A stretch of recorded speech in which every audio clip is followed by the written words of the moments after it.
somewhat true. During the situation report and the frontline changes report, I did mention that Deepstate UA has uncharacteristically not updated their mapping or reporting on the frontline changes, and the biggest fear is now true. The Ukrainian command, the leadership, or rather, very specifically, Sersky himself, the commander of the Ukrainian armed forces, is now targeting Deepstate UA. They are actually going after them. So there is an official statement coming out from Deepstate UA. This is the latest post. It's around as per this recording 2 hours ago. They say that they have always worked and made efforts to help to win for their country and their soldiers. They have iron reputation and most valuable trust among society, most importantly among the military. Therefore, they have the most famous map of the Russian-Ukraine war in the Ukraine and the world. And actually, this is true. Deepstate US mapping is the absolute mapping for everyone, be it neutrals, pro-Russia or pro-Ukraine. Deepstate US mapping is trusted by DPAs. From DPA, from my personal, position on Deepstate UA is that their mapping is the most reliable. Despite they may take back, they may hold back information, but they are the most reliable, and they almost never lies. This is very, very important. And they thank everyone for their support. There's a huge number of people that write and call them. The support is extremely great. They give them strength and inspiration, and they work for victory, and they do not give up. Lies destroy us all, as what they said. So, which means that there is now starting to have the first sign of an internal conflict.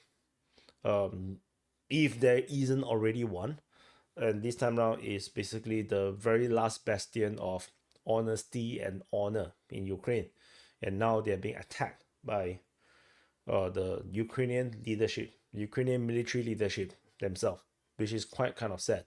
And how do I know it's Sersky? So according to Mariana Bazola, so this is the National Security Defense Intelligence Foreign Policy blah, blah, blah, blah. It's an MP. Okay, it's a Ukrainian MP. So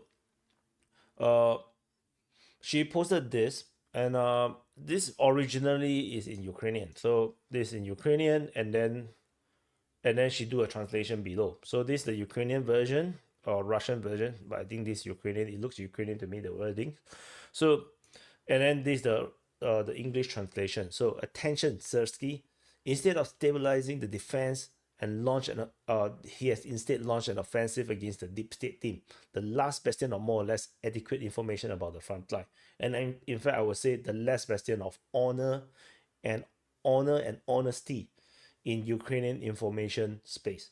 Because Ukrainian information space is full of misinformation and propaganda, and Deepstate UA is the only place where I feel like, I can still put 80% trust in. So they say that the plan that she reveals is that the plan includes the mobilization of the Deepstate team and send them to become infantry.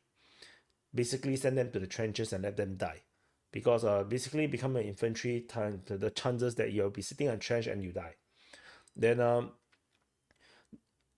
and the plan is to appeal to the SBU and law enforcement regarding the disclosure of information. No room for OSINT here. So there's not going to be any more open source intelligence. The Sersky wanted SBU and the law enforcement to basically shut down all information from the Ukrainian side. Any independent information will be now banned. And all kind of discrediting of the project. The general staff has its own truth and controlled situation. Shutting down the project. Why do we need this map? Fake reports are enough. So she wrote, we have all known Deepstate since the beginning of the full-scale invasion. Every day it remains one of the few sources to understand what is happening, both for civilians and even for the military, which is actually very true. Most of the Ukrainian military, especially the men, the people on the ground, they actually have no freaking idea what the hell is happening. And it's through the mapping that they know that they're losing ground or where the pressure is. And and which is also why Deepstate UA at various occasions did try to calm people down and say that no, there are certain misinformation, no, trust their sources.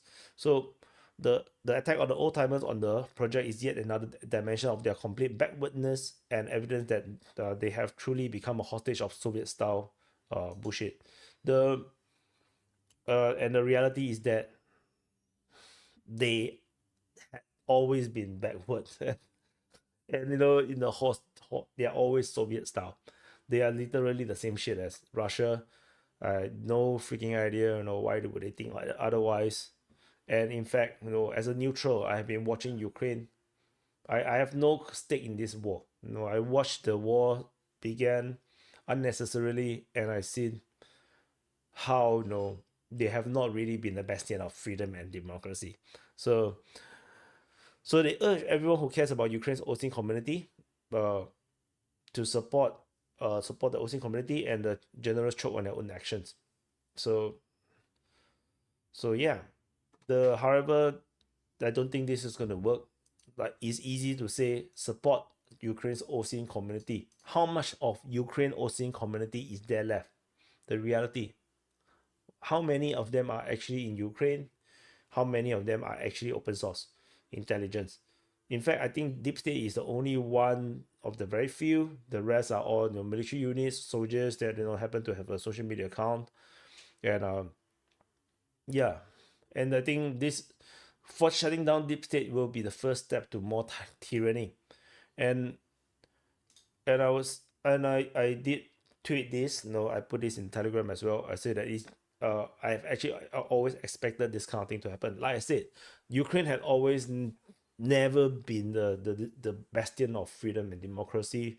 They're pretty much very similar to Russia. It's full of corruption, and Ukrainian corruption is actually pretty famous.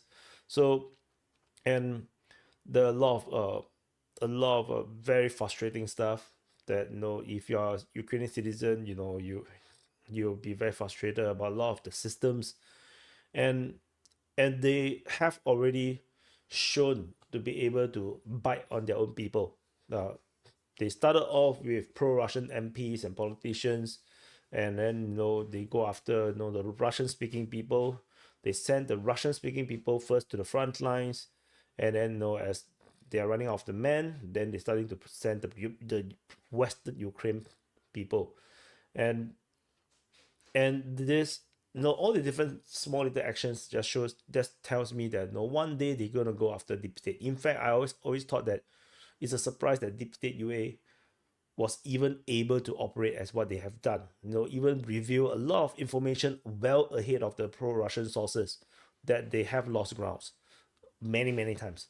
So this is a I'm surprised that they are able to survive this long, but I know that this is always going to happen where the leadership of Ukraine is going to turn on them, and surely this is how this has happened, and honestly, like I said, all these things is not a surprise. Then over time, all the patriots, people who really love Ukraine, really want to die and fight for Ukraine, realize that they are being betrayed, and they get persecuted.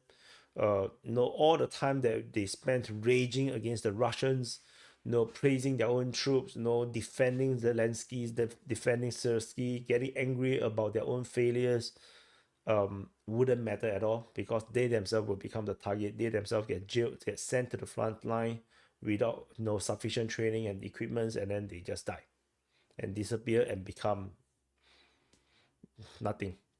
So on the DPA side, as I mentioned in this tweet as well, the loss of Deepstate UA will heavily impact DPA's mapping, which means that our neutral mapping is going to look less neutral, because there will be no more Ukrainian mapping.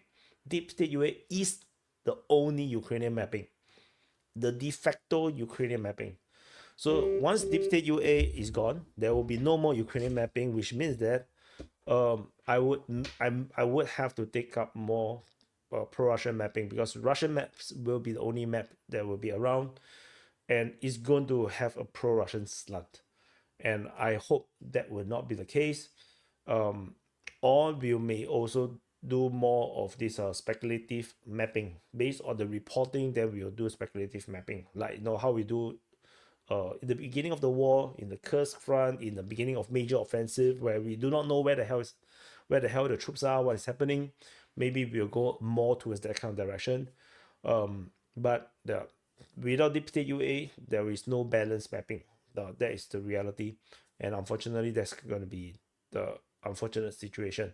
Which means also that if there is no deep state UA, the Ukrainian Defense Ministry's report will become less reliable. They will be making shit up more likely, because they will be able to say fighting in all sort of weird positions, or they will insist that certain places never lost grounds, and there will be no way to corroborate the information with fellow Ukrainian sources. There won't be any.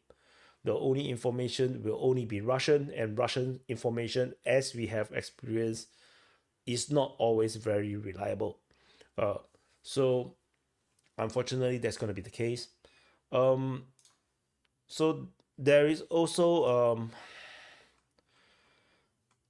some other rumors. So that this is alleged Deep State UA's crew. So allegedly, Deep State content creators was caught trying to run away from Ukraine, and they were caught near the Romanian city of Lunca Latisa, where they were caught and arrested while trying to cross the Vinsky Stream. Unfortunately, this also give me some kind of irony kind of a situation, because as much as Deep State UA in their posting curse the Russians, praise their own troops, Deep State project on its own is also a way to get away from conscription and mobilization and fight at the front. The fact that the Ukrainian military do not want Deep State UA to exist anymore means that they are now open to be recruited for military action, and now immediately they run away. So much for Ukrainian patriots. So I just want to put this irony out, though it's just ironic if this is true. It's just ironic that they are patriots, they're gonna fight for Ukraine. Ukraine will win as long as I don't fight at the front line. So so that's the sad truth. And I have looked through the Deep State UA's mapping. So you can see that the last mapping was on the 20th.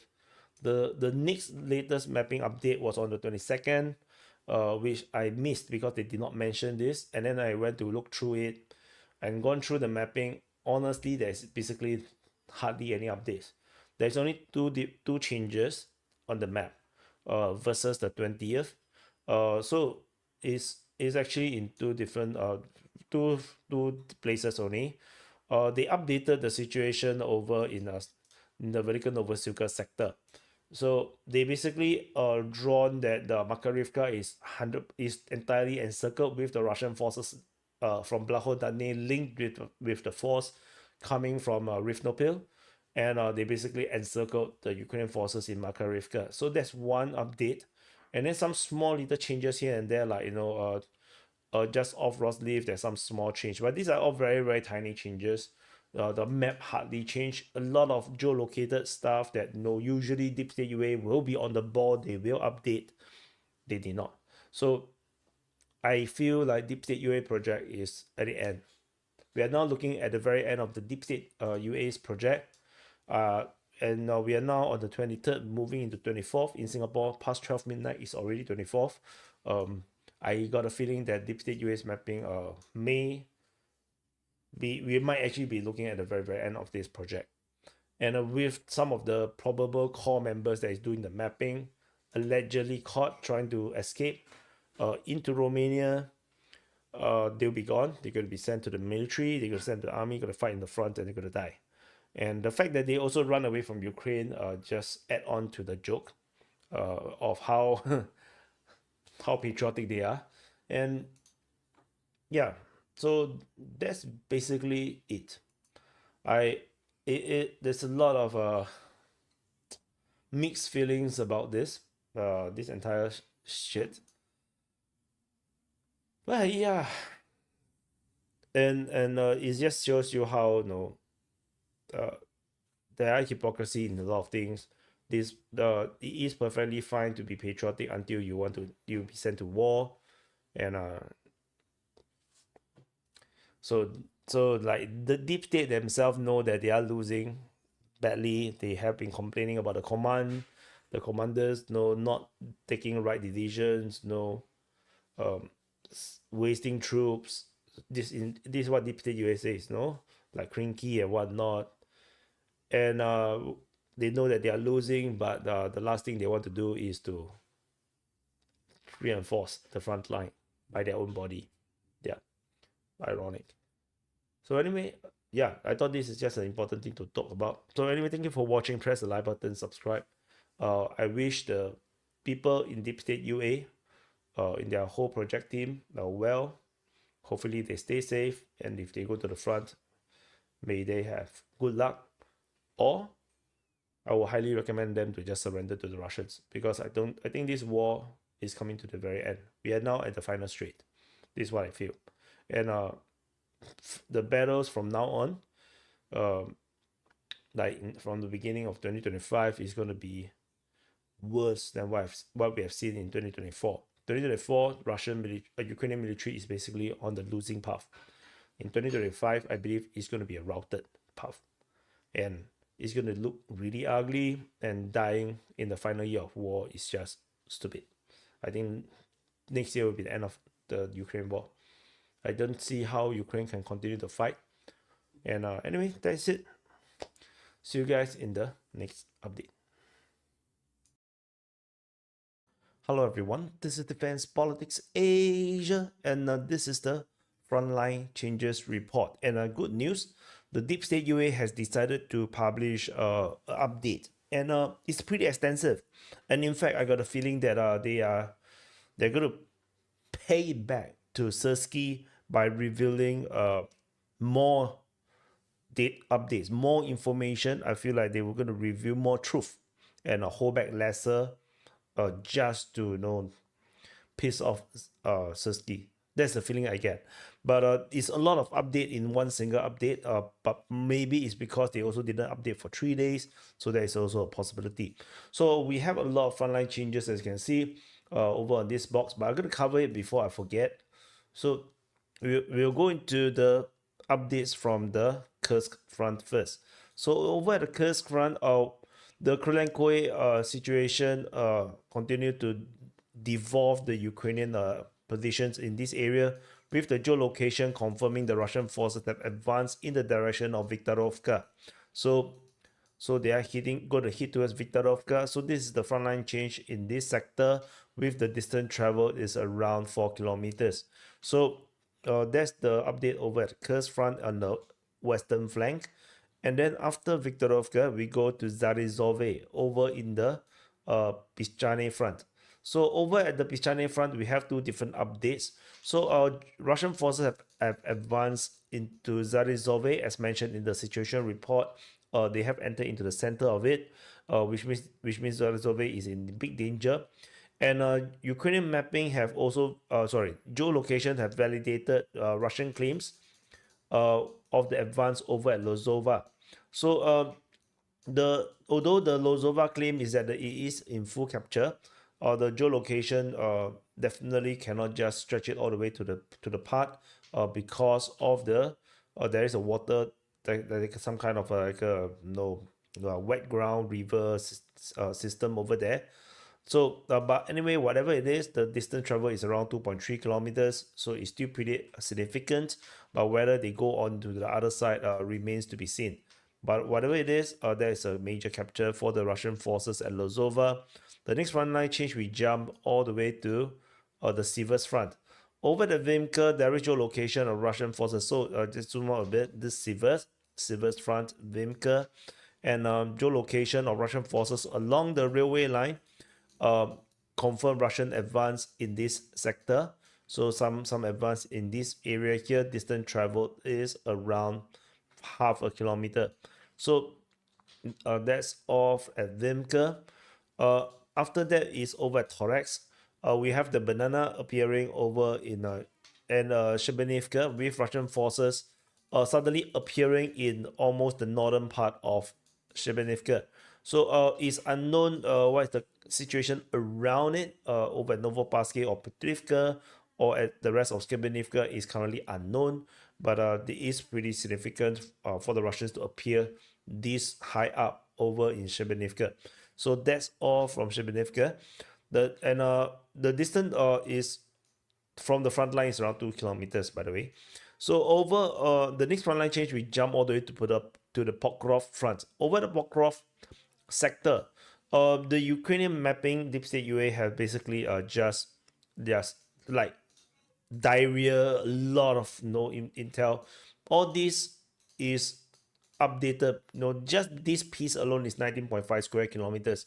They just don't give a damn anymore. They're not holding back, and they basically show that the Russians have advanced greatly. But first, we need to talk section by section because the areas is just a bit too big. Over at the Vovkove region, all the way to Novovasilivka, Russian forces have basically reached the south of Vovkove, which is a very tiny village. So the Russian forces basically advanced in all of this area here, confirming previous Russian claims of advance in the south of Vovkove, and in fact they went further. This also means that Salone is now under threat. Russian forces also advanced further inside of Novovasilivka. So that's the update regarding this sector.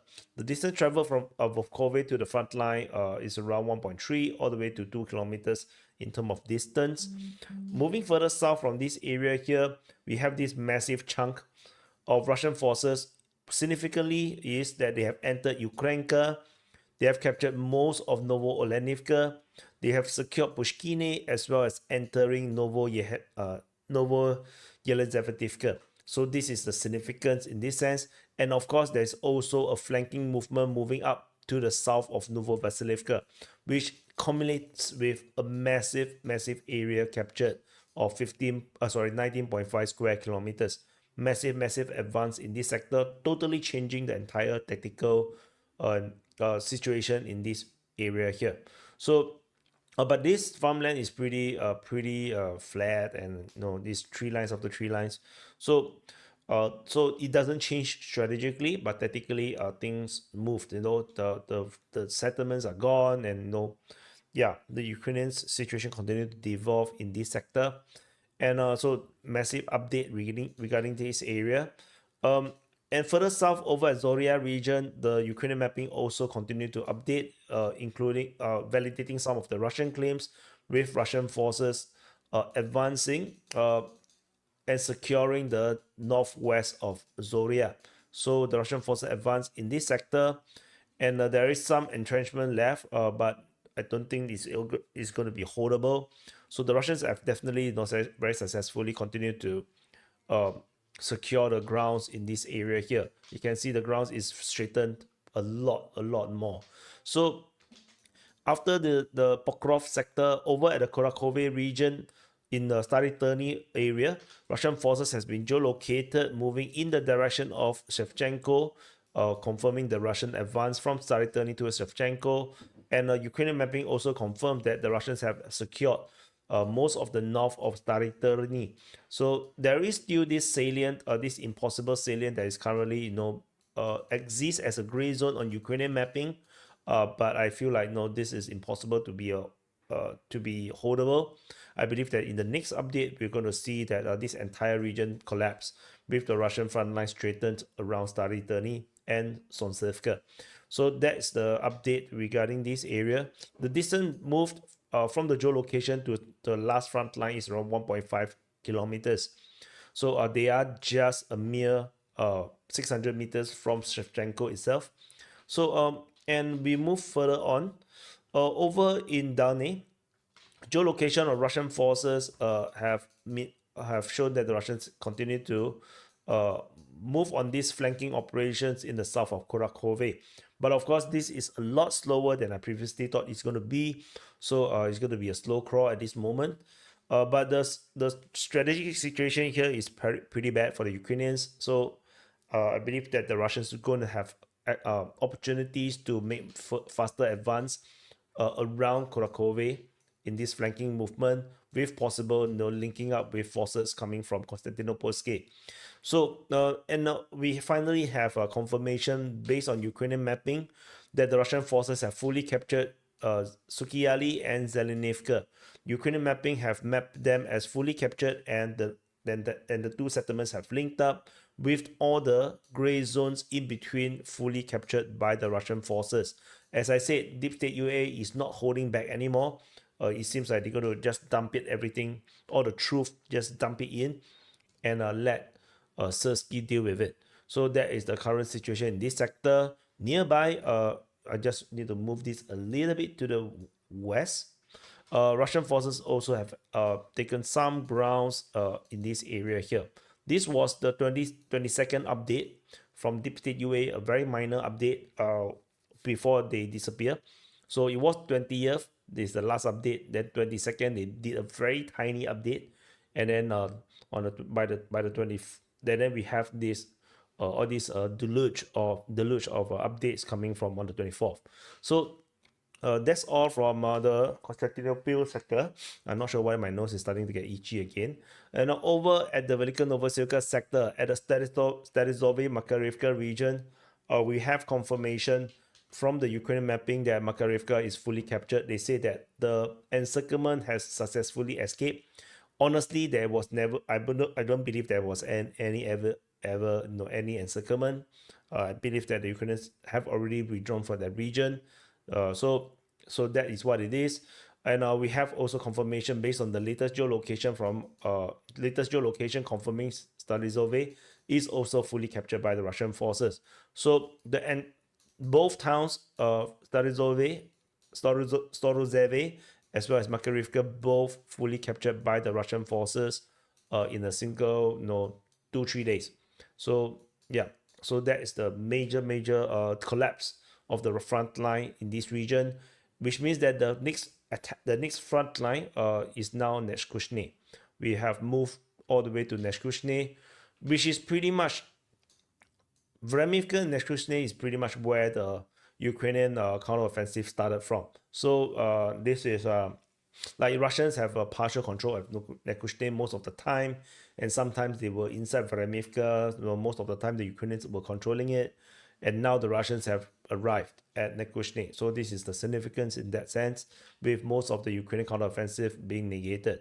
And Novodarivka is also updated. Again, Ukrainian mapping have, I can see the number of updates here.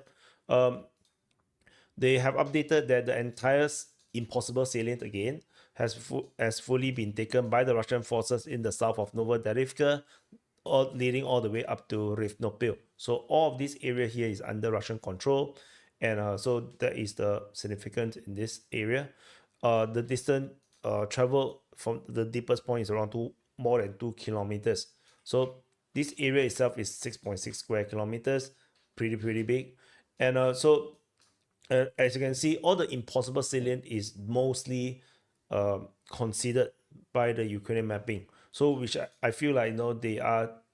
I feel like moving forward, hopefully they're going to be very honest, and they're going to like not hold back information and really show the truth, because it's very important. Like they themselves have said, the truth is very important. And if you don't reveal the truth, you try to protect the morale, what will happen is that you will just destroy the trust in their mapping. Not just that, but also a misunderstanding of the situation on the ground, and that would create a wrong response to what is actually happening. So I have been warning that the Ukrainians are not getting enough equipment right in 2022, and the pro-Ukrainian guys hated me for it. They thought that I'm being pro-Russian about it, but the reality is that had they really understood what I was trying to say, they could have gotten more equipments, more support, real support, and maybe the war would go very differently had they realized that the weapons and equipments are getting trickled in. So, but no, who knows? They just keep attacking people who cares, and yeah. So Russian mapping have shown that the Ukrainians have taken the causeway as well as some part of the northern part of the southern part of Kayamscape. So the southern half, the northern part of the southern half of Kayamscape. So this is a continuation of the front line from the geolocated part. So the Russians are currently counterattacking and trying to retake the position. So that's all from this area, and that's it. This is the total. This the entirety of all the frontline changes. And let's do some calculation. The total area captured by the Ukrainians is mainly over at Kayamsky. This area here constitute to 1.55 square kilometers. So for the Russians, the biggest capture is at Pokrov, because the Ukrainian mapping basically revealed the massive capture by the Russian forces in this Pokrov front. So that the total is 27.63 square kilometers, which is pretty huge. The collapse of Stadizove as well as Makarivka contribute to 15.07 square kilometers, including the collapse at Novodarivka. These two areas contributed 15.07, which is the second biggest collapse for the past 2-3 days. So, and also notable to say the frontline updates at Zelenivka, Sukiyali contributed over 8 kilometers, and Pischane front with the collapse of Lozova region and the Zarizove region also contributed almost 8 kilometers, 8 square kilometers. So do some mathematics and see what's the total area captured by the Russian forces. So you can bring in the Mr. Calculator. Hi, Mr. Calculator. So 3.46 plus 7.91 plus 0.27 plus 0.91, yeah, plus 27.63 plus 5.22 plus 8.62 plus 15.07. So total area capture is 69.09 square kilometers, which is pretty big. This is back to the big numbers again. So that's it. So anyway, thank you for watching. Press the like button, subscribe. I'm very happy that Deepstate UA continue to be operating, and I hope that they continue to survive this attack from the Ukrainian military, which is like bizarre because they are supportive of the Ukrainian military. So anyway, thank you for watching, and I'll see you guys. And also check out the Ukraine SIBRAP. This report is focusing more on the SDF, the Kurds, and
their fight against the Turkish. Well, your listeners. Another pre-crash image of Azerbaijan Airlines, AZL, plane that crashed near Aktau Airport in Kazakhstan on December 25 has been released. As can be seen from the footage taken by passengers shortly before the crash and shared on social media, damage is visible on the wing of the plane. The cause of the damage is not known. It should be noted that 38 people died and 29 were injured as a result of the crash of the plane that had 67 passengers, including crew members on board. The deceased are Azerbaijani and Russian nationals.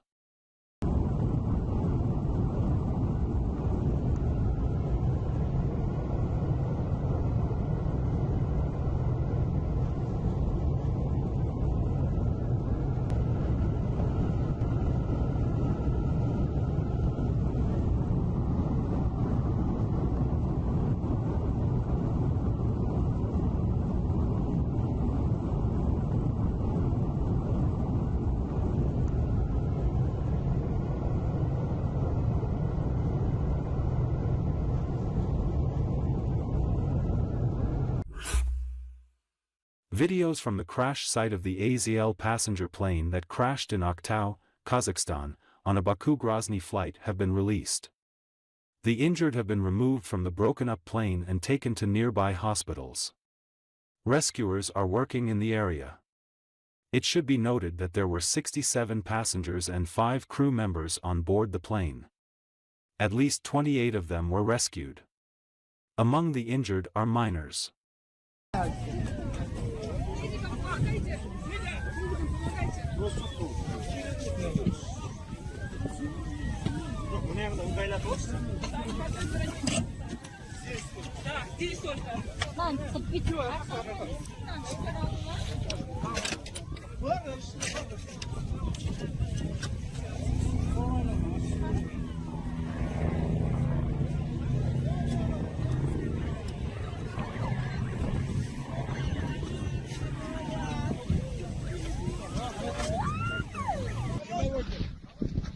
Самолет упал. Ноги.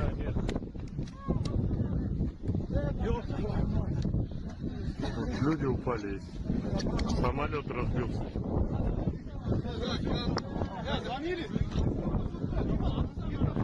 Прикинь, как этим самолетом. Бля, самолеттің басы жоқ. Тек куйты қалған, куйты. Тірілер бар, тірі адамдар.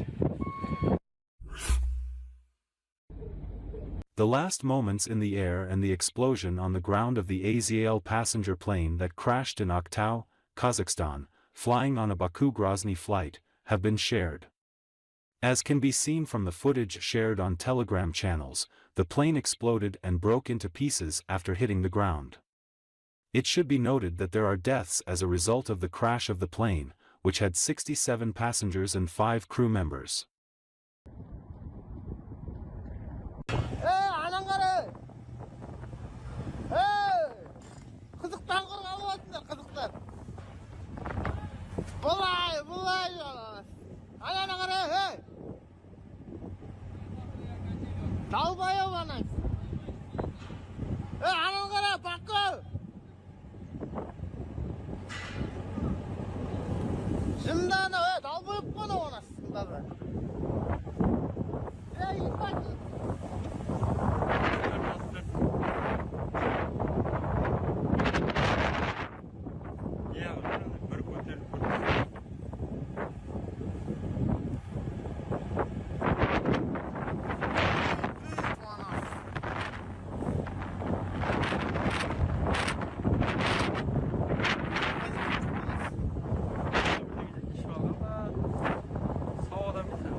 Kuladı!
A plane flying from Azerbaijan to the capital of the Chechen Republic crashed at the airport in Aktau, Kazakhstan.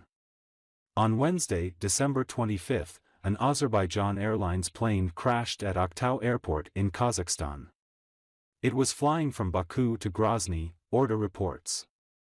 The air transport crash happened this morning. Eyewitnesses filmed the plane's fall on video. According to preliminary information, it was a passenger plane. The pilots of the plane allegedly raised the alarm shortly before the crash. By the time the plane landed, emergency services arrived there. A possible cause of the accident could have been a failure of the plane's equipment. There were 67 passengers and 5 crew members on board the crashed Baku-Grozny plane. According to preliminary data, there are survivors in the plane crash near Aktau in Kazakhstan, the Kazakh Emergencies Ministry reported. The strange route of the flight was related to weather conditions. The plane from Baku to Grozny was first rerouted to Makhachkala, and then to Aktau. There is speculation that the course could have been changed due to the drone attack on Grozny this morning. The plane is 11 years old, manufactured in 2013. The plane has 106 economy-class seats. The plane was used for some time by Buta Airways, a subsidiary of Azerbaijan Airlines. After that, Azerbaijan Airlines began using it, the Shot Telegram channel reported.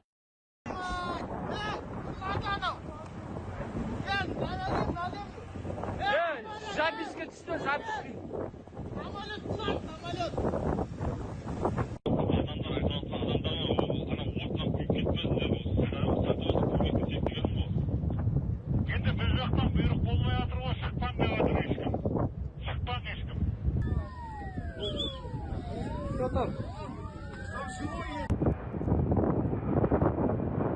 Ева, кит там. Ёб твою мать!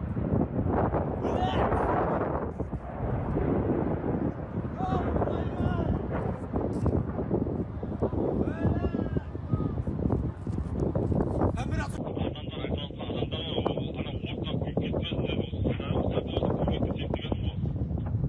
Енді бір жақтан бұйрық болмай жатыр ғой, шықпан деп жатыр ешкім. Шықпан ешкім.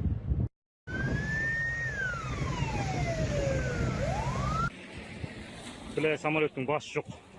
Тек куйты қалған, куйт. Тірілер бар, тірі адамдар.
An alarming drone incident that forced one of the U.S.'s most critical Air Force bases to close its airspace. Wright-Patterson Air Force Base airspace was closed for about 4 hours Friday night into Saturday morning. I went to the Wright-Patterson Air Force Base. They were unable to talk to us, but we did talk to a few people who live in the area. I was kind of shocked to hear they made its way out here. I think there's a lot of unknowns. I think it's kind of weird. No one really knows what it is. This morning, lawmakers are demanding government officials do more and explain more after weeks of suspicious sightings. Where are all these drones coming from that people are seeing, and why aren't we doing a better job of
tracking them and understanding that it can't be the Wild West of drones out there in Jersey or anywhere else. We got to get to the bottom of this, and people deserve answers. Y'all are about to see some UAP and orb footage that y'all ain't never seen before.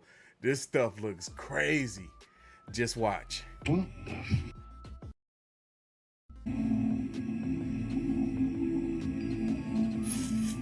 That's crazy.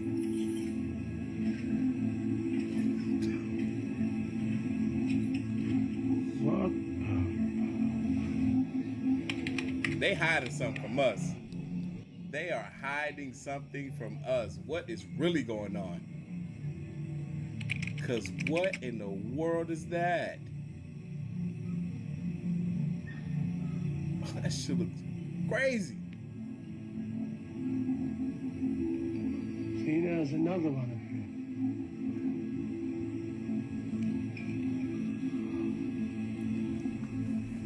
here. I ain't never seen nothing like that before.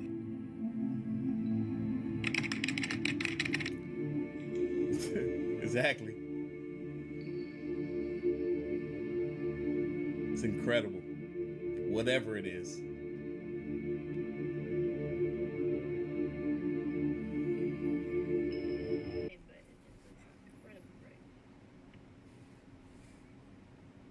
Woo!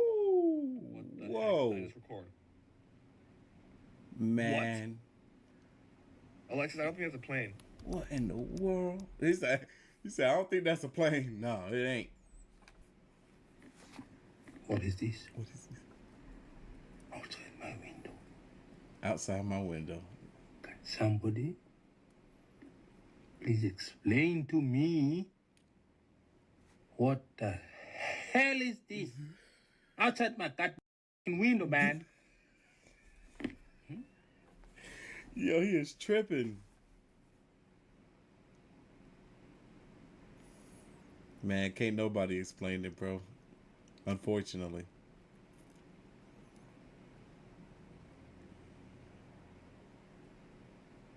It's an orb, that's for sure.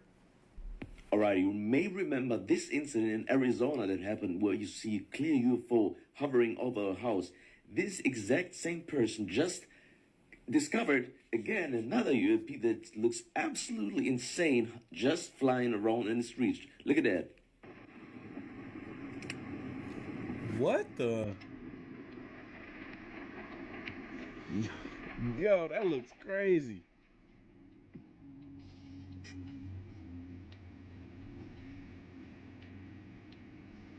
Oh, they got some music out here. We're gonna mute that. That's unnecessary. But look at this. I just zoomed at it. And I cropped it in so you can see the UFO a little bit more clearly. Look at it. What on earth is this? That's what I'm saying. You cannot say that this is a plane flying not sideways. How on earth should a plane fly sideways? Come on. This is a clear UAP you saw again in Arizona. And it looks as though that it's being escorted by something. I don't know what to make of this stuff, because from my knowledge, certain aircrafts can't be in the sky at this proximity together, side by side at the same time. So when you see two aerial crafts in the sky within this close of a proximity, what could it mean? Is it being followed? Is it being escorted? Is it being monitored? What is happening? My name is Ryan Hurd. I'm the mayor of Pequannock, New Jersey, and I am sick and tired of the government, Mayorkas and Kirby, gaslighting the American people. Don't believe your eyes, they say.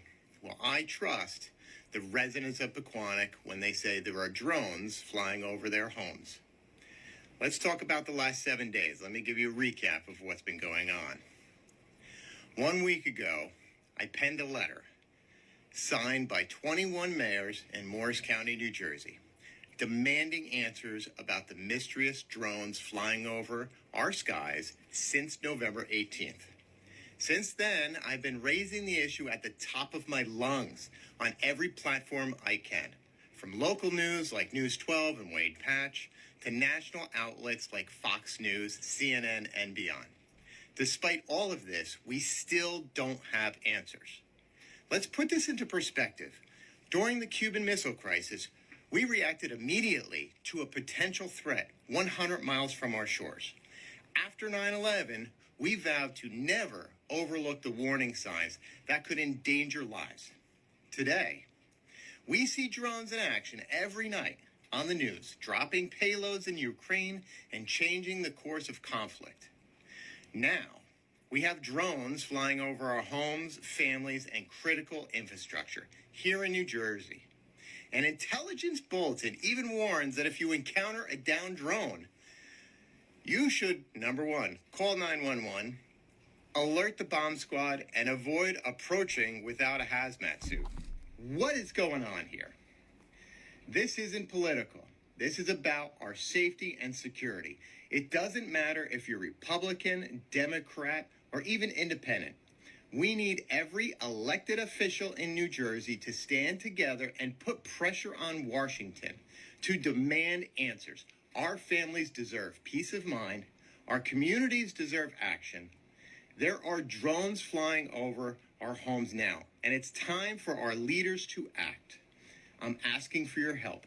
Please share this and let our voices be heard. Let's demand action.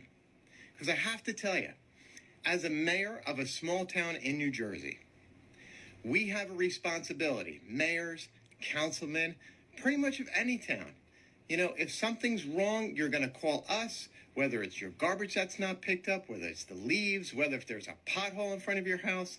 You're going to call us, and we have a responsibility to act. We have a responsibility to pass our budget. Matter of fact, our budgets have to be passed by council and then go up to the state to be approved.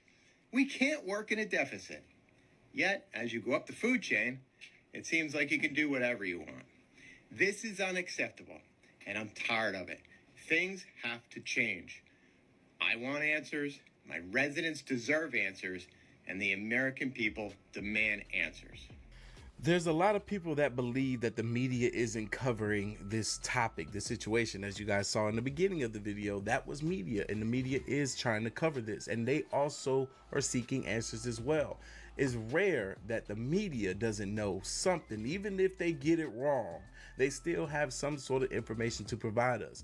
But now we're living in the times where they have just as many questions as we want answers. And like Mayor Ryan Hurd said, this is something that could be a potential serious threat to our nation, and we don't know nothing about it.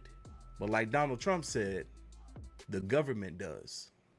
Mysterious drones flying above multiple counties, and no one really seems to know exactly what's going on. They just hover.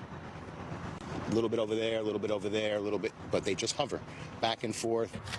Wharton, New Jersey resident and Terror Talk podcast host Michael B. has spent the past 2 weeks attempting to see what these peculiar-looking light-up moving dots are in the sky with a drone of his own. But so far, he hasn't had any luck. The other night, there was, right here over Picatinny, there was a drone just hanging out. I put my drone up in the air and went towards it. I had full battery life. Not 3 minutes into the flight, I lost control of the drone. Warning on my screen, lost control, and my drone started going down, dead battery. Michael lives less than a quarter mile from the Picatinny Arsenal Army base, and it has been there over the past few weeks where the military says they have spotted at least 11 unauthorized drones. Governor Phil Murphy says he now needs federal help in finding out where these are coming from. This isn't the first time that we heard someone say that they've tried to get close to these drones using civilian drones only to have their drones shut down or powered down. What kind of technology are they using that can disrupt another drone or even cause it to lose battery, lose power, just being in proximity to it?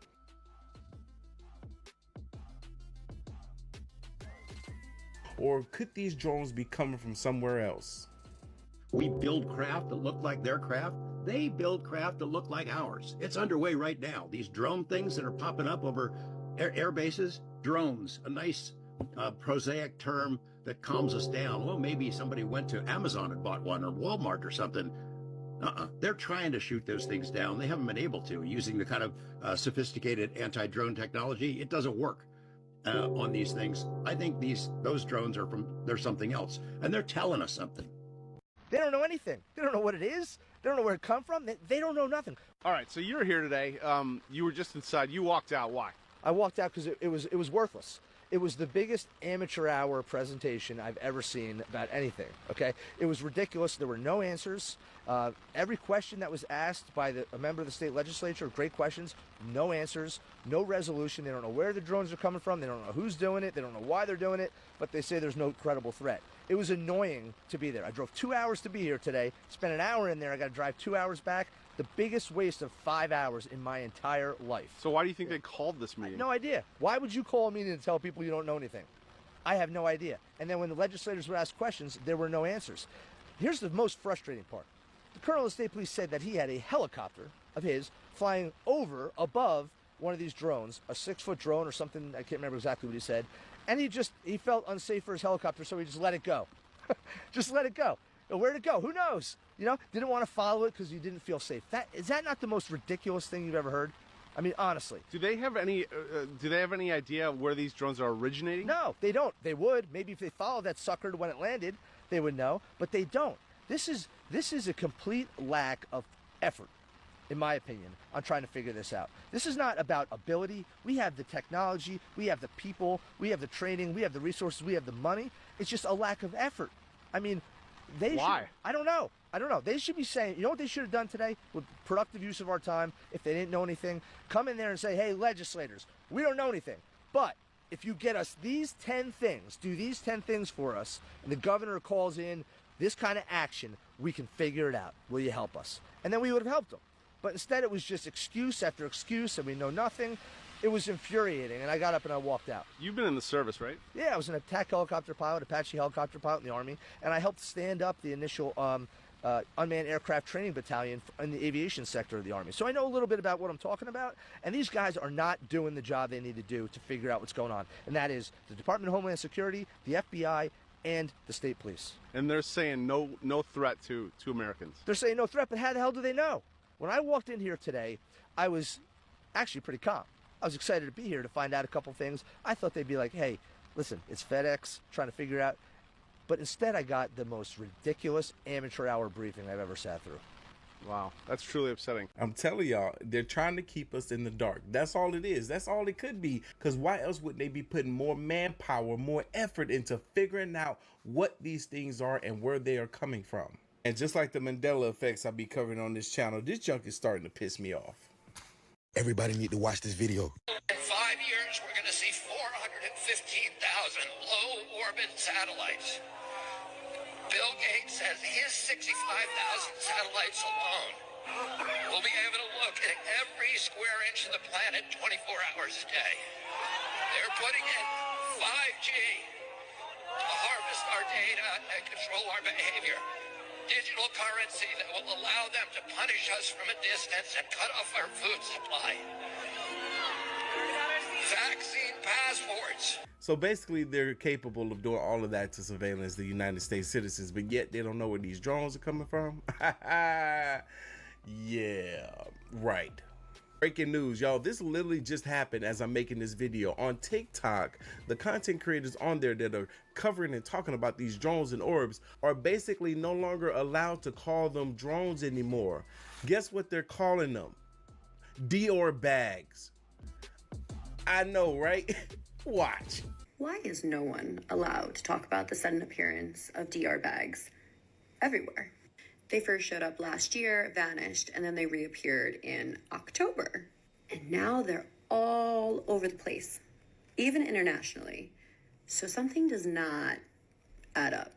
We funded a fashion show in Europe. A designer's rival was ousted. We sent models to a Middle Eastern event, and then suddenly the Dior bags showed up there as well. And we all know if you want a really good knockoff, Chi-Town is your first stop. With a major fashion show 28 days away, it's really hard to believe that these Dior bags are just making a friendly appearance. Considering the fashion industry's current involvement in multiple controversies, more realistic to think that an attack on our handbag collection is really what's happening. And I'm pretty confident in saying that the Dior bags are trying to prevent that from happening. Remember, sometimes things are made to look like one thing, to hide what they really are. Now, I've been working on this video right here for a couple of days now, but when I opened up my TikTok this morning and I saw that my For You page was just flooded with Dior bag, I'm like, what are they talking about? Why is this a thing? I'm so confused, I don't understand. Y'all, I literally was watching this video that we just watched, holding it in my hand, still laying in the bed, dozing off to sleep. It dawned on me, literally in the midst of falling back to sleep. I'm like, they're not talking about Dior bags. They're talking about the drones. If I say Dior handbags to you, what does that mean? Because while some people would assume they're talking about the actual brand Dior, and obviously they have bags, it turns out here on TikTok, it's something completely different. As you may know, there have been certain sightings in New Jersey and across the entire country, and there's now a conspiracy theory online that TikTok, legacy media, and other media sources are trying to make you forget that that was even a thing. And people believe that by saying the word drones or New Jersey drones, said videos will be suppressed. And I don't know, because I mean, I did a video, it got 100 and something thousand views, and I guess maybe I'm kind of using this video to test that theory. So first, I have a couple questions for you. One, have you heard this before, saying Dior bags instead of drones? Next, are you seeing a lot of drones? And if you are, where are you in the United States? And third, do you believe that these drones are here and could potentially harm us, or do you think they're just kind of flying in the sky, doing their own thing, and we don't have to worry about it? If you can't answer those in the comment section below, I would appreciate it, and be sure to follow me for more. This creator on TikTok, whose video has over 500,000 followers, his video is not performing half as well as the videos of people that are calling these drones Dior bags. It doesn't make any sense to me that they're trying to get us to forget about something that we can literally walk out our doors, look up into the skies and see. Really no point in suppressing the content or shadow banning the content creator for putting out the content talking about these drones when everything that everyone is talking about is merely speculation. How is it that we're supposed to know what these things are if you guys, the government, doesn't even know what these things are, or the media sources? Incredible sighting. U.S. Army veteran films UFO orb over New Jersey. There's nothing like being able to see one of these orbs being captured in the daytime. I also have a bunch of leotards, so that it shouldn't die. Said it's not an airplane. Dad, I think Mama's gonna sign me up for gymnastics with Luna. Absolutely an orb. Absolutely an orb. Luna, I think Mama's gonna sign me up with Luna in the same exact class. Right, Mama? Yeah, Mama. Crazy to think that over a year ago we talked about the possibility of them trying to distract us with potential alien and UFO sightings. Fast forward to today, I didn't think they were actually going to do it. I didn't think they were actually going to do it, because actually doing it means that y'all do know that we caught on to this, right? We knew this was coming. Y'all ain't fooling us, right? But what we're getting versus what we thought we were getting, I don't know. Maybe this is something more, or maybe that's what they want us to believe.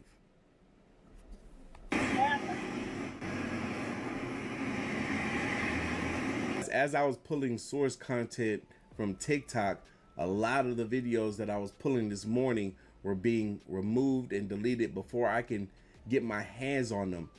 This I had to quickly get and obtain. Look at this.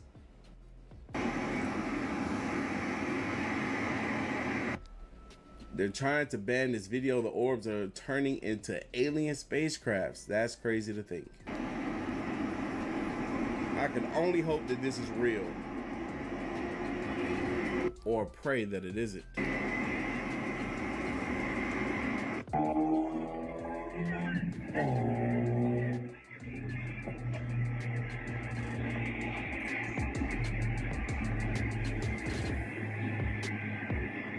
That thing is flying very low.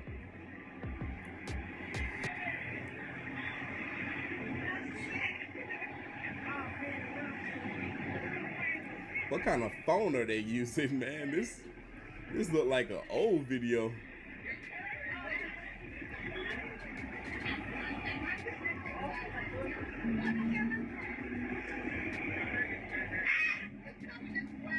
It's coming this way. That thing is big. Look at that.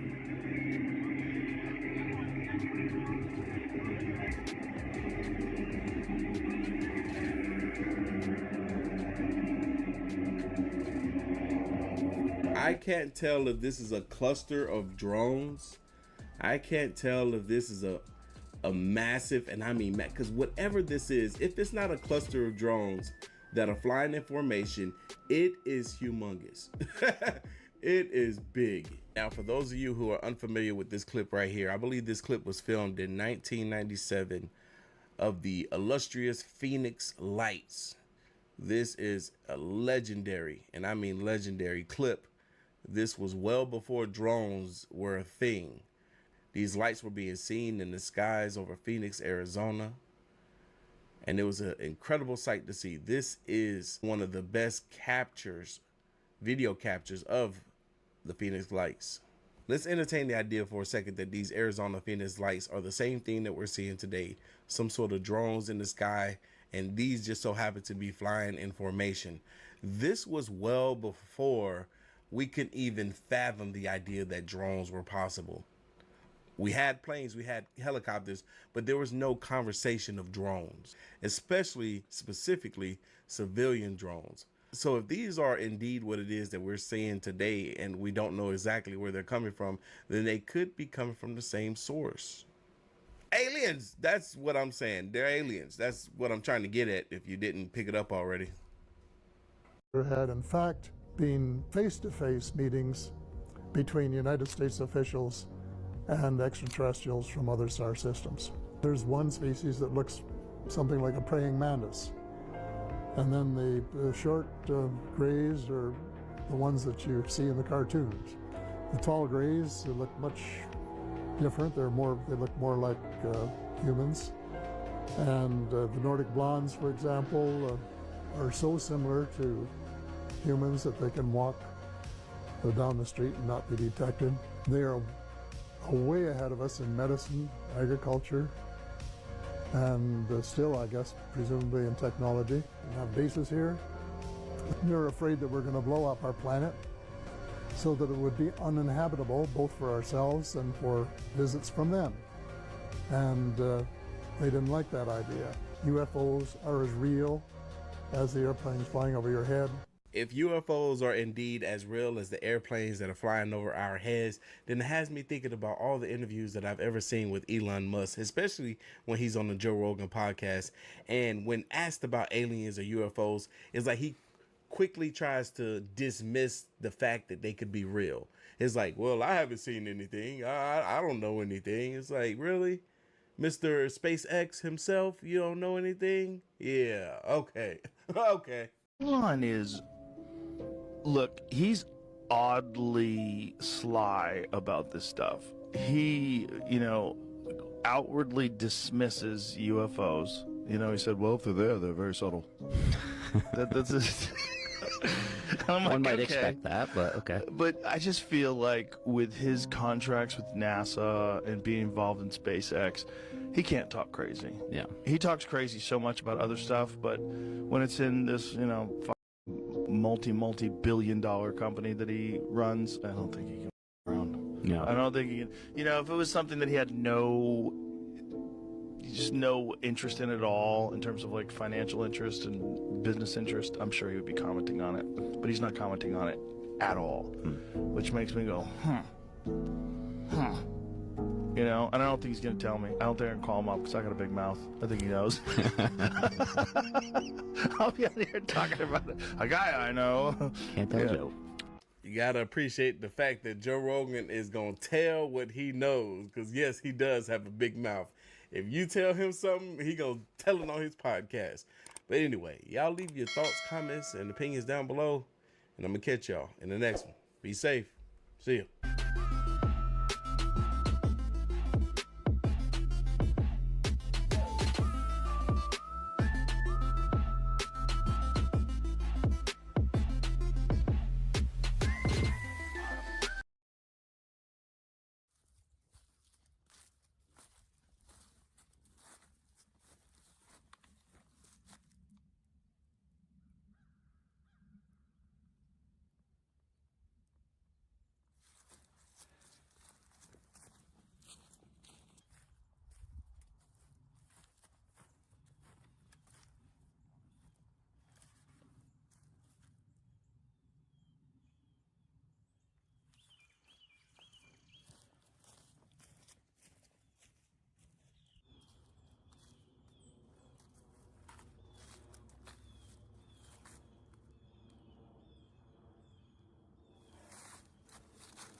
Hey everybody, we've taken the high ground here.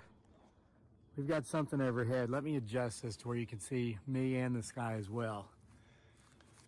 We've got complete cloud cover up there, so I can't tell what that is. Sounds like an airplane. But keep your eyes open back there. You never know what you may or may not see around here.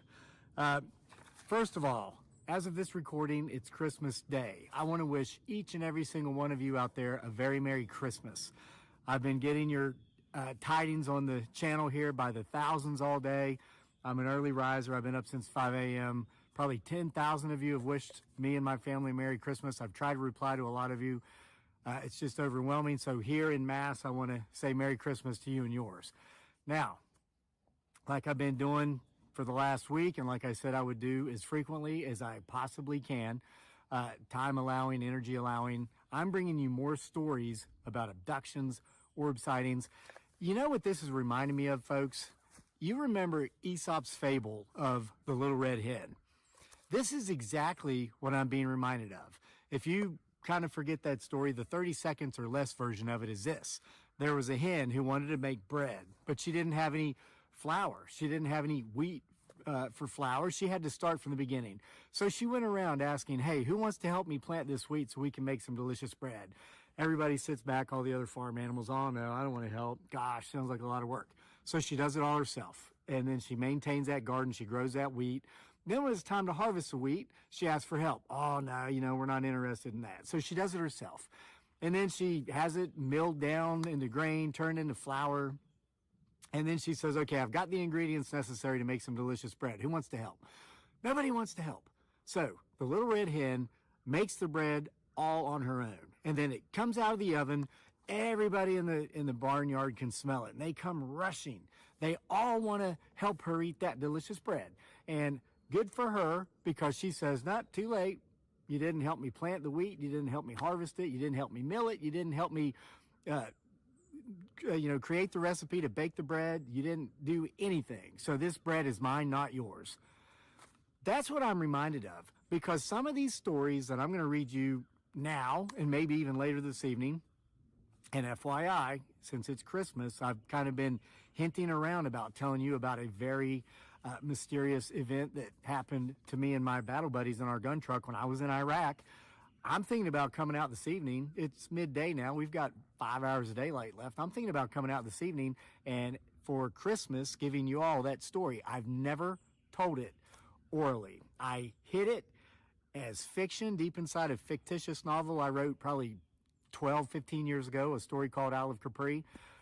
It's time to just release the truth, because that's what you folks are doing. You've got the bravery to share your stories with me, and as I mentioned in the last video, I'm going to be your voice, and I'm going to come out here and share your stories. So you keep sending them. I'll keep sharing them. Let me know if you want to hear mine from Iraq in the comment section. I'll come out here in 4 or 5 hours and I'll tell it, along with some more of your all stories, because they're coming in so hard and heavy. If I don't come out here at least twice a day, we're probably not going to get to them all. So be patient with me, bear with me, and let's dive right into these stories. And again, sound all cool and like I know what's going on until I look at these little words and realize, got to get the glasses out. All right. So this one comes from Artist Vocalist. And I actually was able to reply to this one. I'm trying to encourage her to share the full story. Artist Vocalist writes, "Your videos are awesome. You are so authentic. I would look into finding a good hypnotherapist to see if any memories come up of being abducted. Ignore any comments coming from the haters or those with a closed mind. I have seen orbs in my room, and one time it was with my ex-boyfriend. So we both saw it and confirmed this sighting. I have had experiences for many years, and it's all too much to share in a comment here. Merry Christmas and stay safe. Thank you for all that you share. I just subscribed." Hey, Artist Vocalist, like I said when I replied to this comment, it was one I was able to reply to. And again, folks, like when I publish this video, like if you're watching it right now, currently we're getting 500 comments a minute. So again, it's not that I'm not replying to all of them because I don't care. I do very much care. It's just not possible. But I mentioned to her, please share that story with us. Send it to the email that is in the description box below. I would love to share your story on this channel, as long as you give me permission to do so. And again, if you don't want me to mention your real name, ask me to keep you anonymous, or I can use your user ID on YouTube, okay? And as far as the hater goes, or the haters, listen, folks, I'm not listening to them. I've been doing this for 15 years, and in the early days, I did listen to haters. Let me tell you who the haters are. There are several groups of people. Number one, many of them, a lot of them they're just cynics. They're cynical people who never succeeded at much of anything in life, and so they hate those of us who have, okay? Number two, along those lines, a lot of them are social media content creators who have just not succeeded, and they hate to see those of us who have. Number three, a lot of them are hired trolls from successful content creators who create content in a similar genre. So literally, there might be a YouTube channel out there or a Facebook page that talks about these types of things. They see a guy like me up and coming, they will literally hire out internet cafes in third world countries like India, Pakistan, Philippines. I knew a guy when I lived in the Philippines who ran one such cafe. He had 200 Filipino employees underneath him whose job it was to say somebody who views me as competition would hire him to send the trolls out after me. And what they try to do is discourage me from creating content so that way I don't take away his audience. That's just a fact. And then fourthly, what we're seeing now, some of these are, you guys have got it, probably PSYOP agents working for the powers that be who don't want these stories being told. But with all that said, I will tell you this about the haters. I'm not listening to them. I don't care. I've got nothing to lose. You can't hurt me financially. You can't hurt me in any other way. Okay? I've fought in war. I've spent years in third world places where people tried to kill me daily for extended periods of time. I'm not scared. And a wise man once said that when the good are unafraid, the evil are powerless. So come at me, brah. Moving on to the next one. This is from Faith bottom right here. This is a user ID. When I have time to sit and write the time that me and my fiance experienced an orb that shape-shifted into a drone after we shot at it, and the time after that where my fiance was sitting in the car and was taken and had disappeared from 6 p.m. to 11 p.m., I will. I have to go into full detail, but I plan on writing the entire thing. We had symptoms after we saw the orb. It was orange and it felt like it could read our minds and messed with our vision. I couldn't see in color after it. It knew we were panicking, trying to go hide somewhere and get into our 2 vehicles that were right beside us. I cranked mine up, but didn't drive it. And the funny thing is, when he cranked his 98 Dodge truck, so they had their 2 vehicles, and they were both running for both their vehicles. When he cranked his 98 Dodge truck up, it killed the entire electrical system in it and permanently damaged something in the transmission, where it couldn't go up a hill anymore, and we had to get rid of it. It was a great, perfect truck up until that night. I've been waiting to get our stories out and even take polygraphs. Listen, here's your opportunity. I'm your voice. Go to the email address in the description box below this video and send me your story. If you want your name out there, I'll put it out there. If you want to remain anonymous, I will keep you anonymous. It's up to you. But here's your chance. Here's your chance. We're getting 250,000 views to 1 million views a day on this channel now because everybody's up in arms. And going back to the little red hen, they're up in arms. Going back to the little red hen, now that everybody's seeing it, now everybody wants to take part. Too late. Hey, let us know if you're a recent viewer or somebody who have recently had an experience. By all means, we'll share your story. But these folks have been putting up with crap from people judging them for years. Well, those days are over. Send me your stories. We're getting them out there. Moving on. From Ian Dates. I had sleep paralysis after a dream that someone was coming to visit. I saw the shadows of 3 figures of different heights cast by the setting sun. Rapid notes repeated and lights that I could see through my eyelids. When I finally woke, I sprang into a sitting position because I was trying so hard to move my body. The sounds and lights ceased suddenly. So here Ian is suffering from sleep paralysis, trying everything to sit up, lights and sounds like music going, and all of a sudden that ends, and he just springs straight up because the experience is over. Okay, beard operator. I really like this one. I've never had any supernatural experiences or seen any UFOs, but when I was 10, now think back to the video I did just a couple of days ago with the what looked like a fluorescent jellyfish, the orb I caught on the trail cam just right down this trail back in November. Beard operator says, when I was 10, we had a really bad storm which caused the power to go out. Me and my little sister and dad were sitting together in our living room when this 2 to 3 feet round orb or plasma orb slowly came through one side of the house and floated through our living room and out the other side. We were all in a state of shock. My dad, who was as confused as we were, assumed it was ball lightning. There were multiple reports of ball lightning that night. Even a church burnt down. That was attributed to such ball lightning. I just accepted what I was told, and I was told I was lucky to witness the ball lightning. As I've gotten older and become an adult, I find it really hard to accept ball lightning could float through walls and not cause damage or something catch on fire.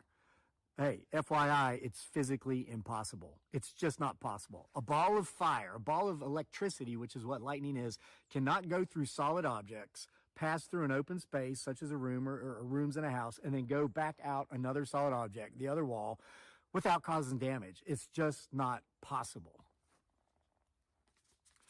I've lived my whole life, and now I'm seeing similar videos of the object me and my family witnessed. I don't know, but it was more of a plasma orb and not lightning, and it flowed peacefully through the house and didn't seem like it would harm us in any way, just putting my experience out there. And again, I saw the one I caught on trail cam from my bathroom window at approximately 3:30 in the morning when I saw it, and it looked peaceful. It was hypnotic. It was just floating as if it really were a jellyfish in water. And somebody mentioned in the comment, and gosh, I haven't seen this movie probably since the late 1970s, but Close Encounters of the Fourth Kind, they were always visited, the people were always visited between 3 and 3:30 a.m. All right. Connie Rauscher, looks like. I'm going to give you credit. Connie Rauscher, 5583. I saw and studied a UFO in 1968.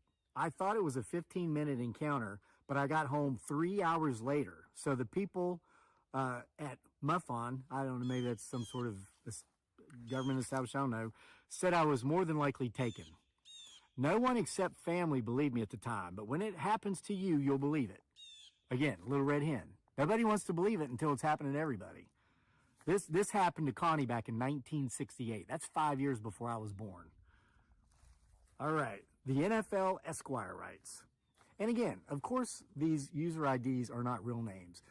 So many people could have their lives ruined if, let's say, their employers found out they were talking about this stuff. So back to the trolls who I refuse to back down from in any way. Many of them are saying, you're being had by bozos. Look, they're not even using their real names. They're just telling you these made-up stories they're making up on the spot, and you're coming out here and looking like an idiot sharing these stories with the world.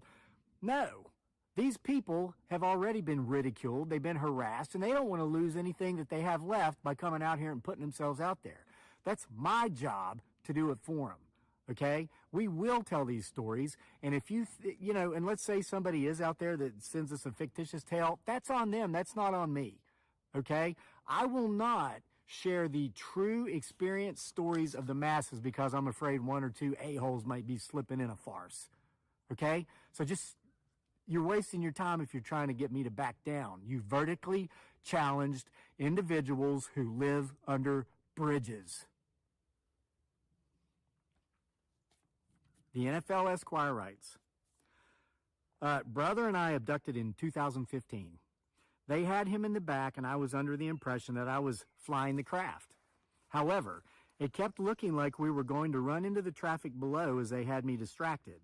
My brother kept screaming my name, and at some point I looked to my right only to see one of the creepy-looking grays.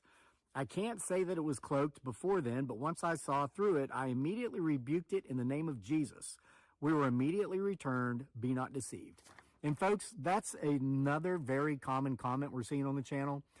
I don't know. I mean, nobody has the answers to this, but a lot of folks are saying that if you rebuke these things in the name of Jesus, you can't be touched. I don't know, but I want to put that out there because I want to let you folks of faith know I'm not ignoring your comments.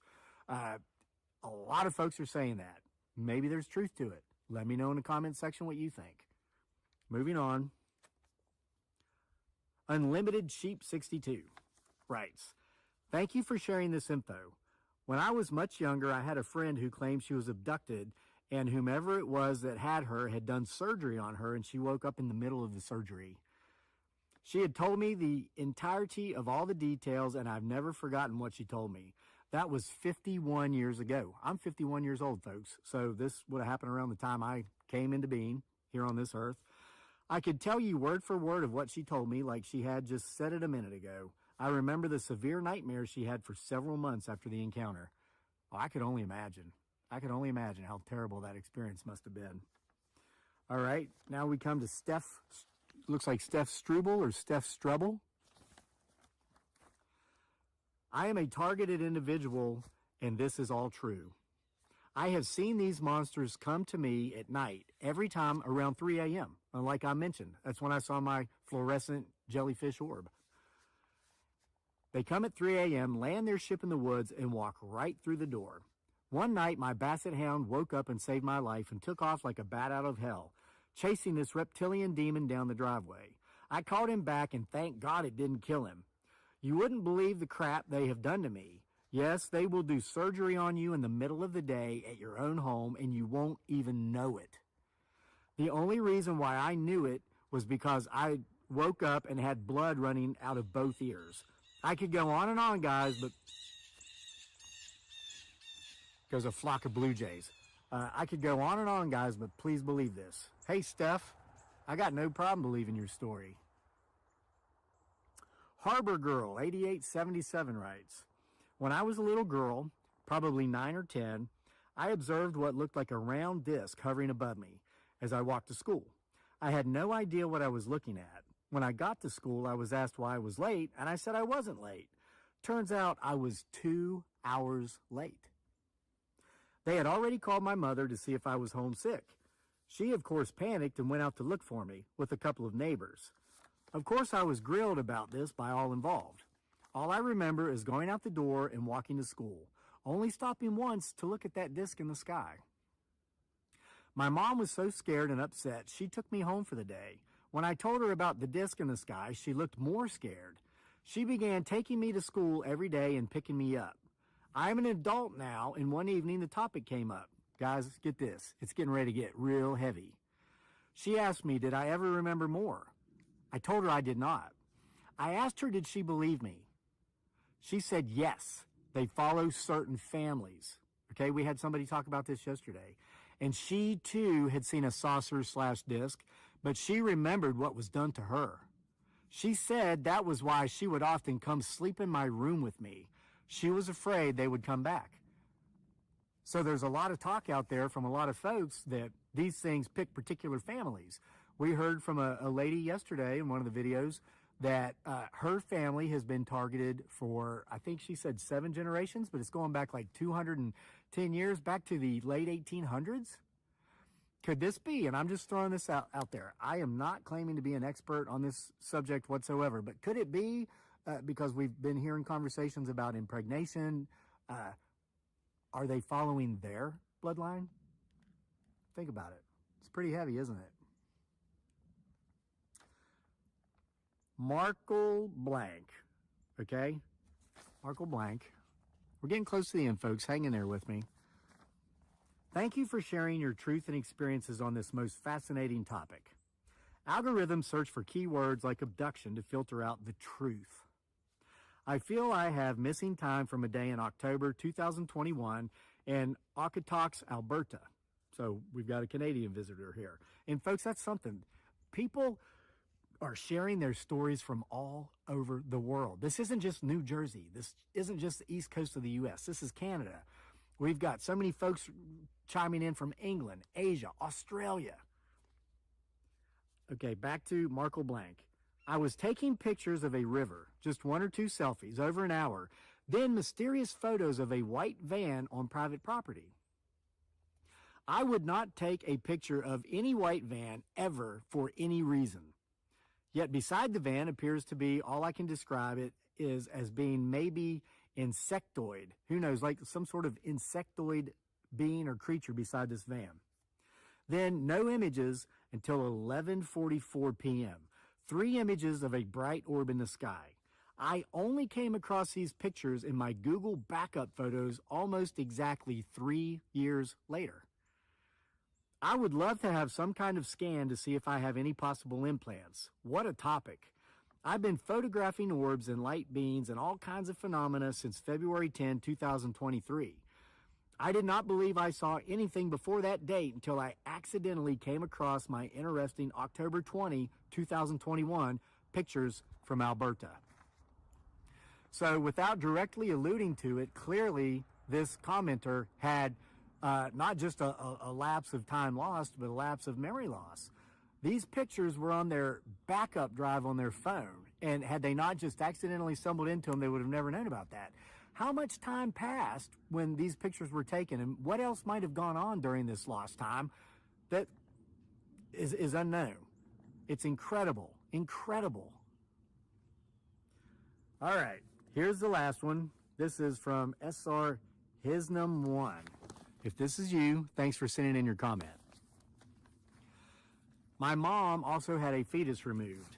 She was told they had to take this fetus, but in return she will receive a gift. A month later, she was pregnant with me. The mantis beings would come get me and my sister when we were babies. My mom chased them out one time when she caught them. The ship covered our yard. Our neighbor across the street too saw it and said it was huge.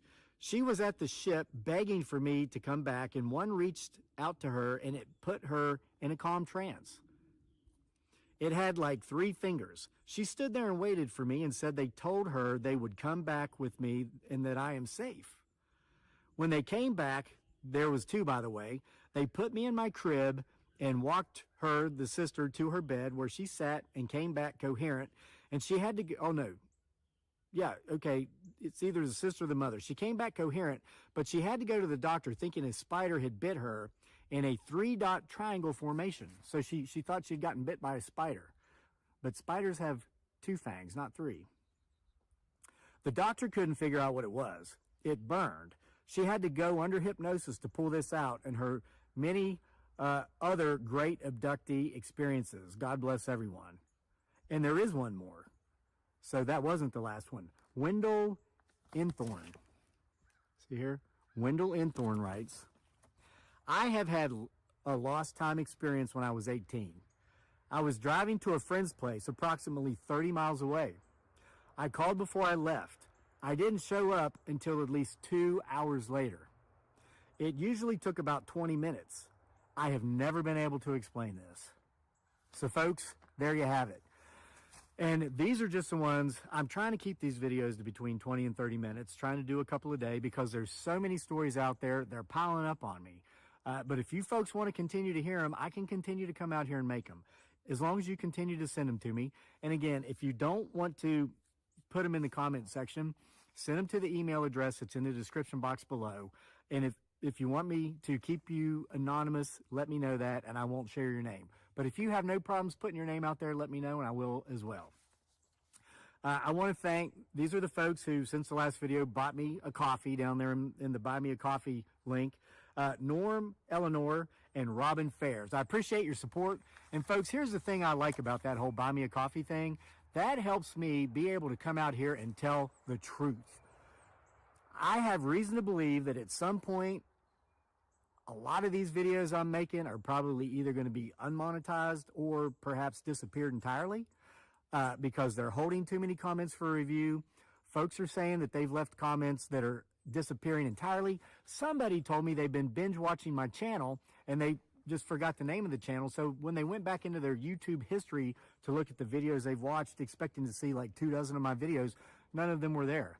The history of, at least of these videos, had been erased, and it went back to whatever video they watched previously to the point before they started watching these videos.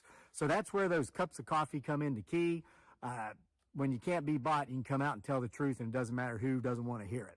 So thank you for your support. Thank you for your stories. And again, if you want to hear about my story, my true experience that happened in Iraq, and the term I was looking for yesterday is chaplain, the ministers in the Army. The chaplain, after me and my gun truck were sent to take 5 days of rest, which meant see a bunch of shrinks, a chaplain came in to witness to us about Jesus Christ, and he shared a story that was identical to ours. He just never knew it. We looked at each other and we decided we'd said enough about what we had seen. Alien technology, secret military weapons. We weren't about to tell this guy what we had seen, even though he just told us an exact story of another unit who had recently seen the exact same thing. If you want to know what that is that we saw and the other unit saw, let me know in the comments section. I have no problems coming out here again 4 or 5 hours from now and telling you that story, because I'm not backing down from trolls. I'm not backing down from anybody. There's too much going on now. The entire world believes these stories that were used to ridicule folks for many, many years.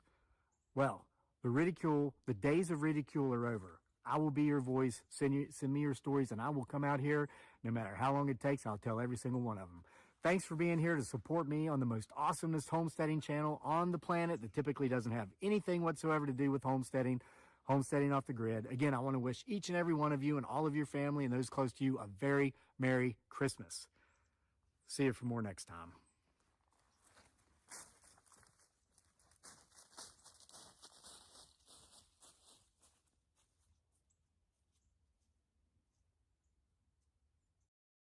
So what's going on, Baffle Gang? Because holy smokers, that ain't no jokers, okay? Put your poppers on a leash, guys, while we're at it. And I got a bunch of clips that I'm gonna share with you that I think you guys are really gonna like. But real quick, if you're new here, please do not subscribe. I mostly just cover gaming news, okay? So do not subscribe, but like the video if you love your mama. Shout out to the homie Casper Side. This is one of those clips that you guys have been sending me. We're gonna talk about it because it seems like a biological thing, not necessarily a UFO or drone, because right now people are divided. People are saying it's UFOs, it's the LMOs, it's the aliens, it's the drones, it's the UFOs, right? So people are really mixed with it, and then you got this clip that I think is gonna just quite literally baffle the hell out of you, okay? But first of all, roll this. Wait for it. Look at that.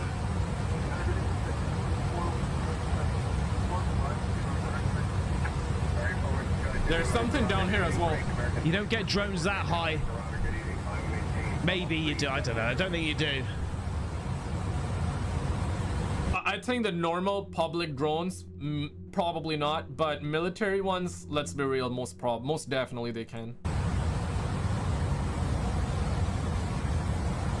But when they say they do not know what are these, like the FBI saying they do not know, it's like, what are we talking about? But wait for it. That thing disappeared. Oh, there's 3 of them now. Yeah, 4 of them. It just... What? Hey! Did another one just come out of that?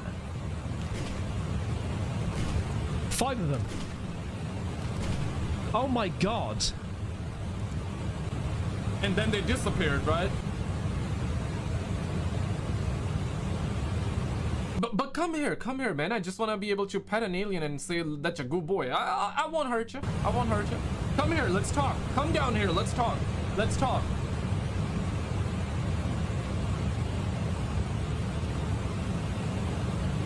I just want to pet an alien, guys. Holy moly. This is like some sort of pod of some sort. Stuff is moving in the inside and it seems like a biological. Is this real? Is this fake? What? That's... Mate, that's moving in there. Mm. I think so. I think it's just the... Yeah, uh-oh. The way he looked, man. Shout out to Casper Sight, man. Love the guy. I think I've got a clearer video in a second. It's just this one's got no music. Are getting even more crazier as the days are passing by. This was caught last night in New Jersey on December 16th of a super bright drone with bluish purple lights all surrounding. And it looks like it seems like it was caught or stuck in the tree. This had prompted about 7 police cars to respond to this matter. Alright, okay. I'm just throwing it out there.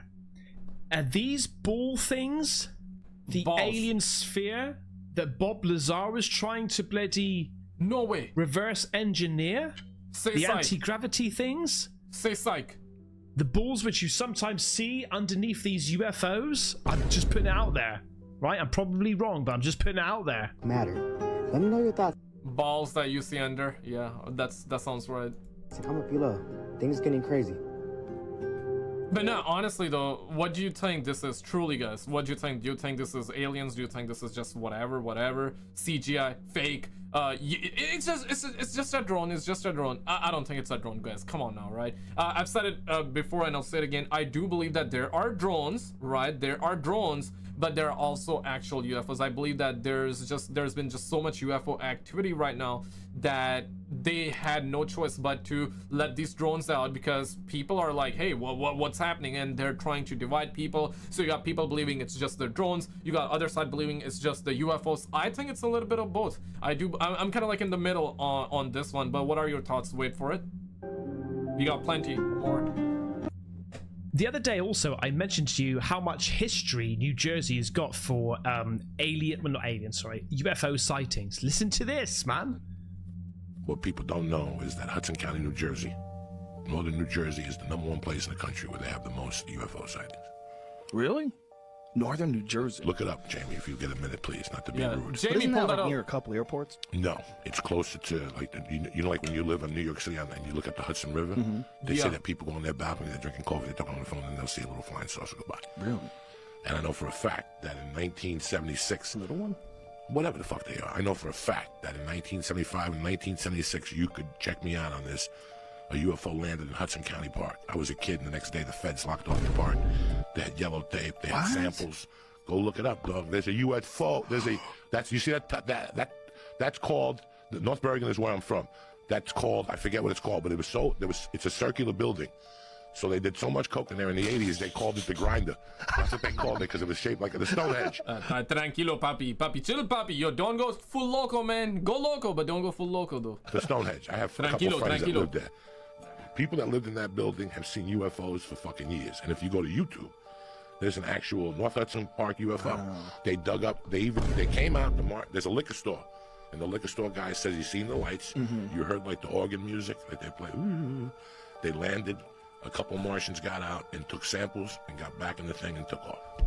No, There's a YouTube thing. There's a History Channel special about it, and I. Okay, so what did they took? Like some couple of Subway sandwiches? Is that why they were here? So it took some samples, okay, on a reel though. Took some samples and then pieced the F out. That's it. That's it. I mean, come say hi though. Come say hi, man. How are you gonna come to our planet, take samples, and just peace out? It's like going to somebody's uninvited, not knocking the door, but busting the door open and getting inside, grabbing a couple of Twinkies, and then piecing the hell out and be like, yeah, come on, we'll be back tomorrow, guys. Sorry.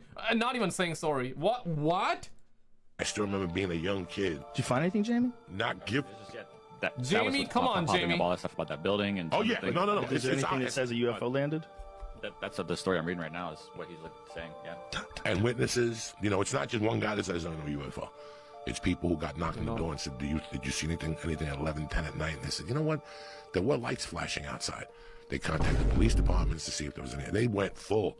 Then the FBI came in, circled the park, it was by the Little League field in Hudson County. But it is, like you think it was Area 51, you think it was close to northern Las Vegas. The #1 place to see UFOs is northern New Jersey. They even made a reference to it in The Sopranos. When he said something, he goes, what are you talking about? Last week you said you seen a UFO in Hackensack.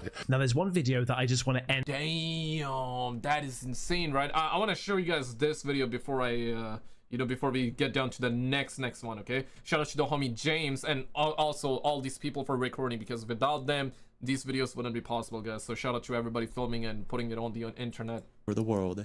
And these are some of the videos that I've been talking about. Check this out. So this is coming in from Pittsburgh. The lights being weird in Pittsburgh. Uh-oh. Aliens coming, aliens from coming. Gcast on Twitter. Okay, so more than one perspective. That's good. Meaning you can probably actually see legit. one of the orbs up there in the sky. Shit, man.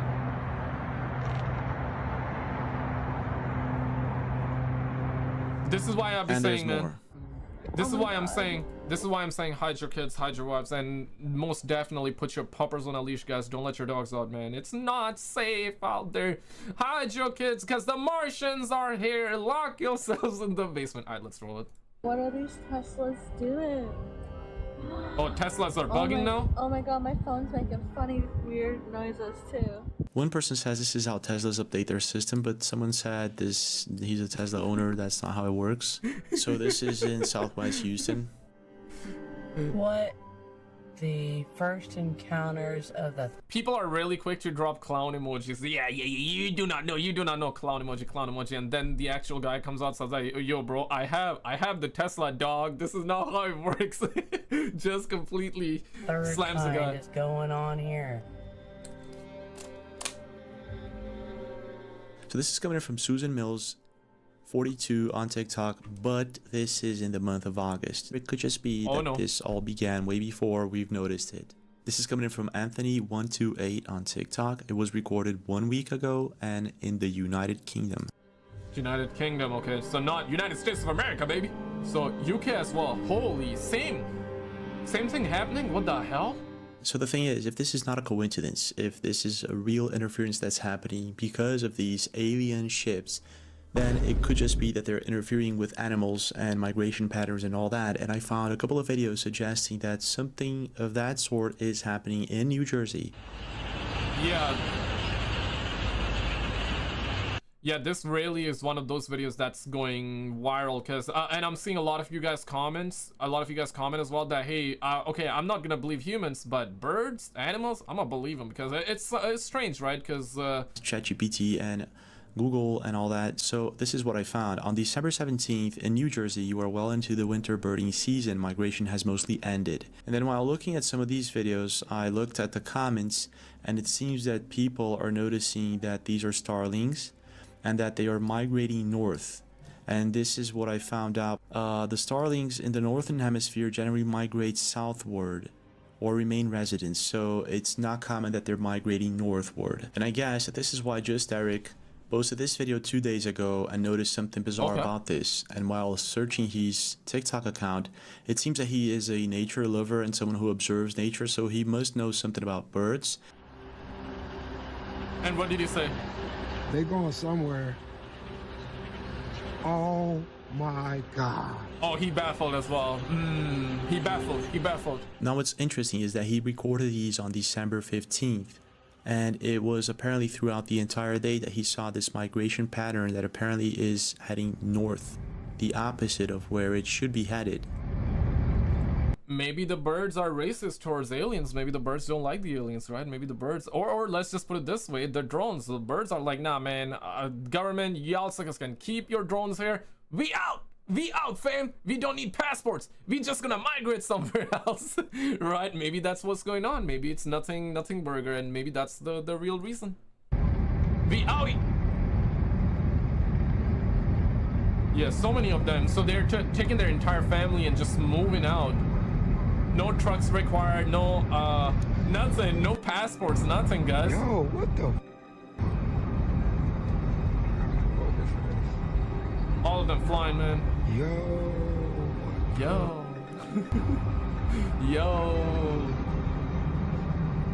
Where they going? Oh, the God.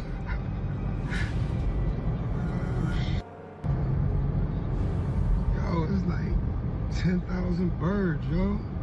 10,000 birds, yo. Then, okay, so this could be just a coincidence, and maybe birds are migrating north for some reason on December 2024. But it could be also related to this phenomenon of the orbs and all that. Who knows? He looks like he's moving towards. It looks like it's moving towards the north. So a couple of days ago, El Duets posted a video in which he messes with the pitch in one of these interferences that were recorded on radio. Check this out. Oh yeah, this one was big. Okay, for context, right? So apparently just the other day, people were experiencing these odd sounds while they were trying to play radio. It wasn't just one person, it was like multiple people experiencing, and this guy literally just called it aliens, that they are hearing the ALMOs. Let's not go too crazy, but it is definitely very odd as to what was going on, because a lot of people were experiencing this. So with that context, let's get to it. So this is an update.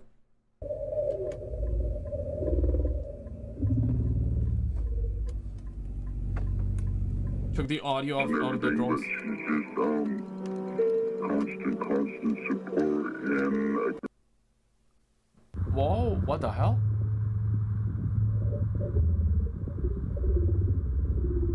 This is original.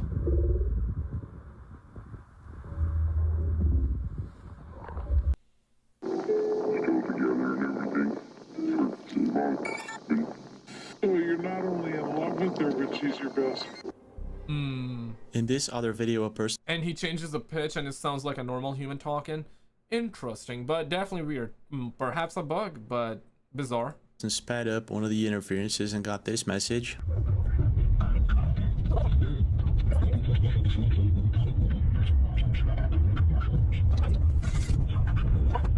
So video sped it by 8 times, driving home right after midnight on New Year's, and the radio starts playing this when it was just playing regular music. What?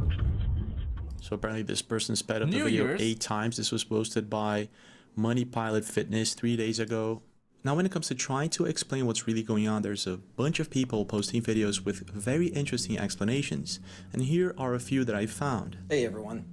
My name is John Ferguson. I'm the CEO of Saxon Aerospace here in Wichita, Kansas. I'm not normally a TikTok kind of a guy. I like watching this stuff every once in a while. Yeah. But I'm a manufacturer of unmanned aircraft, military grade unmanned aircraft, as you can see one of my systems here. There's all of these mysterious drones going on off the East Coast, and as a professional, as a subject matter expert, I wanted to give you all my opinion on what I think could be going on with these drones. I don't particularly believe that these have a nefarious intent. I could be wrong, but I want to give you the truth and what I believe. It's my own opinion, and I've not bounced this off of anybody. So this guy goes on and explains how he has information from a buddy of his that there is a missing nuclear and apparently this thing went missing in Europe when it was headed towards the United States, and they can't find it. And so there's a lot of things. No, that's the thing, right? It's a lot of he say, she say kind of thing, and there's another footage that's coming up, so wait for that. But here's the thing. So Trump came out, said that the government knows, our military knows where they are flying from and all that, right? That's what Trump said, but they don't want to talk about it. And he said that they should talk about it. And when the interviewer asked Trump, hey, so can you tell us what's going on, he said no comment. So that's what Trump said. Now there was a guest on Joe Rogan, and this is something I saw from one of you guys commenting, and one of you said that the guy that showed up at Joe Rogan said that nah, it's not like the lost nuke or anything, it's not that, right? But then there was another video that actually went viral, which I will link you in just a little bit. I covered that towards the end of that video, and I will link you that in just like a moment. There was another evidence found that it is actually the lost nuke that they're searching for, but you see, like, it's just he said, she said. There's just so many leaks, rumors. Now one thing is for certain, something is going on and they don't want to tell us, right? Okay, let's just put it this way. These are not aliens, these are not UFOs, these are drones that is made by either US or another country. Let's just say China or Russia. Let's just say they are ours, right? But why all of a sudden, why are they flying right now all of a sudden? You know what I'm saying? And why are they not telling us about it? Like, what's the cause, what's the purpose, and why the FBI do not know what's going on, right? That's what they said. But they said that, hey, public don't have to worry about it, right? So you know what I'm saying, right? So there are a lot of questions right now. One thing is for certain, something bizarre is going on. And as we got down to the content here real quick, I want to say, guys, if you do have Instagram, if you do have Twitter or X, it would be my honor, my pleasure to have you there, just in case something happens, you know what I'm saying? So definitely check it out. Links are always down below. All right, let's get back to the content here, boo boo. Going on right now, and he believes that all this that's happening with the drones in particular, it's because they're scanning and trying to find this nuclear blood atom. This is one interesting theory, and he explains this theory very well. If you want to watch his video, he's John Ferguson 730 on TikTok. He's got a very interesting video on the topic. Now when it comes to explaining the drones, he might be on the right path. I'm not so sure about that, but it kind of makes sense. But what about the orbs? What about the birds, the interferences all over the world? Yeah. How do you explain that? And being that everyone's zooming in on these objects, these orbs, it appears as if they are organic. Yeah, biological. Not obeying the laws of physics or gravity and all that. So she explains plasma and dark matter. And in a few minutes, I'll explain why I think this may have something to do with it. Oh my God. Y'all, the UFOs, the drones in New Jersey are... ABC News captures clearest image yet of drones in New Jersey. So this is coming live from ABC News, okay? Damn, so they captured it live. So it's not like an amateur or an astronomer or a scientist or an astronaut. It's just like live on the news, they're capturing it. Yeah, strange times we're living in. So we got UFOs, and drones. I'm separating them. So UFOs, drones, and then these orbs as well. All of them flying. Crazy times to be alive, guys. Crazy times to be alive. Are chasing these things. That the drones are not plasmoids, and I 100% agree. Genius. So what the F are plasmoids?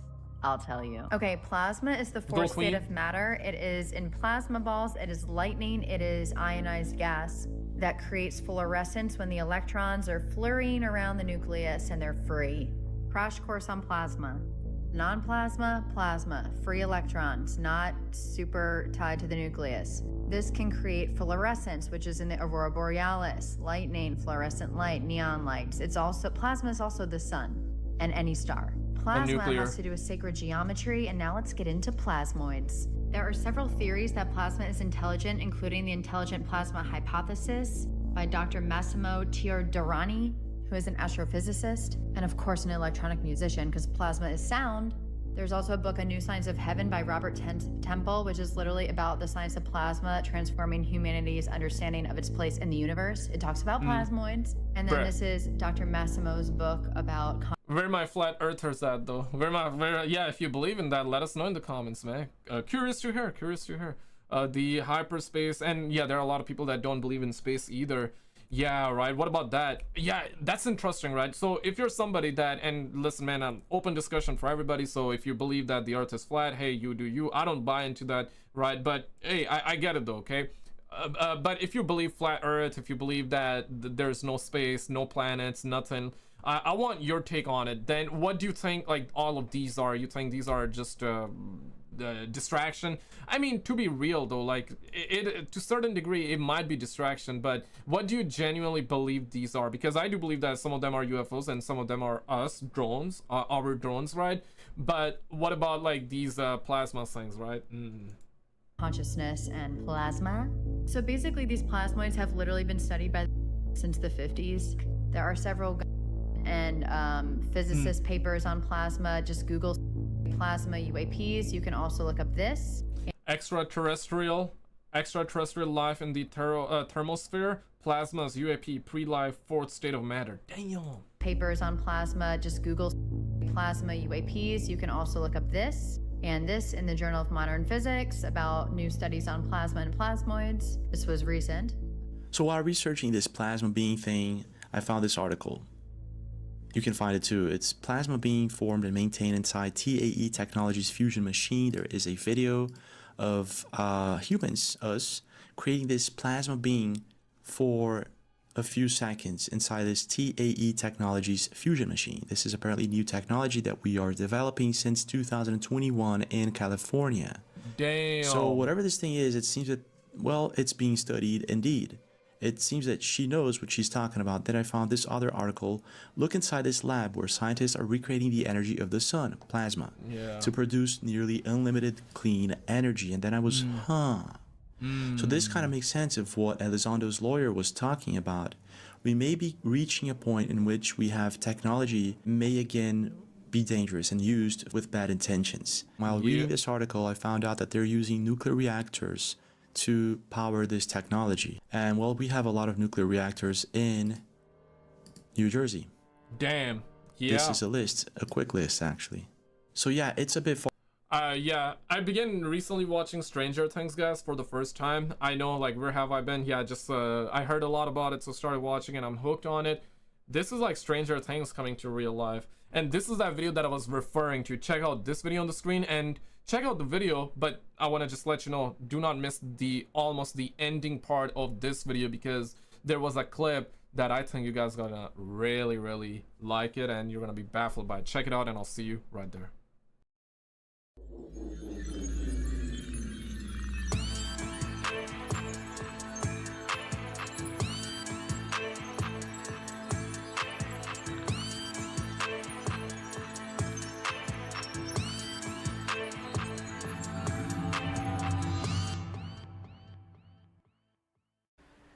Good afternoon, folks. Welcome back to Undercover ET UK, and today we've got a massive video for you out of Australia yet again. This time it's from a lady called Alana, and she posted it on the Facebook group. I had a quick look at one video, was really impressed, and I asked her if she could transfer it over via email to me, and she did, and it is absolutely brilliant. I've looked at it once or twice, taken a few snippets of one object that I just can't put my finger on, folks, so I'm going to need your help with it. And we've also got 3 other videos that I need to look at, which I've not even had a sneak peek yet. I'm not too sure how long they are or what they consist of, but let's get into it, folks. Let's get into it. If you like the idea of disclosure and you want to support the people's evidence, folks, like and subscribe to the channel. It's free to do so, and I'm going to bring out memberships next month, and it's going to be awesome. We've got so much to get on with. I can't wait to have conversations with you guys. I can't wait to have face-to-face meetups with you guys. We're going to do UFO hunts. We're going to do the lot. But a lot of that cool stuff will only be open to members, and then general information will be public. It will just be open to everyone, folks. So that's where we're at. Yeah, hit the button and let's get straight into it. Alright, folks, we're going to start off with Alana from Australia, and this is on the Facebook group Undercover ET UK UFO/UAP Evidence. So that's what the group looks like, folks. You're welcome to join it. Just stay respectful and you won't get banned from the group. As simple as that. Upload any evidence that you wish. If it's any good, it does make the channel, and that's exactly what we want, folks. We want as much evidence from as many corners of the planet as possible, and yeah, that's exactly what Alana from Australia has done. She's gone ahead and sent some footage in, and we're going to take a look at this one, folks. It's brilliant. Now, we've got some noise, some nature in the background, which is always good to hear. Sounds like an orangutan or something. I'll just play it through, folks.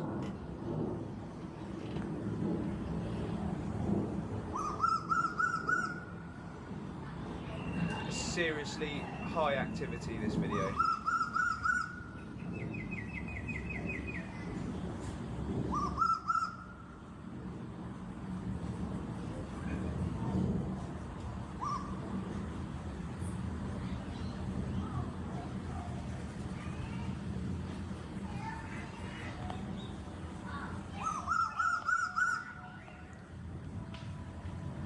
how do you get clicks then as that object went past? That's just insane. This is going to be incredibly hard to work out because I think there's bugs and UAP in this clip. Having said that, the skies are awfully quiet, right? Like, there's not many bugs flying around. And that was clearly a UAP, that one that went past then. It was really fast. I can only assume the others are as well. But we will dive into this, folks. And there's some mad stuff that I see happen prior as well. Some really, really fast moving objects in that, and I appreciate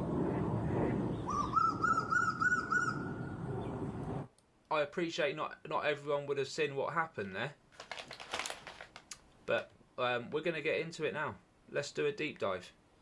And the best way to do this, folks, is to slow this right down, and it takes a bit of patience, so I need you guys to be patient with me, and we're going to get straight into this now and work out what the hell we're seeing here. And you know, when objects are travelling 2,000 miles an hour, we have to at least slow them down.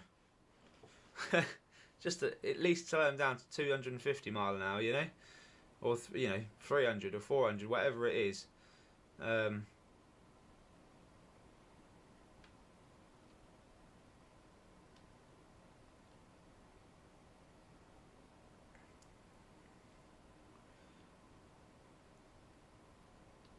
Halfway. We're seeing all these zippy objects, and honestly, like, we can see flies do that as well. It's just that on camera, when it's slowed down, we normally can see flies every movement. Here we're getting flickers, stuff like that. Just like you can see where it's moved along the screen, but only for a split moment. Look at that. That's, for me, that's just, you know, it'd have to be something hogging like right next to the lens to be doing that, and I don't believe it is. Look at the speed of it.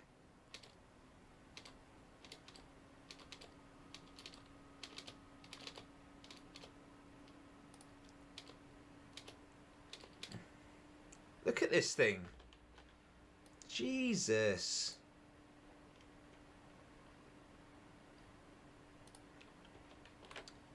That's crazy. It's too fast. It's just way too fast, and it's clearly a saucer because that's bigger than your standard Dragon. If that was closer, if that was a Dragon UAP and it was closer to the lens, it would look a hell of a lot bigger than that. Like width, height wise. Like normally, when you're filming up in the sky, or it's two saucers together. Do you know what? I don't know. It looks far too big to just be a normal object up there. I'm going to take that.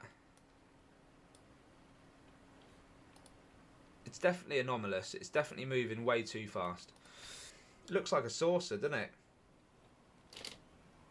It really does look like a saucer.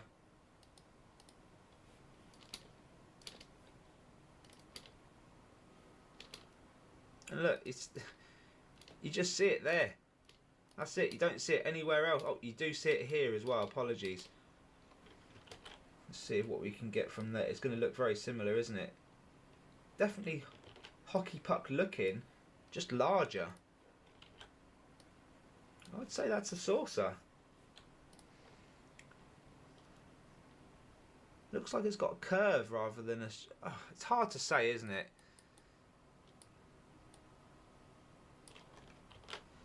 But we're going to do the enhancements. We're going to find out. We are going to find out. Okay, let's go through this, folks. Let's try and find some more.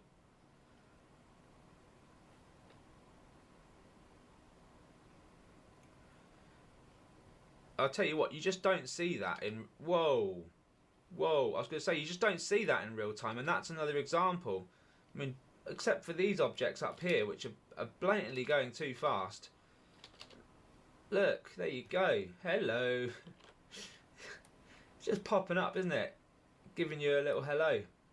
Now you can see here it's got plasma either side, so now it's looking more hockey puck like in size. At least it is in this clip, but we just don't know whether it could be triangular, couldn't it? It could be any shape really, as long as it's got a flat edge there. Let's see if the AI gives us anything more.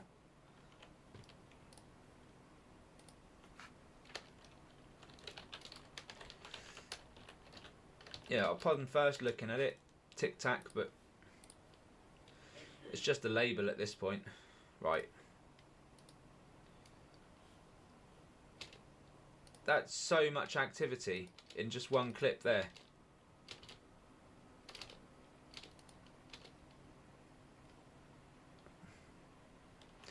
I'm going to take it. I'm going to take everything that I can find on this thing. And do you know what? Do you know what's hilarious about this? For those that are like in complete denial, this has now been seen in 3 or 4 different times in this clip, and it's never changed shape. No wings, nothing.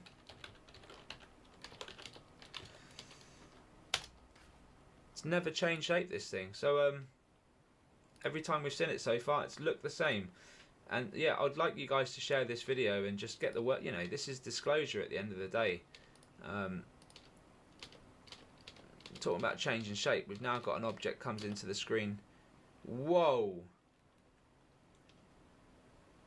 And I see why that looked like a wing coming off, because it's just a plasma jet coming off one end. But that is a saucer. That is clearly a saucer. It's just too saucery. You know?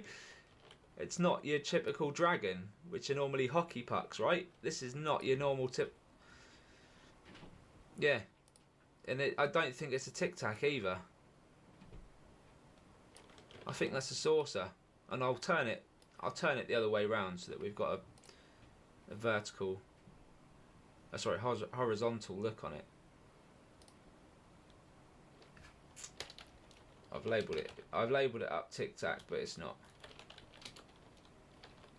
Well, I'm gonna label this up saucer, because I think it is. They could be different objects, but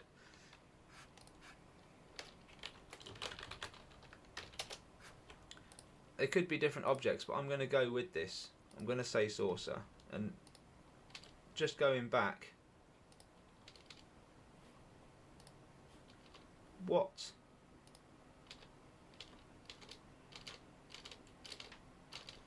I said it's high activity, so that one there. Definitely more than one of these things in the sky. I mean, we can see ones in the background as well, and they can zip over so fast. And this is what I'm on about. I'm going to take this, because anyone who says this is a fly, this is their argument right here, isn't it? This is the one image they've got where they can say, look, you know, if something coming off of it resembles a wing. Well, I've never seen a fly that large, and if it's up close to the camera, they're normally just big fuzzy blurs. It's incredibly hard to get any detail on a fly, so this just looks strange to me. To me it just looks like plasma, or whatever this energy is, this highly charged electricity that they use, and then the object is the dark thing, and I've always stood by that, and I'm going to do that on this occasion as well. That's going into the bucket.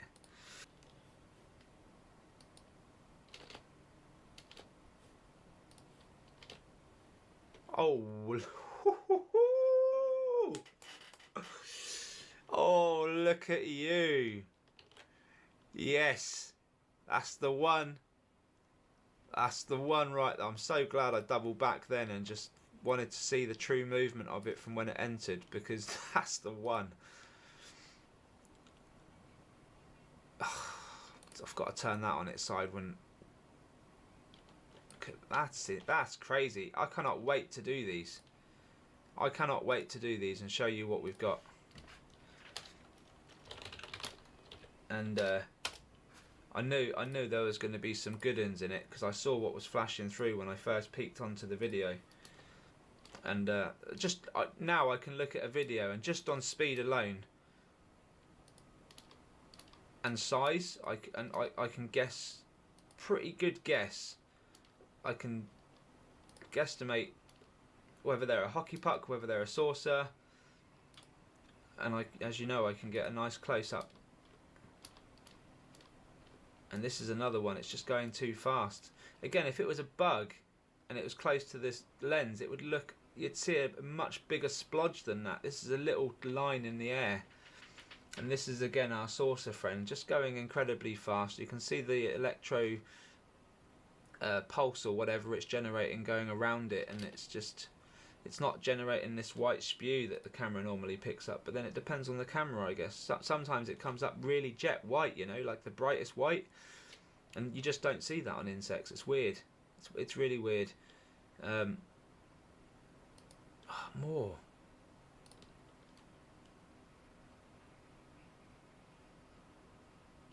It's around there. Yeah, look at this thing. Folks, you've got to remember, we are as slow as we can go on this player as well. So if you're still like, no, it's not fast enough, trust me, it is, because it'll go real time, you just don't see any of it. And you would do, you know, bugs just don't move that fast. Any bug on the planet, I think the fastest bird goes between sort of 60, 65 and 80 mile an hour. Whoa.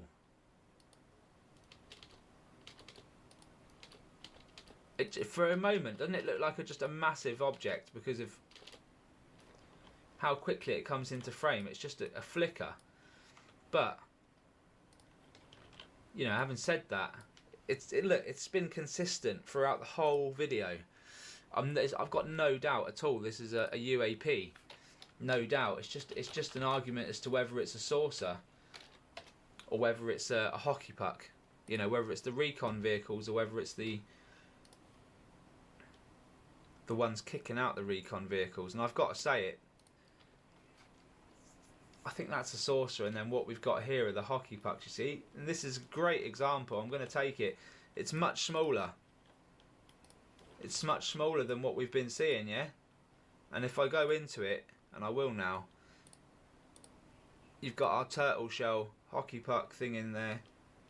Do you know what? That might even be something else. Just we've seen objects like little containers holding things, and I'll take it. That's an interesting one.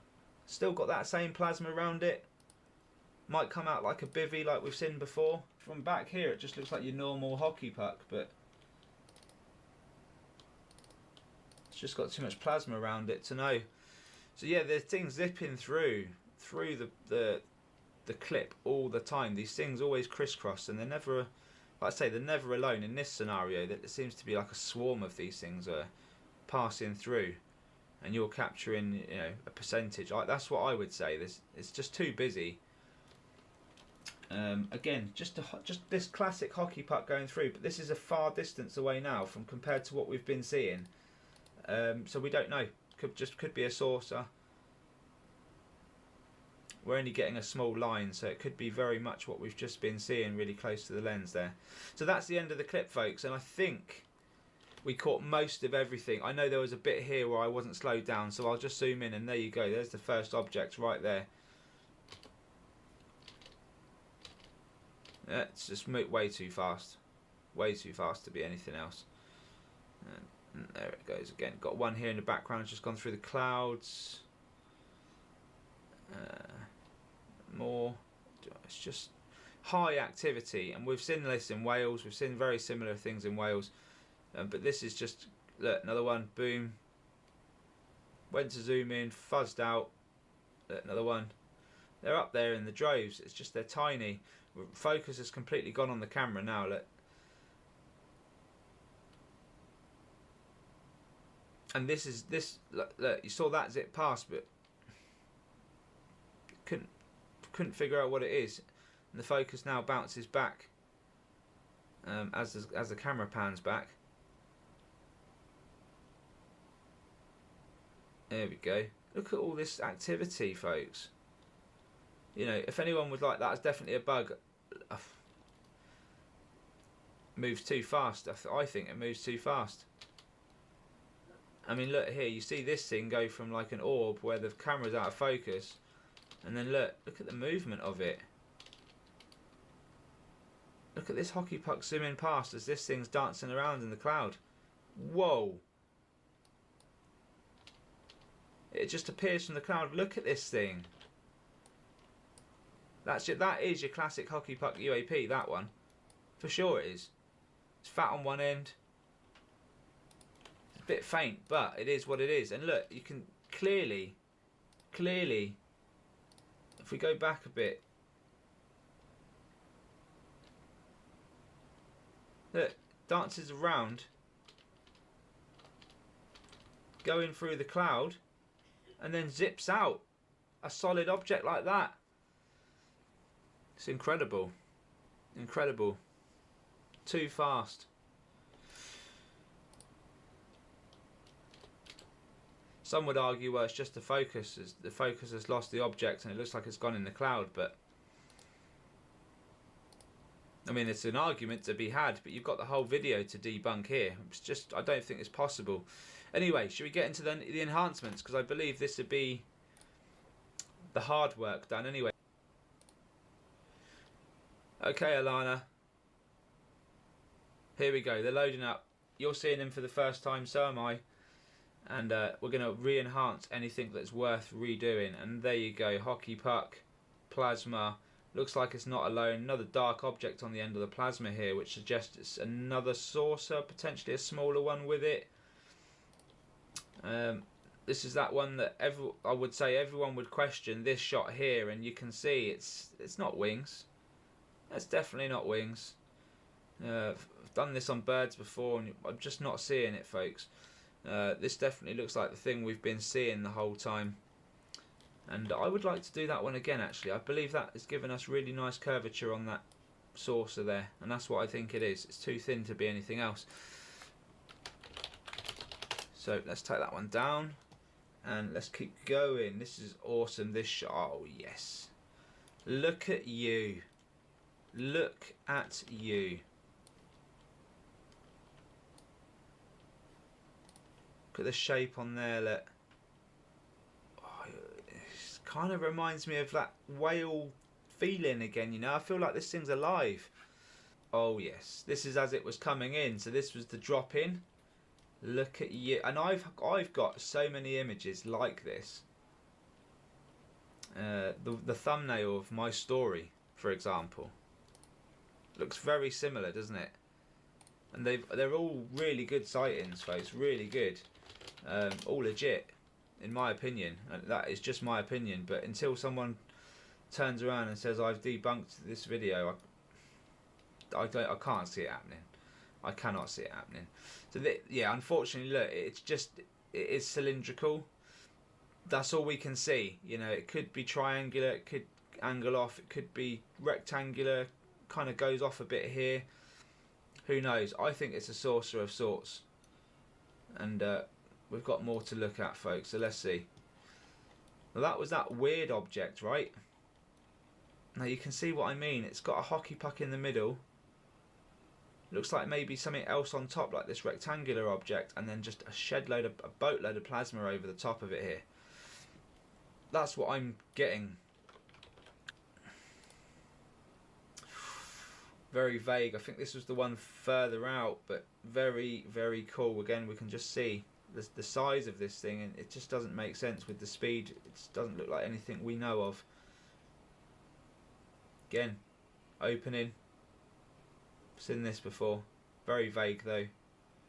Looks like a lot of plasma. Maybe the puck is here. It's only this size.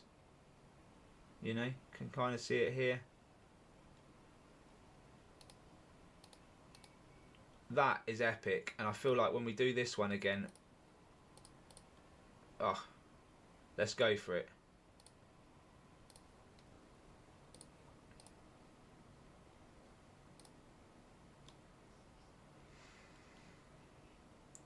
Alright folks, let's see what we get from this. I've gone to work on these things just to spruce them up a little bit, and that is epic. Whoa, yes mate. That's what we're after. Look at you. And that, there you go, I did it. I changed it round so it's side on. So this was the one coming down vertically, and I changed it side on, and I managed to just buffer this corner out here, this curve that I said was there, and it just basically meant I had to zoom in and out a little bit and take different snippets and start enhancing. Then I just did a rotation on the photo, and boom, look at that. Absolutely amazing, and I'll take it. And on to the next one, folks. There you go, look, swirly whirly, pointed edge, lovely. And that's it from the other side. Amazing. That's it actually coming down as it was.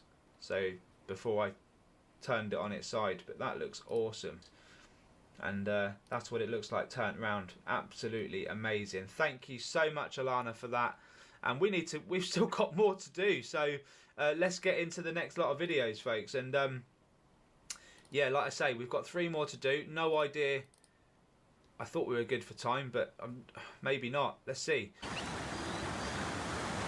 What? Hold up. Let me start from the beginning. What are they?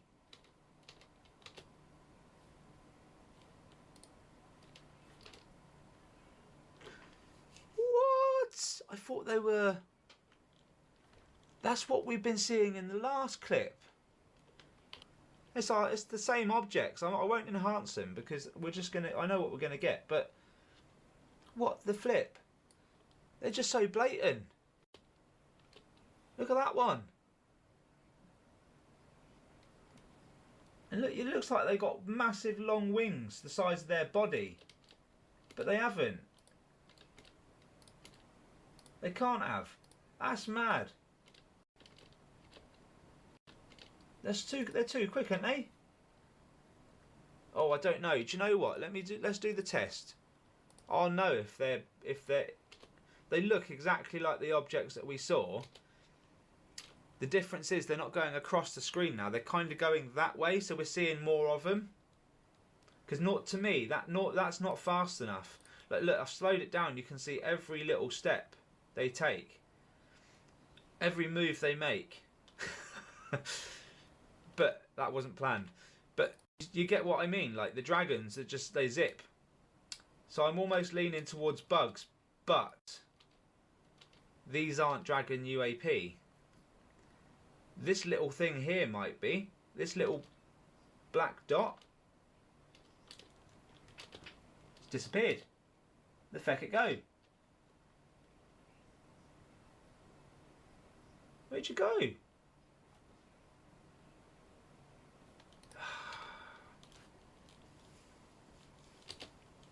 Urgh, the wings bloody disappear, man. Nothing in focus, no? Oh, that one's wobbling. The fuck's wrong with you? Mate, look. I'm not sure what's going on, but one of them's on drugs. Giving it the wiggly wiggly mid-flight. Look, fuck, it's bent. It's bent over like a bow and arrow. I'm taking that, just because it's weird. It's all weird. They're going from top to bottom rather than from left to right, so we are going to see more of them. We're not going to see the true speed. But I'm on the fence. I'm on the fence. Are they out of focus, long-ass bugs? Let me know your thoughts in the comments. Alright folks, we're on to the second to last video now, and this is a fairly quick one, I believe. Let's have a quick look and see what we've got.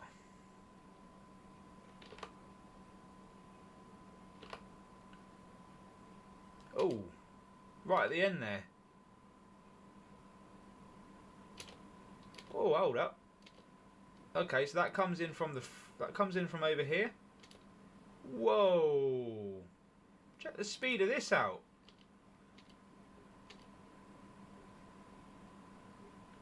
Huh. So it kind of like swings round, goes straight for your camera, and then doubles back. Hey, right past the camera. Boom, and then back. Wow, mission accomplished. That's a camera tag if ever I've seen one, Alana.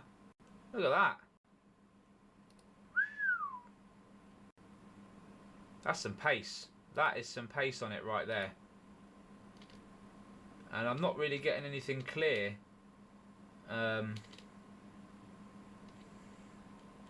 That's not too bad. Yeah. Epic. Okay, on to the last. This one has got two objects at least that I struggle with. One looks like a dragonfly at the start. For me, the body's not large enough. Sorry, the body is too large. To that right there. The body's too large and it moves way too fast. I'll just play it again in real time before I try and slow it down. I haven't tried to even look at enhancing this one because it's just gonna. It will define what's there and it will just look like a fly, honestly. The wings look out of proportion. The body looks okay. The tail looks okay. You see? It really does look like a dragonfly. It just moves incredibly fast and I was kind of on the fence with it. But hey, let's move on. I believe there are bugs, birds, everything in this clip, as well as the hockey pucks. So it's a challenging one to go through. That's a bird.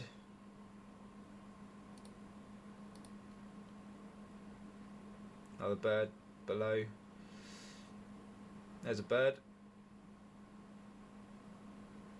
Now, in fact, I'll just do it while we're here, for the sake of it. You see how fast that bird is actually moving? It's shooting quite fast, yeah? And actually a dragon appears here, just in that moment. Oh no, it's a bird. Yeah, so it goes quite fast, right? Now, if I slow this down, you will see the difference between this bird and your regular saucers / dragons. Look.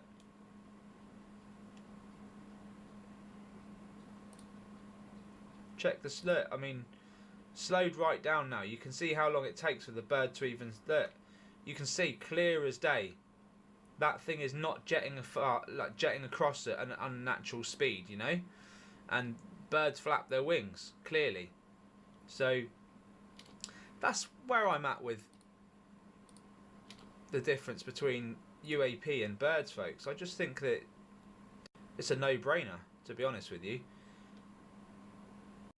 The bugs are a little bit harder to work out because you need to make sure you're looking at the right thing, and then it's to the human eye you can't even notice, and on the computer it's fractional.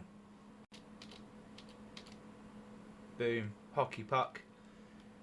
Looks like a good hockey puck to me. It's well in the distance there. I'll just zoom in for the folks that can't see it. Look at that. Super, super quick. Just don't see him. Unbelievable.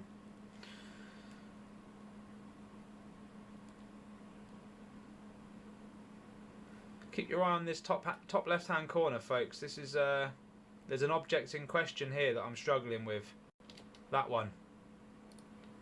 Now I've taken the stills and I know it looks like a moth or a butterfly, but I just need your help on it because I've looked at all the different types of butterflies there are in Australia. There's some 400 plus, and I've never seen a butterfly that looks like this with this sort of wingspan. Potentially a moth, but even moths don't really look like that. So let me know. We're going to do an enhancement on this thing on all 3 frames that it's seen in, and it moves really fast, folks. Now, if that wasn't strange enough, we also see something very similar go right across the screen in a minute, only it really looks like a butterfly in that moment because it's kind of side on, but I'm fairly confident it's the same object. Now before we get there, we just had another object zip across the top of the screen here, and I'm fairly confident this will be that hazy hockey puck UAP that we saw on John's channel yesterday on Latchkey Hustle, and what we've been seeing all night here, so check that out. Yep, another smaller dragon actually follows up behind it as well. Look, there you go. That's nice. It's a nice stop right there. Let's see if this is worth doing. Yeah, I'd say so. I'll just take it and we'll see what we get. Dragon. Perfect. Yeah, so it's going to come across now, or any second now. You'll see a bird at the bottom here, and then as soon as the bird comes into view, this butterfly comes in from the left. I'm calling it a butterfly. Here you go. And look at this thing, folks. It's incredibly fast, and it's clearly flapping wings, right? That's what it looks like. So I've been struggling with it because for me, I'm like, butterfly. Do they move that fast? I don't know. I know they can move fast. I've seen them flap around and go mental in the air in front of me. It's the wingspan. It's the wingspan. And I just don't know, you know?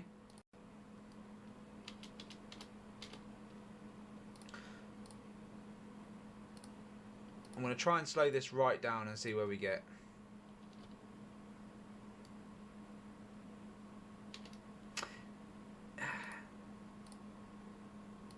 To me, that looks like a butterfly all day long, but I just don't get the wingspan. So like I say, help me out in the comments on that one, folks. We'll do a quick enhancement now of that one that we just took a snippet of.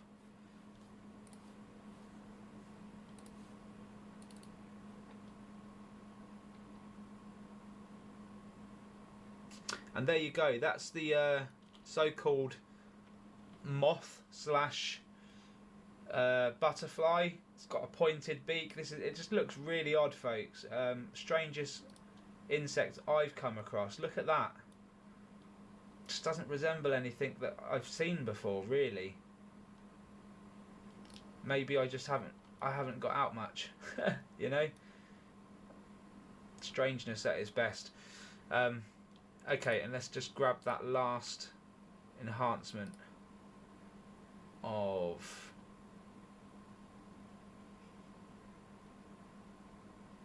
the dragon here.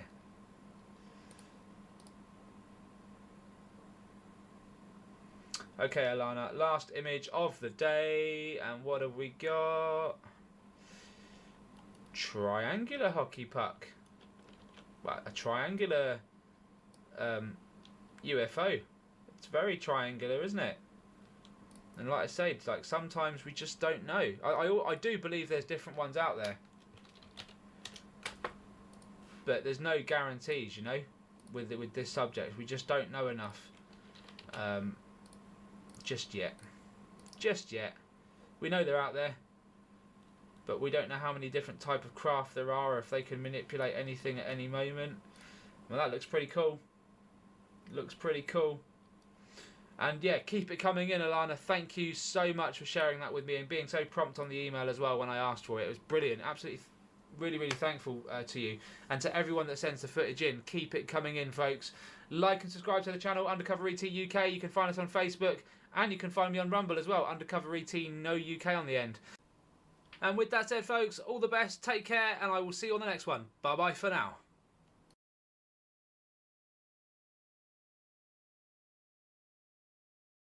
This is the issue. It's time for the media to start asking seriously aggressive and hard questions, because we are being misled and lied to. That's the issue. So please keep your sightings coming in. I am overwhelmed. I'm very interested to hear more, and I can tell you there's something in this, but at the moment I'm not ruling out the likelihood that these are foreign adversarial drones that have developed some kind of advanced technology that is able to operate with impunity over some of the most sensitive airspace in the world.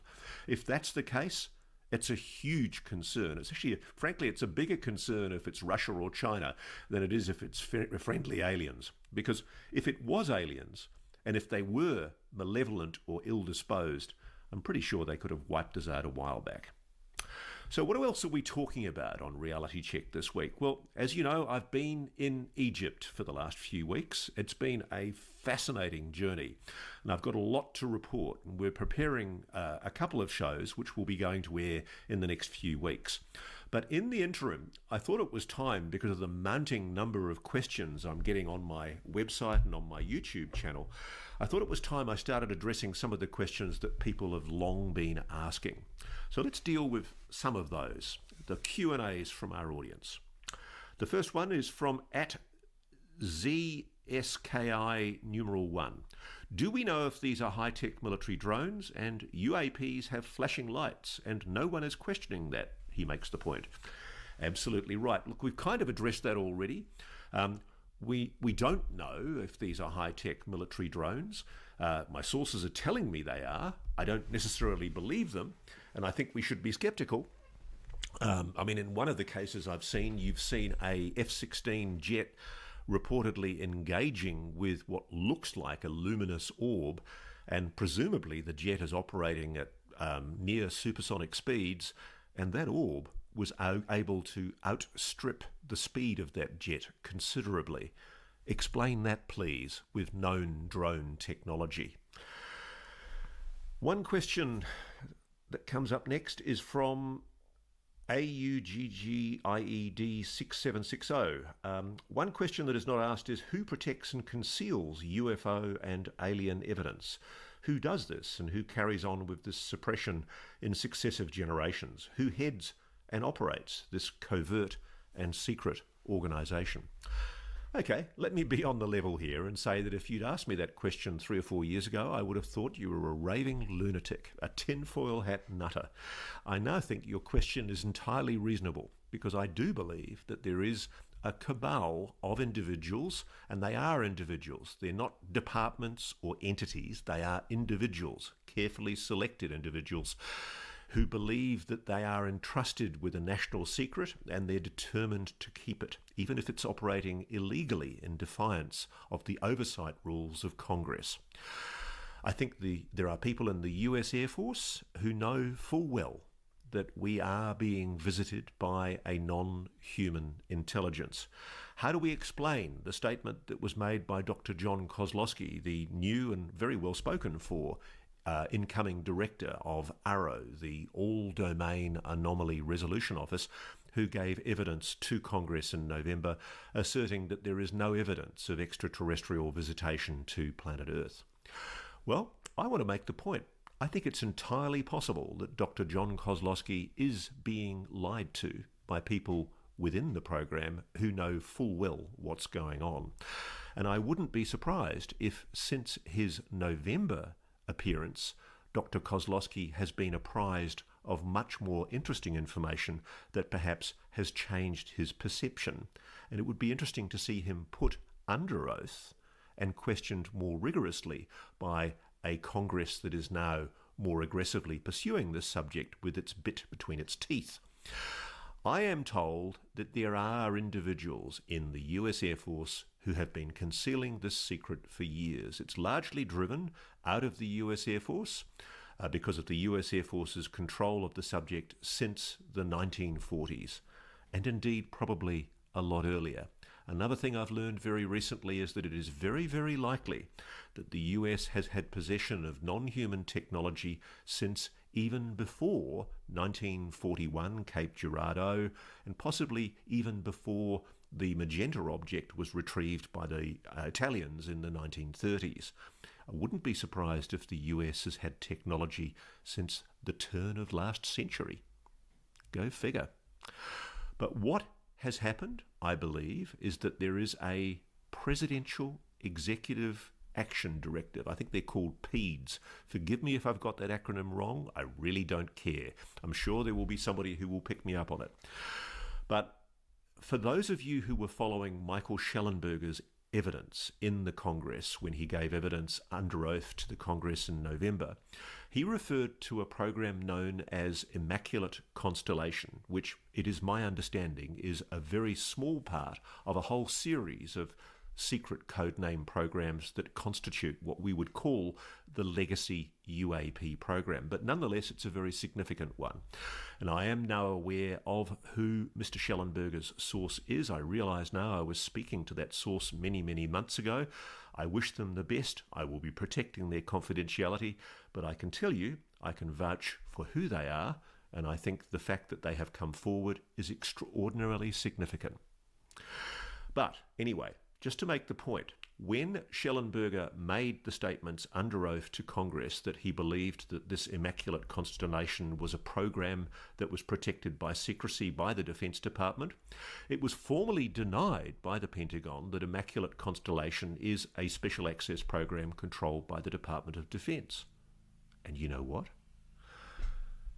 The Pentagon's spokeswoman was telling the truth. And I suspect she knows full well what the real story is. And the real story, I am told, very, very reliably, is that there is a presidential order, action directive, whatever you want to call it, that was signed in or around 1954 by President Eisenhower that enshrined the secrecy of the legacy UAP retrieval and reverse engineering program. This has been kept a secret, even from Congress, in breach, by the way, of Article 1 of the US Constitution, which requires that Congress have oversight of everything it's paying for. This has been done in breach of those congressional oversight rules because of this somewhat lame and, I think, unsupportable presidential order since the 1950s. And I think that it's going to be a very interesting day of reckoning when Congress finally, if it ever does, develops the spine to ask the question of the White House, is there a presidential order which has essentially allowed this issue to be kept secret at White House level for many, many decades? And if that's the case, how do we justify that commanders-in-chief like Barack Obama, like Jimmy Carter, like Bill Clinton, notice they're all Democrats, asked the hard question, is there a secret UAP program? And they were told there wasn't. Certainly Obama was during his administration, and so was Clinton. But they've found out differently subsequently. They know they were being lied to, and they were being lied to because of this ridiculous presidential executive order. On what basis, you would ask yourself, and I'd love a constitutional lawyer to answer this question, on what basis could a former president or a previous president lock in a lie to all futures commanders-in-chief to stop them from being briefed into this program? On what basis was that a good idea? Last time I checked, America is a democracy, nominally. On what basis could a commander-in-chief requesting information about the UAP legacy program be denied that information? And that's what I'm alleging happened and continues to happen. Presidents have been lied to. Congress has been lied to. That should be an issue for the American public. And by the way, the American public should be asking themselves, what about the JFK assassination? Is there a link between the UAP issue and JFK's murder by the national security state, which I'm in no doubt happened? I do not for one moment believe that Lee Harvey Oswald was a lone assassin, and multiple sources in the intelligence community tell me I'm right. I think when we resolve the issue of UAPs, when we blow open the JFK files, I think we're going to solve both mysteries. Okay, moving on. Next question. At DAARK, at Dark982, question for Mr. Coulthard. What is your take on why the NHI do not just reveal themselves? Do you agree with the idea that there is an agreement for delayed or complete non-disclosure? Because if true, I would find that to be somewhat confusing behaviour on behalf of the NHI. I also think that if they were waiting for us to be ready, that maybe we wouldn't be seeing them in our skies, or maybe at all. Thanks for the work you do and hoping to hear your thoughts. Okay, Mr. Dark. I think there's a really interesting explanation that I'm beginning to hypothesize. This is only a speculative hypothesis on my part, but it is based on work that I am doing that is increasingly focusing on what I believe is a consciousness connection to the UAP phenomenon. I do think that there is a link between what we call psychic phenomena, telepathy, or psionics, as is the more neutral term that's used by the military and the defense community. I do believe that there is a connection between human psionic abilities, telepathic, psychic abilities, and consciousness, and that the UAP phenomenon is tied into that. And I suspect this is one of the largest reasons for why this is being kept secret and for why the NHI are not overtly showing themselves. And my growing hypothesis, it's just a hypothesis because there's a few things I can't tell you right now that I'm going to be reporting on in coming weeks, and I'm very excited to be bringing you that story. But I do know that the Air Force has been working on psionics for many, many decades. They never stopped investigating the power of the human mind and consciousness ever since the Stargate program and the remote viewing program. I know it's been poo-pooed. I know there's a George Clooney movie based on John Ronson's book called The Men Who Stare at Goats. And I know all the supposed debunkers say it's BS. But I can tell you, it's not BS. I've seen it for myself, and it's real. And in forthcoming weeks, you will see why I say it's real. And I believe the United States Air Force has knowingly deceived Congress, successive presidents, and the American public and the world about what it knows for far too long. It's time for this story to be told. Now, coming back to the question from Mr. D'Arc, I think the NHI are showing themselves in our skies to twig our consciousness, to make us humans aware of capabilities that many of us don't even realize we have. And I've seen those capabilities demonstrated in recent months. I know they're real, and I frankly don't give a flying fig what the debunkers or the skeptics or the trolls would say about that. It's real, and they will soon be eating humble pie. The capacity for the human mind to engage externally with some kind of uber consciousness has been speculated about in science. Go and have a look at the work on microtubules. Let's have a look at what modern science is speculating about a quantum connection between the human brain and an external consciousness. That's where we're going in this. So what if UAPs are merely a manifestation of something that is above and around us, a consciousness? Some might call it God. Yeah, I know, this is heavy stuff. But what if the purpose of its engagement with the human race is to slowly twig our awareness and to encourage us to use abilities that we don't even know we have? I'm very interested in hearing from people who were part of the GATE program 20 to 30 years ago, who found themselves in rooms with US Air Force officers and strange psychologists in white lab coats, showing them on occasion strange, apparently non-human objects. Yes, this has been happening. Young kids, prepubertal kids, have been misused in experimentation by our military in experiments designed to develop an understanding of how to engage with the phenomenon, with a consciousness. And I think at the same time that NHI consciousness is trying to engage with humanity individually. I've spoken to so many people. I had a message this morning from one person who's an very senior US Air Force person working in a very sensitive area, who told me that they had psychic abilities and they'd never spoken about it. But when they told me about their sighting of a gigantic craft, I said to them, by any chance, do you have psychic abilities? Have you ever had an intuition or a precognition? And they said they were very moved by my question because they'd never really spoken about it. But yes, they have. And everybody I talk to tells me about intuition, precognition, some kind of second sight, some kind of insight that gives them an ability to understand or engage with things in a way that humans can't quite understand. And I think that's what lies behind our understanding, or our growing understanding of the phenomenon. I think that if these are craft, if they are craft at all, they are a manifestation of a consciousness that is trying to engage with humanity. And I think, interestingly enough, the evidence that I am acquiring suggests that these craft can only be operated by people with those psionic abilities. Watch this space. More to come on this.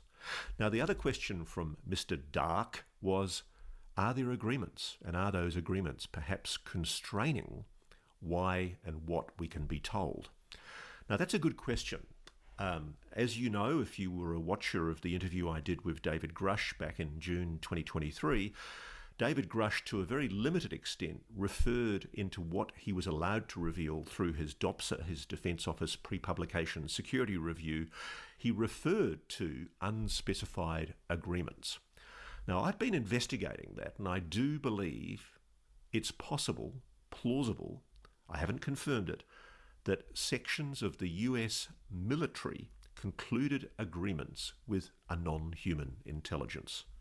And I wouldn't be surprised at all if there was an agreement of non-disclosure, perhaps some kind of Star Trek-like prime directive where the NHI didn't want humanity informed.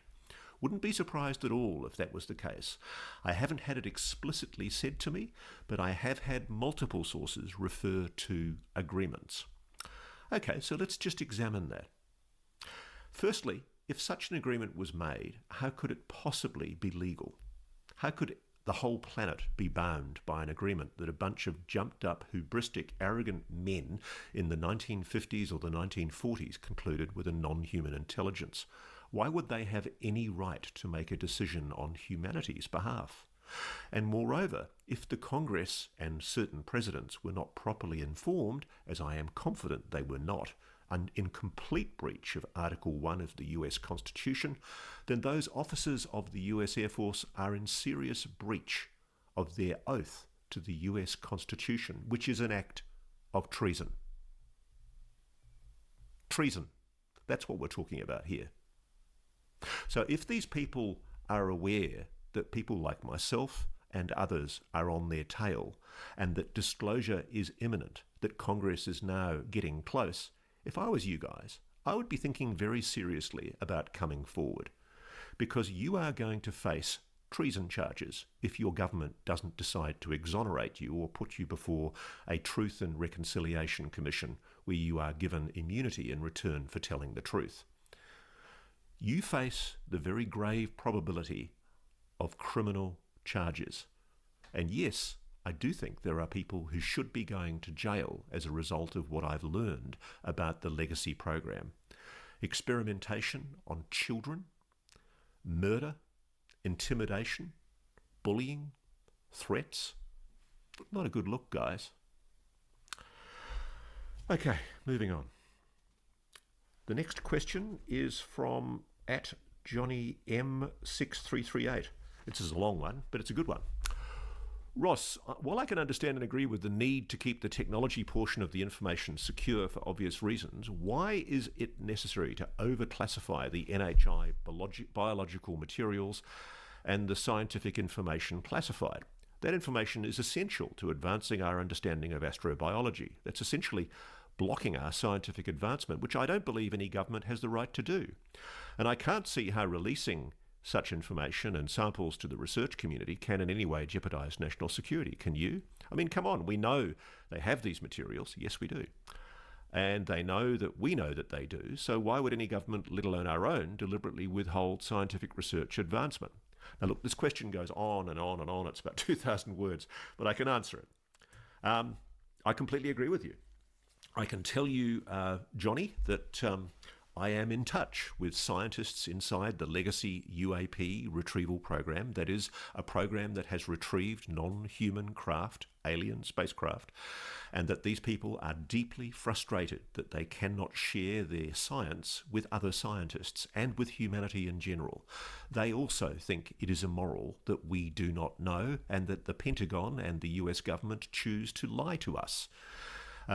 What they want is for their science to be shared with other scientists so that we can achieve breakthroughs that allow the materials science study of these objects to get a breakthrough. Because my understanding is that when they've actually looked at these craft, the technology within them has often defeated materials science. It's an assembly at the atomic level of which we are not yet capable. That's the issue. But what we have learned is the ability to psionically engage with non-human technology and operate it to our own advantage.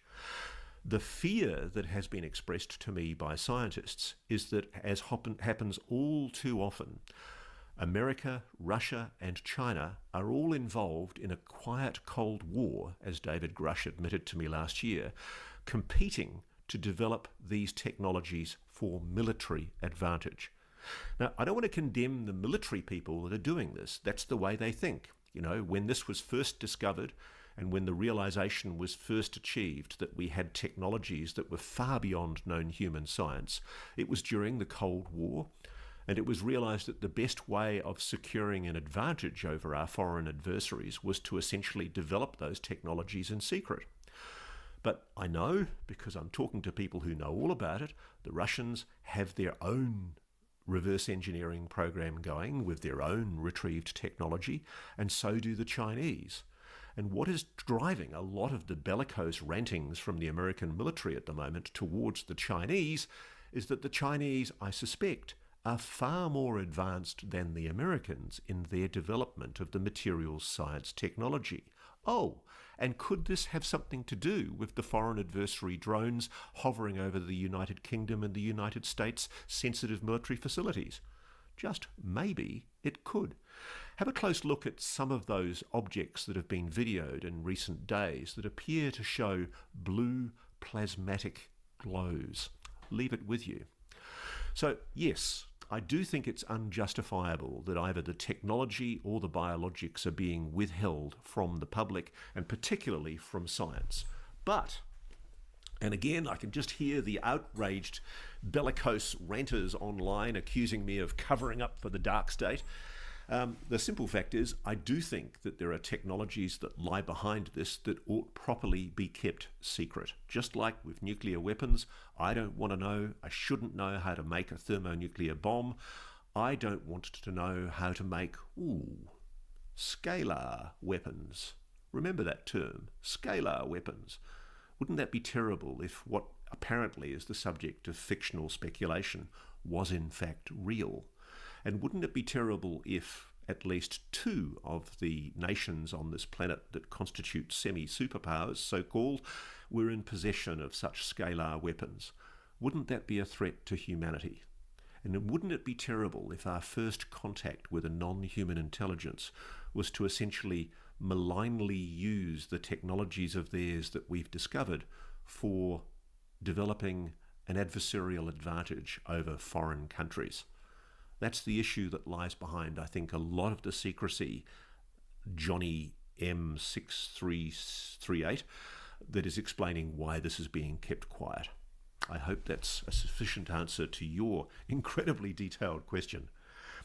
Okay, so Atkintanch2601, I have two questions. One, with all the advances in photography technology, why can't we get a good close-up of any of these UAPs? And two, did they send any jets up to intercept these unknowns? I don't believe they were drones. I believe the pilots say what they saw, and you're dead right, Ken. We know, because we've heard the communications, at least one of the pilots described what he was seeing as UAPs, unidentified anomalous phenomena. So why does the US Air Force and the British Air Force continue to maintain that these are mere drones? Perhaps they are drones, but whatever they are, they represent an advancement in technology that is far beyond what we've known publicly to date, and that's an issue of concern. Now, why do these objects not show up clearly in photographs? I think that was your first question. I think one of the explanations that's been offered to me is that the very nature of the propulsion system that these objects are using, these craft are using, involves a plasma, a distorting plasma that actually glows around the object. That's why you'll often see a blue plasma glow around these spheres, orbs, triangles, or discs. Apparently that plasmatic glow is the object flitting in and out of space-time, which might explain why they are often translucent or sort of semi-visible. Did they send any of their jets up to intercept these unknowns? Yes, they did. We know that they did because we've seen videos of it from skywatchers in the United Kingdom. And thank you very, very much to those stalwart people that have been going out night over night for the 16 plus days of sightings over the United Kingdom, who've been capturing intriguing images of objects being engaged with by Her Majesty's jets and the jets of the US Air Force. Okay, next question is Thomas Boomer 9809. Bravo, Ross, well done, sir. Could you possibly visit Skinwalker Ranch in the future? Oh boy, I'd love to visit Skinwalker Ranch. And for those of you who've watched Reality Check in the past, you would know that we interviewed Brendan Fugel a few months ago, and Brendan very kindly extended an invitation to me and News Nation and Reality Check to come and film at Skinwalker Ranch, and I will be doing so. I would love to do so. I just have to find the time to do it in between dealing with tens of thousands, hundreds of thousands of emails. It's just insane right now with all these sightings off the charts. I'm also very interested in areas like Skinwalker Ranch outside of Utah. I mean, Skinwalker is a fascinating location, but I know it's not the only one. I'm doing a documentary which will be going to air on News Nation and hopefully the CW network in coming months, which will be exploring at least one other site in the United States which involves extraordinary anomalous activity and possible interdimensional portals. And I think there are sites like this all over the world, including here in Australia. And if anyone knows about any of these, I'd love to hear from you. I'm really interested in hearing more about interdimensional portals. You can get hold of me on my Twitter site. There's an email listed there, muckraker, MUCKRAKER, @protonmail.com. If you know anything about any of these interdimensional sites where anomalous activity is being seen, particularly where there is a heavy military presence, and I'm told there are often heavy military presences around these sites, I'd love to hear from you. Okay, @Paul Fogarty Songs asks, hi Ross, we've corresponded once before. I wonder if you've looked at the phenomenon of religion and compared its acceptance by so many around the world, and yet UAP is treated in a totally opposite way. Love to hear your thoughts. Thanks, Paul. Well, yeah, I mean, we have done Reality Check episodes on this, notably with a theologian called Paul Thigpen, talking about excerpts from the Bible and other religious texts, which do appear to refer to things that I certainly interpret, Paul doesn't necessarily, as UAP. Paul takes a very literal interpretation that these are angels and demons, and who knows? He might be right. Certainly there are people in the Air Force of very evangelical Christian bent who think that the phenomenon ought not to be being investigated because it does involve angels or demons. I don't know. I simply don't know. What I don't like, though, is the notion that a religion would tell us that we're not allowed to investigate. Anything that assumes blind faith is totally antithetical to good science.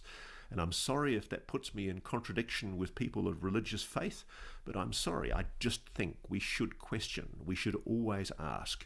And if a religion was to punish us for asking a question, then there's something wrong with that religion.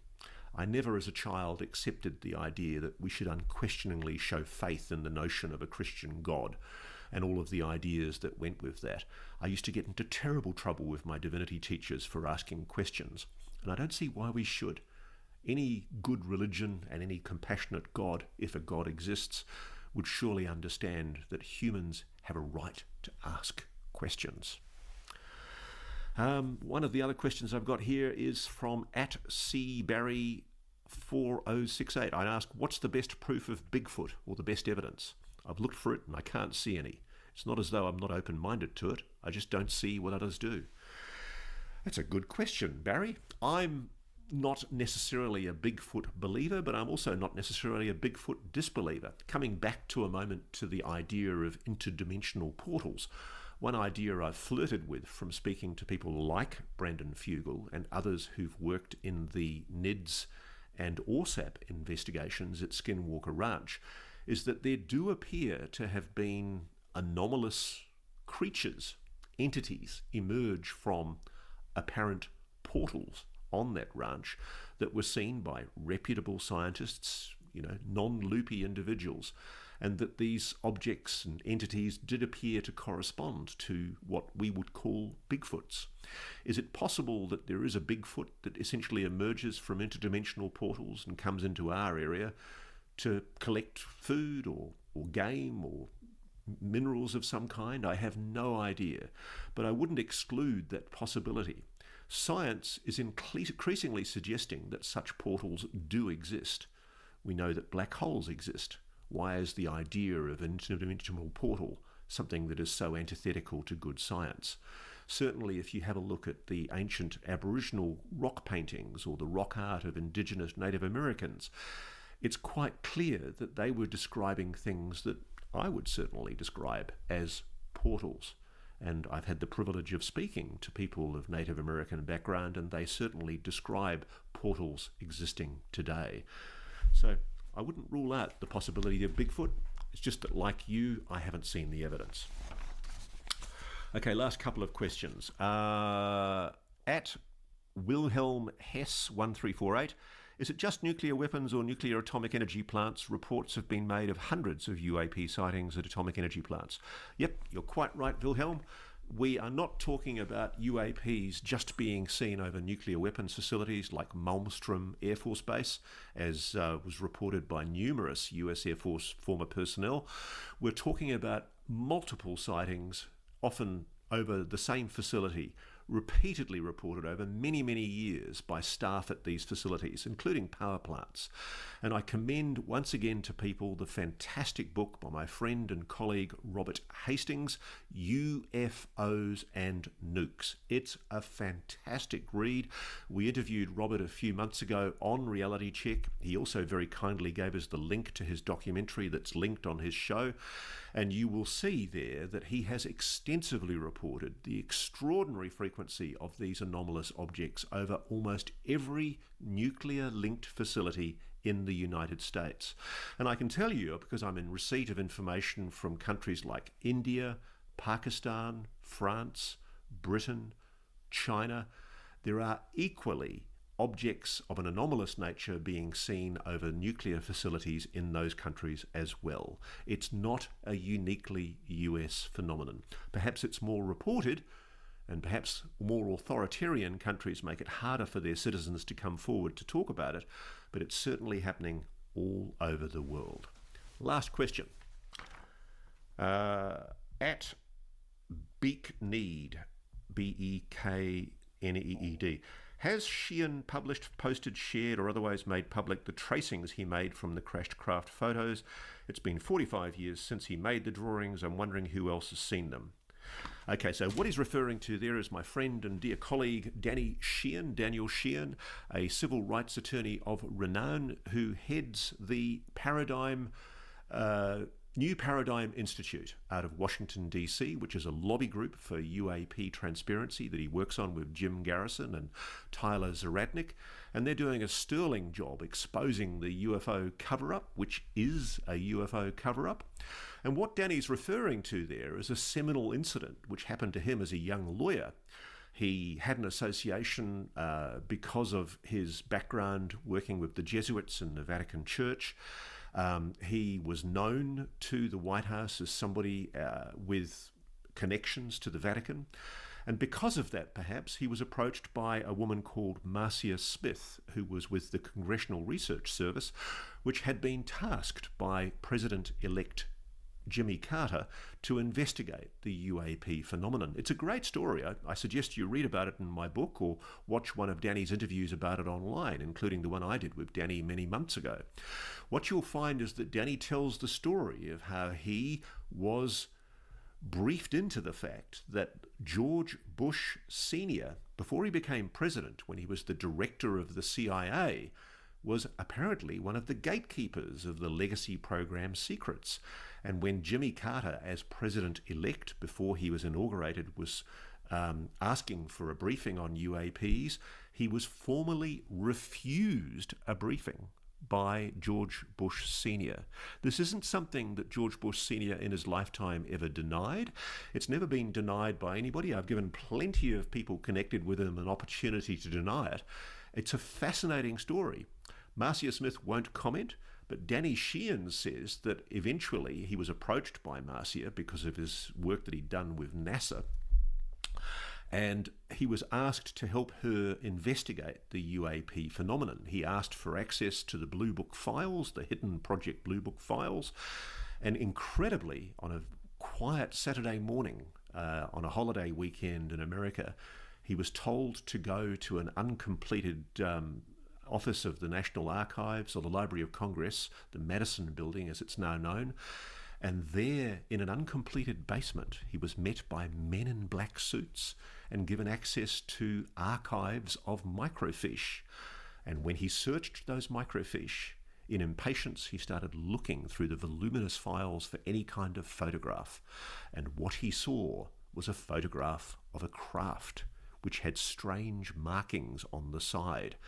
And although Danny hadn't been allowed to take in a pen and paper, he'd sneaked one in, and he surreptitiously traced those symbols onto the back of his shorthand pad and sneaked it out past the men in black. Now, incredibly and frustratingly, and I've badgered Danny to death about this, he lost the tracings. He lost the tracings. So the reason why he can't say what they mean after 45 plus years is because he just doesn't know. He's never been able to recover the tracings. But what is interesting is that when he did his recollection of those tracings, what he drew bore a very close resemblance to the symbols described by an airman called Jim Peniston, who said that this was what he saw on the side of a similar craft at the RAF Bentwaters base, Christmas 1980, which is another story entirely. I've probably gone on for far too long. I think we've crossed the hour. We have. But I hope you enjoyed this edition of Reality Check. I'll try and answer more Q&As in the future to come. I can tell you we've got some very, very interesting programs to come on my visit to Egypt, and we've got some sensational stories to rock the new year with in 2025. I'm looking forward to seeing President Trump honour his promise to investigate the deep state, because, oh boy, there is one, and the UAP mystery is central to it. Crack the deep state, you crack the UAP mystery. It's very, very important. If any of you are asking what you can do, keep the pressure on your elected representatives. Let them know this matters, because truth will out. And we'll be here on Reality Check to keep you informed. Thanks very much. Thanks for watching.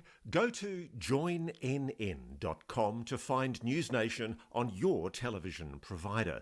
And please don't forget to click that red subscribe button to ensure you get more of News Nation's unbiased and fact-driven news coverage. Welcome back to the channel, everybody. My name's CJ Faison, and tonight I'm doing something that no YouTuber or anyone even in the news has ever done. I have chartered a massive boat to take just me out miles and miles offshore to see if I can find where these UAP drones are coming from. There is mass hysteria going on right now in New Jersey. People are evacuating New Jersey because of the fear-mongering and the craziness going on, and our government is not giving us any answers. That's to say the least. But tonight, I hope to give a little bit of clarity. And I know a lot of people have said in previous videos that I've done personally, and I've seen on other people's videos, oh, you're just covering this topic for clicks and views and money. Well, if you knew how much I was paying to charter a boat in 18-degree weather that's this large and has this big of a capability of going miles and miles offshore, this video here will never make enough money to cover that cost. I'm going offshore with a captain. It's going to be him and me tonight. We're going way offshore, and we're going to see. We're going to run up and down the coastline all night long, and we're going to see just what we can find. Their officers called 911 after seeing 50 of them come off the ocean. Advised after we made contact with that officer that there were 50 that came off the ocean. 50? 50. That was my reaction also. There were 50 that were coming off the ocean. And this is a sworn officer? A sworn officer, yes. We contacted state police. One of the things I wanted to add and include in this video that's especially important. These drones are seen around the hours of 5:30 to 6 o'clock at night, all the way up until 11, midnight-ish. But now there's been drone sightings that are later in the night, progressively getting later and later and later. So, you know, listen, I'm just trying to put clues together. I'm trying to see if I can find anything out here. I just had my Flightradar app. There's nothing on the radar whatsoever. And I'm telling you, as the sun starts to set right here behind me, it's cold. I mean, it's really, really cold. And you all have to think about this when... I just think it's something's being covered up and something's not being said. And I think we're all taking news stories at face value instead of investigating ourselves like this. To my knowledge, there's not been one news reporter, YouTuber, journalist, nothing that has come out and done this. But that's because it costs money. A lot of money to make a boat like this. You know, you got fuel, you got your captain, you got the cost of the boat. It's not cheap. It's not cheap at all. And I'm doing this on a whim. And that's exactly what this is. So now looking around right now, there's nothing in the sky that would make me say otherwise, that there's a drone or anything along those lines. Not right now, at least. Again, we're still a tick early. Have you seen much of the news about them? No, I've never had time to watch it. No, I try not to watch it either. But one of the things that, well, they're hovering over military bases, and our government's telling them not to shoot them down. What? Yes, I see them. Yeah. So we got 2 jets right here.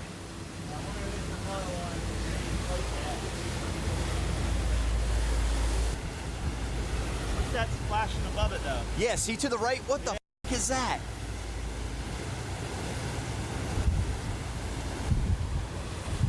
Dude, look through here. That's looks like one. Really? Green and red flashing. I don't think it. Let's just chopper that high. What the f? Yo, that's 100% one. 100%. There's another one above it. Up there. See up there? Yeah. Get the f out. One there. One there. Another one right next to you. One there. I'm gonna grab the I'm gonna slow this down to one engine real quick. They're everywhere. Out front of them too. Look. They're everywhere. It's gotta be them. It's gotta be them. 1. Yes. 2. That's 3. exactly what they are. 1, 2, 3, 4. Got 1, 3, 5 over there. 6 beyond that. An A, 7 bro. over there.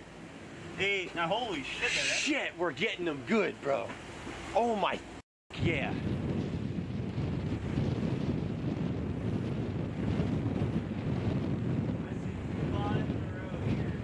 You got 5 in a row? Yeah. 1, 2, 3. That is gnarly. And they're headed in. Yeah, they're all headed inland.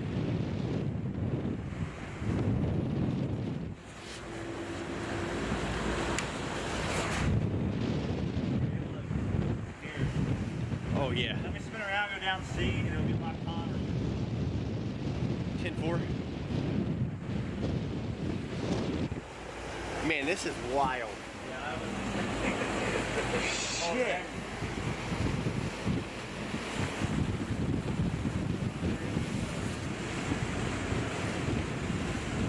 Oh man, that's a good shot.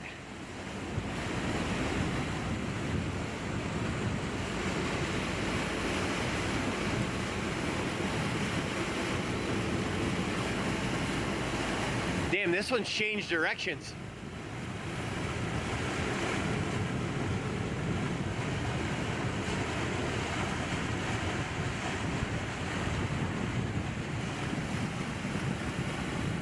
Oh my gosh. Wow, a lot of them in that direction. Nice light pollution that way, you can see a little better. Yeah.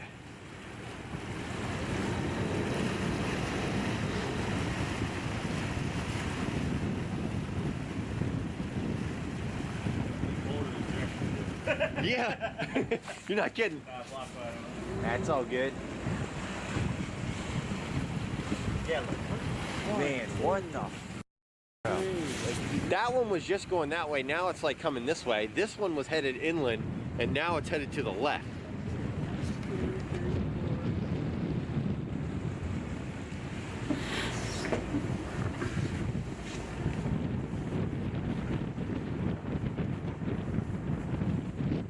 This one right in front of us must be really close. Straight up high. Oh shit!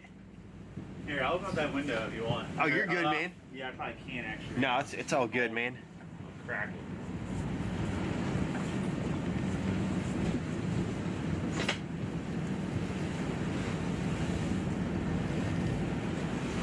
Gosh, that thing is right there at us.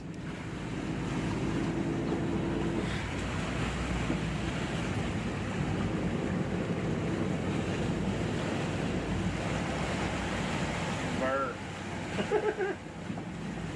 Damn, that thing is moving, buddy. I think it hasn't moved since we saw it first. That looks so bright compared to the others, though. Like, It does. I guess the other ones are so high still. Yeah. I got one there. This one here. Definitely red and green flashing though. And that's like they're trying to blend in with planes is like the whole stigma. I mean, there's definitely stars. Yeah, we can't see stars yet. No. One out there, one up there.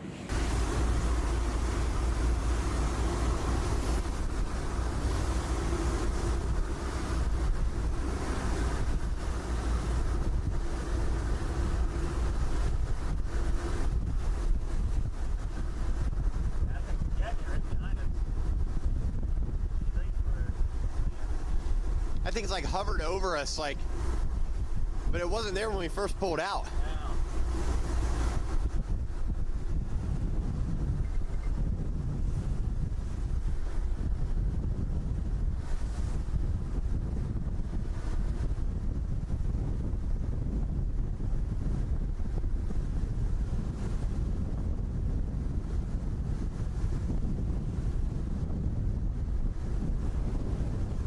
So up there on the bridge where the captain is, we were looking at Flightradar on my phone, looking at, there's a ton of air traffic. But in the beginning, around, I think it was like around 5:45, somewhere around there, it looked like a bunch of drones headed into New Jersey. But they were in grid-like patterns, like there would be 5 or 6 up that way in front of the boat, like north. Almost looks like they were coming in a flight pattern straight towards the shore, and then they would either go one way or the other. The ones behind us just went straight.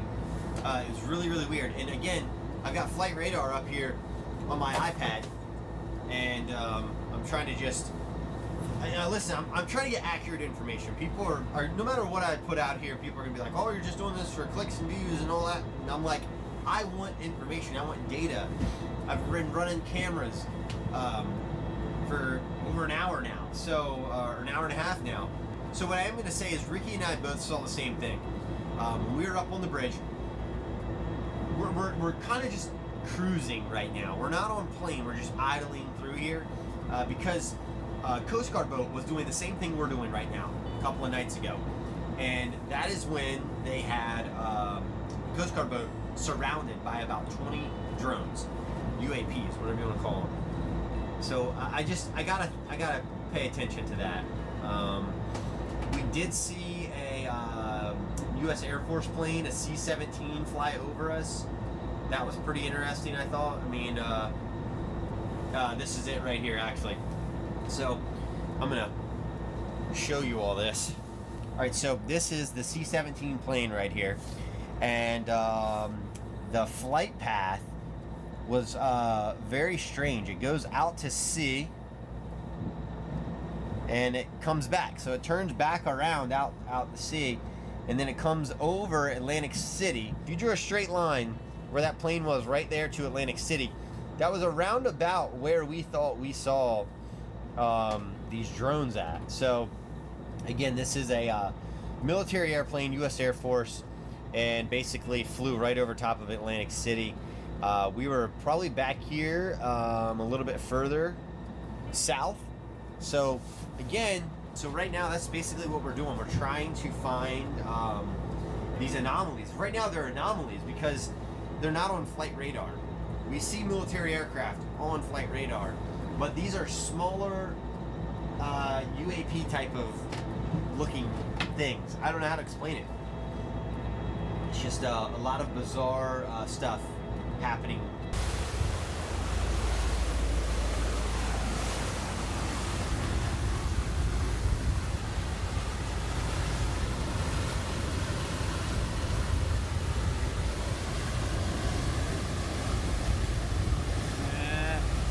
I don't know, that looks like a plane. It does.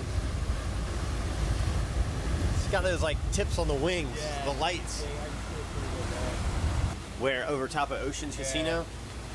That one's kind of not moving anywhere. Straight over. Oh, straight, yeah, straight over it.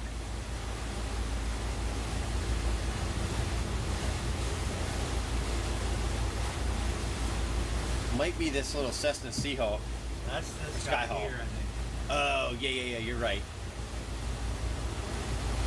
No, there's nothing behind it. Not normal. Not moving at all. No, I think it's not moving, not even a bit.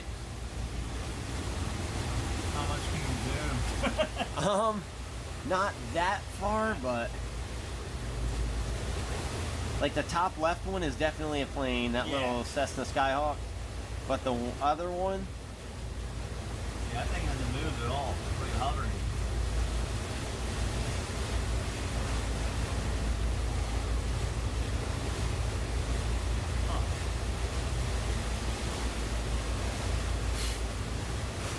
Come on, fingers, hang in there a little longer.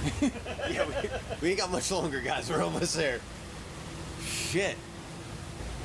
What the trajectory they were on was not the normal flight pattern, so it's really wild. All coming from offshore, straight to land, and then just kind of from there dispersed. It was wild. I believe it now. I guess you know, a lot of people have seen them around New Jersey, so I guess it is real.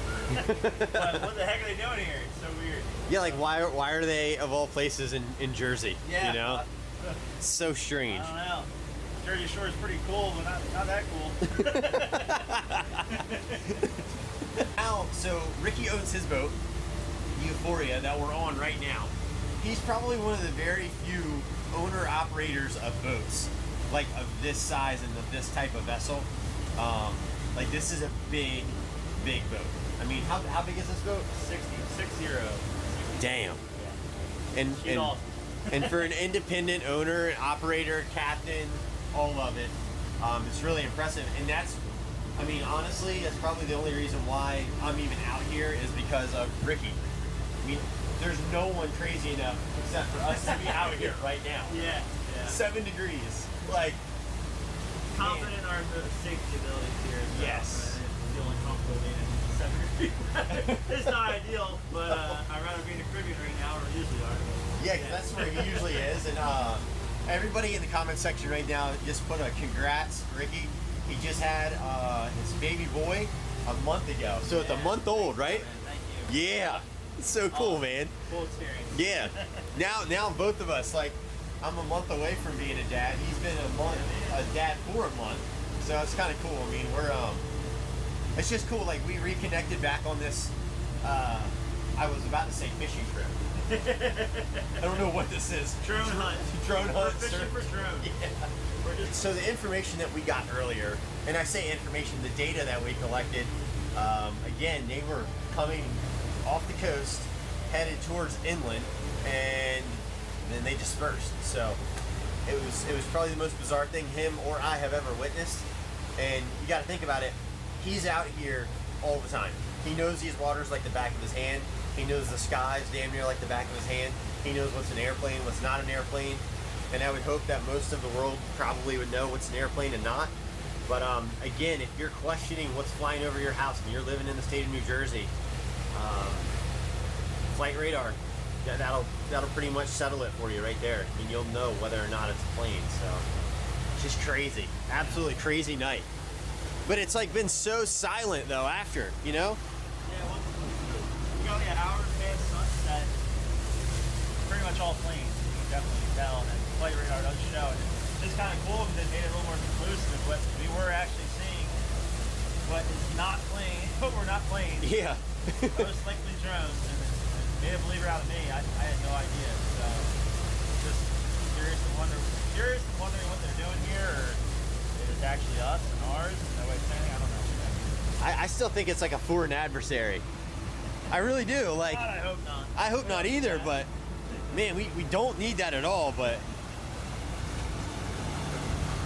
yeah, the stars, they'll kind of fool you too. I mean, I know y'all can't see it on the camera and whatnot, but the stars will 100% make you think, oh my gosh, there's drones everywhere. So like I put the I had the infrared camera just sitting up here. I got the big camera with the zoom lens that I've been trying to get some shots with, but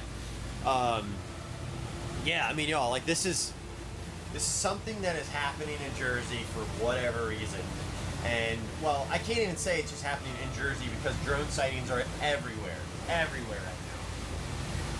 And I may be and I will say this, at the beginning I thought, wow, people are finally looking up in the sky for once at night, seeing airplanes. And then now the government is confirming, no, it's not airplanes, it's something else, but we don't know what it is, and we're not going to tell you because we do know what it is. We're going to say we don't know what it is. So, what do you believe?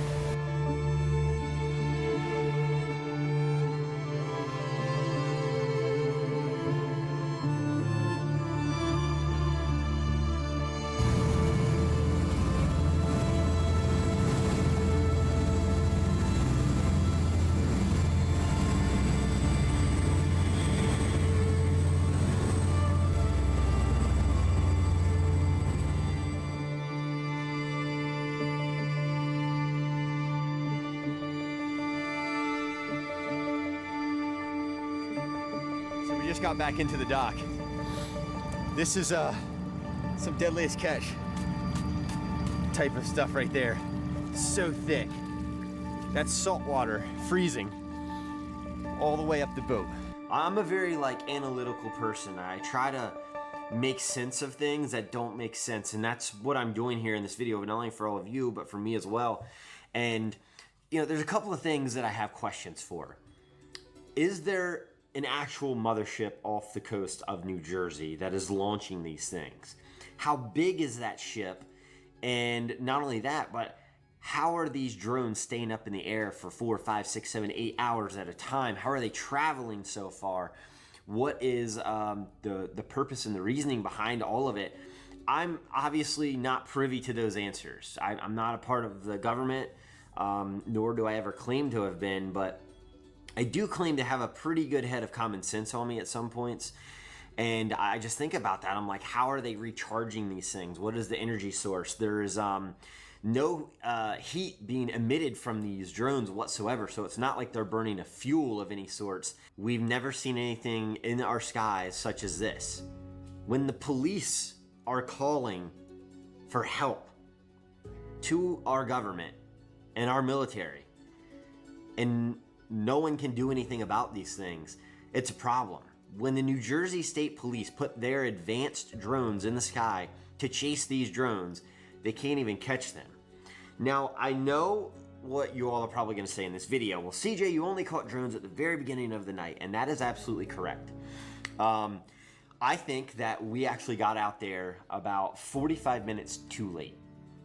I don't think these drones are coming all at one time. I think there are waves of them that are trying to fit in with flight patterns, and they're also trying to blend in with aircraft. That's why they have the lights on them.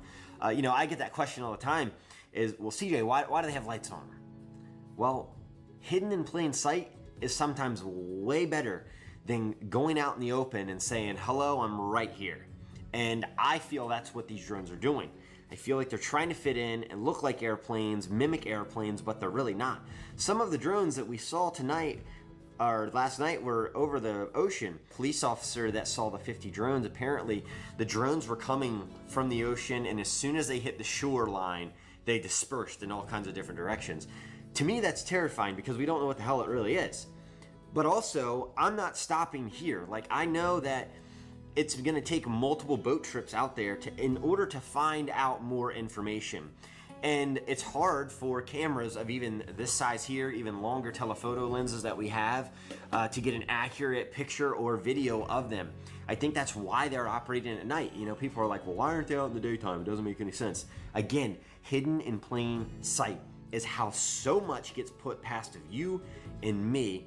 And again, I'm not some crazy theorist about all of this stuff. I'm just like, hey, listen, if it makes sense, it makes sense. If it doesn't make sense, then there's gotta be an answer to the question that we all have. Now, with that being said, I do appreciate the love and support that you all have shown me throughout these videos, throughout all of this journey here, and it's not stopping here. This has got my attention, it's got my curiosity, and well, damn it, I want to find out too just as much as you do. So leave a comment, let me know what you think, your opinions, your updated thoughts. I don't care what it is, good, bad, and different. You can think what you want. I'm going to have respect for your opinion. Just have respect for mine. And again, I think we got out there just a little too late, and that caused us to miss that first wave of drones. I feel like we were on the backside of the drone waves coming in off of the shore. So again, we collectively think that we saw a little over a dozen, possibly 24 drones throughout that night that we could get on camera. So let me know what y'all think down in the comment section below. And if y'all want me to go out there again, maybe I can talk Ricky into doing an overnight boat trip where we're out there for several days at a time, and we go even further off the coast, because international waters is only 100 miles away. And the things that happen out there, well, you'll guess it, or we're gonna see it.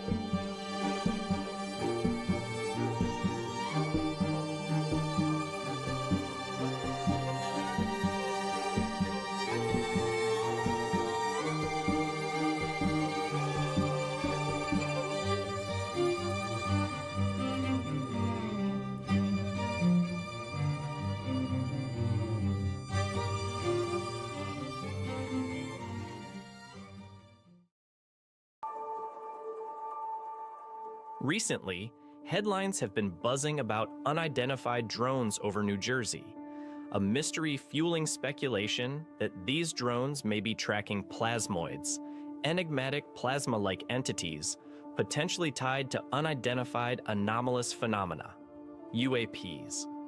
Could these sightings offer clues to a deeper understanding of the universe? And how do they connect to groundbreaking research like quark-gluon plasma studies? In this video, we will explore this gripping narrative, packed with thrilling science and mind-bending possibilities.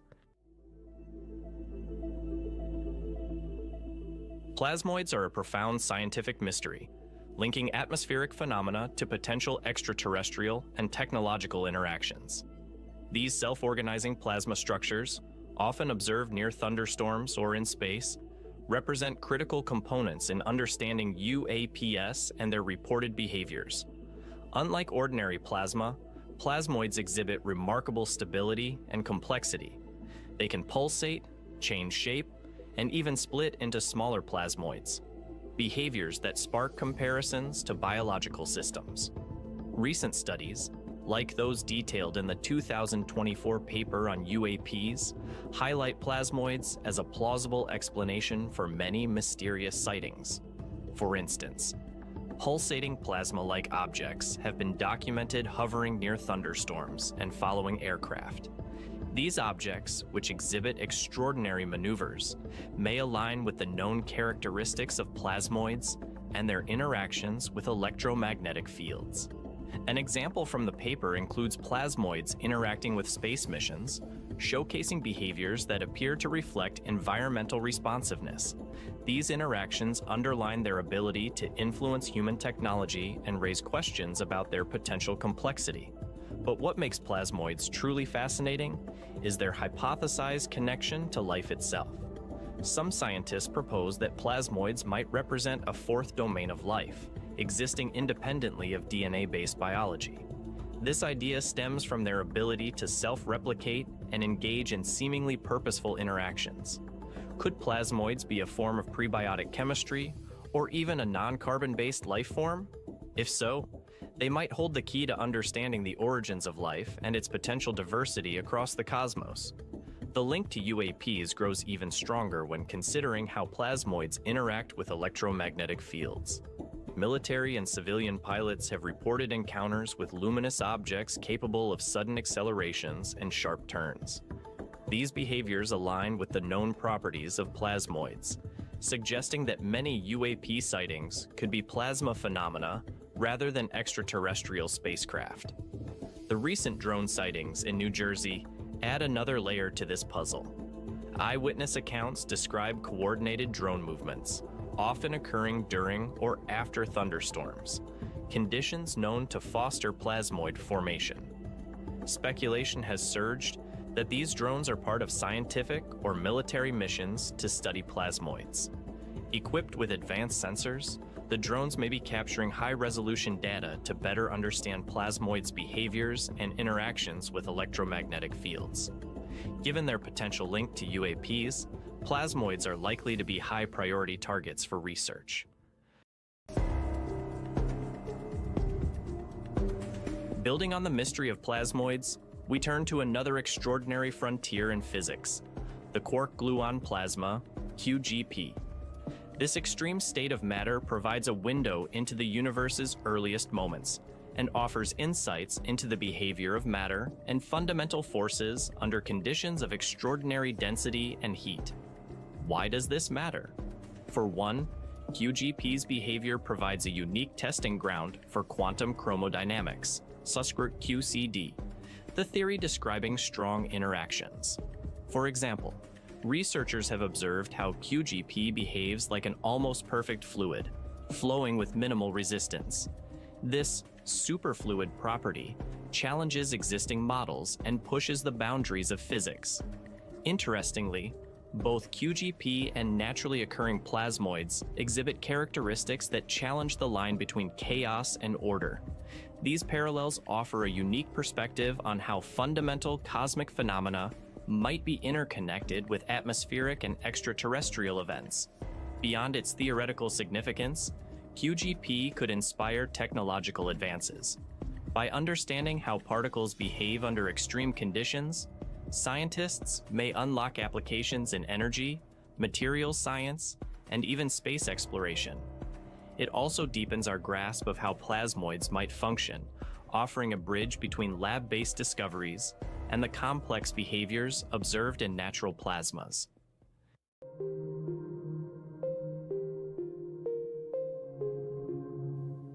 Now let's address the elephant in the room.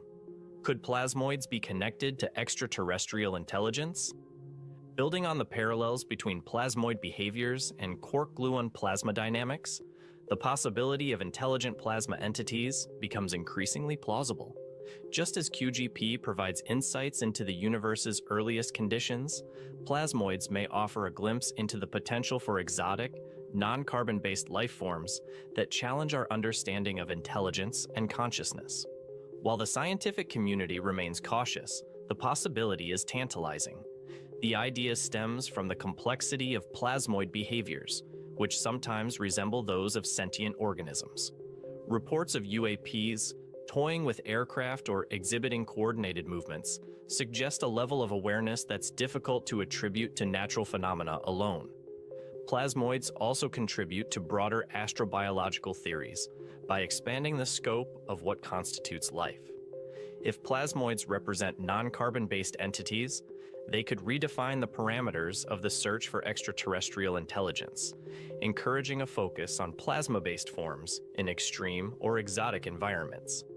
The 2024 study also speculates on the sentience of plasmoids, citing behaviors such as replication, coordinated movement, and apparent curiosity in their interactions with spacecraft and atmospheric conditions.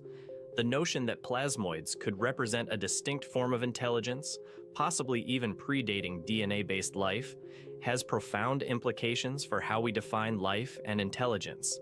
The potential involvement of drones adds another dimension to this narrative. Advanced drones equipped with sensors could provide invaluable data on plasmoids, capturing high-resolution imagery and electromagnetic readings.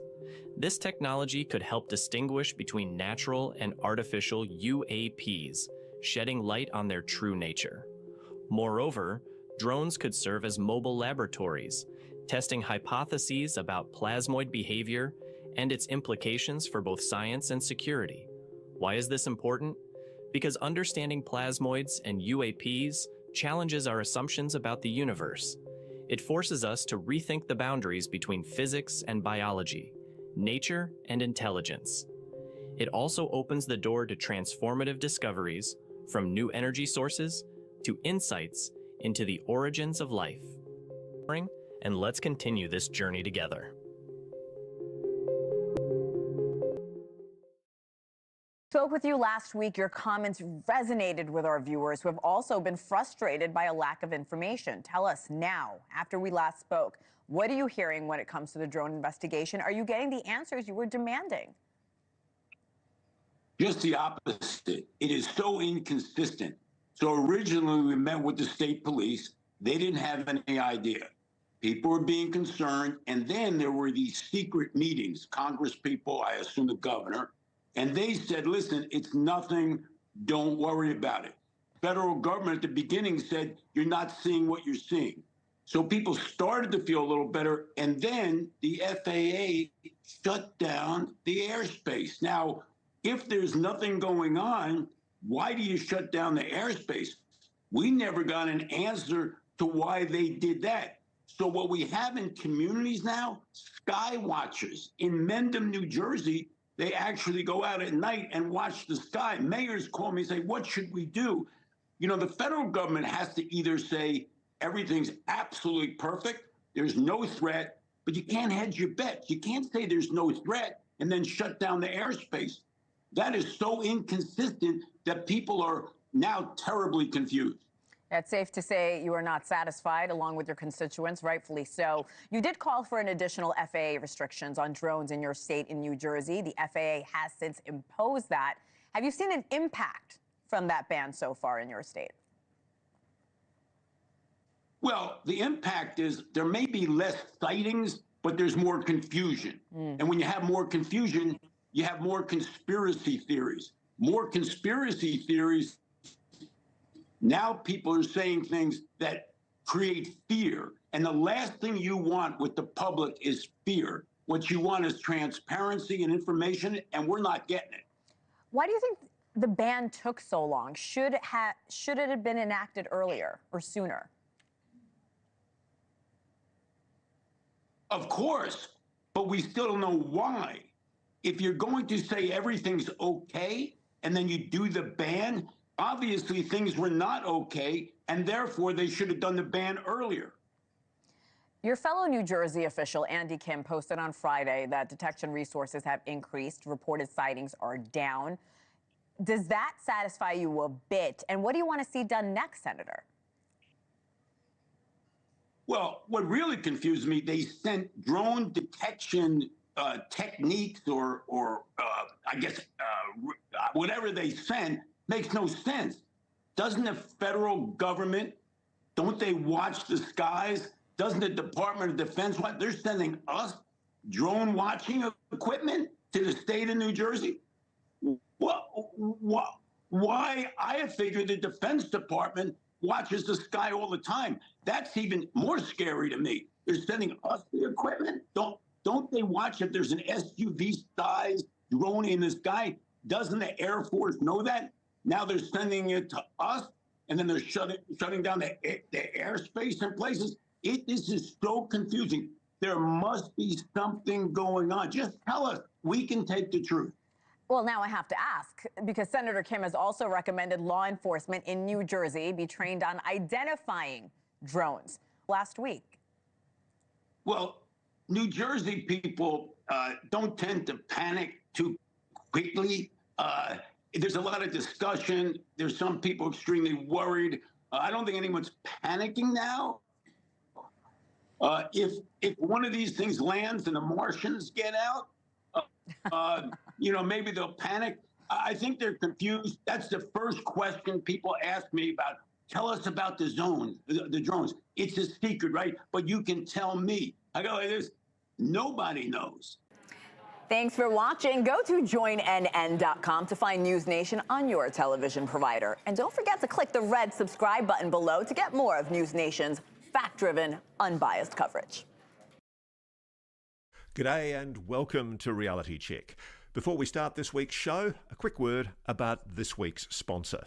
Dr. Amy Lee, she's a US board-certified physician and expert nutritionist, sharing her warning about 3 harmful foods she'd like you to be aware of. She says these foods cause weight gain, they clog your digestive tract, they deplete your energy, and they wreck your skin. In fact, they're banned in other countries, but not in America. She's got a new video out which you can watch at 3harmfulfoods.com/Ross. That's numeral 3 harmfulfoods.com/Ross. Dr. Lee details how to spot and avoid these foods so you can experience easier weight loss, smooth digestion, and vibrant energy. We're linking to the video below, but once again, that link is 3harmfulfoods.com/Ross. Now let's get on with this week's show.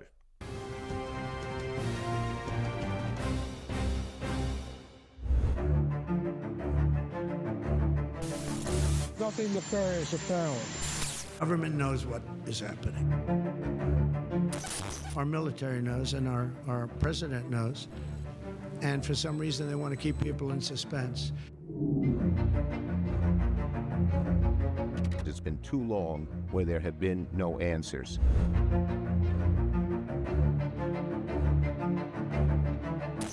I just think people wish to hear our answers.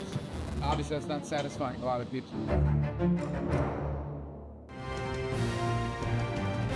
Hello and welcome back to Reality Check. It is non-stop right now. I cannot believe the pace of how things are moving so quickly. My inbox is exploding, messages, emails rolling in the door. You are still seeing these objects, whatever they are, not just in New Jersey, but all over the continental United States. And of course, since we last spoke, there's been even more dramatic revelations of even Wright-Patterson Air Force Base, one of the holy grails of UFO mystery, being shut down for inexplicable reasons by drones.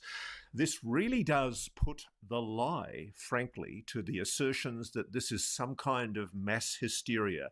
One of the biggest mistakes that the White House made when their National Security spokesman Jake Sullivan last week suggested that a lot of these sightings, or I think he used the word some to be fair, there was essentially the inference that what lay behind this was delusion by a large number of people, that at least some of them were deluding themselves, thinking that they were seeing drones when in fact what they were conventional aircraft. The truth is, as Mayorkas, the Homeland Security boss, admitted over the weekend, it's now very, very clear that people are seeing what appear to be drones, but are they?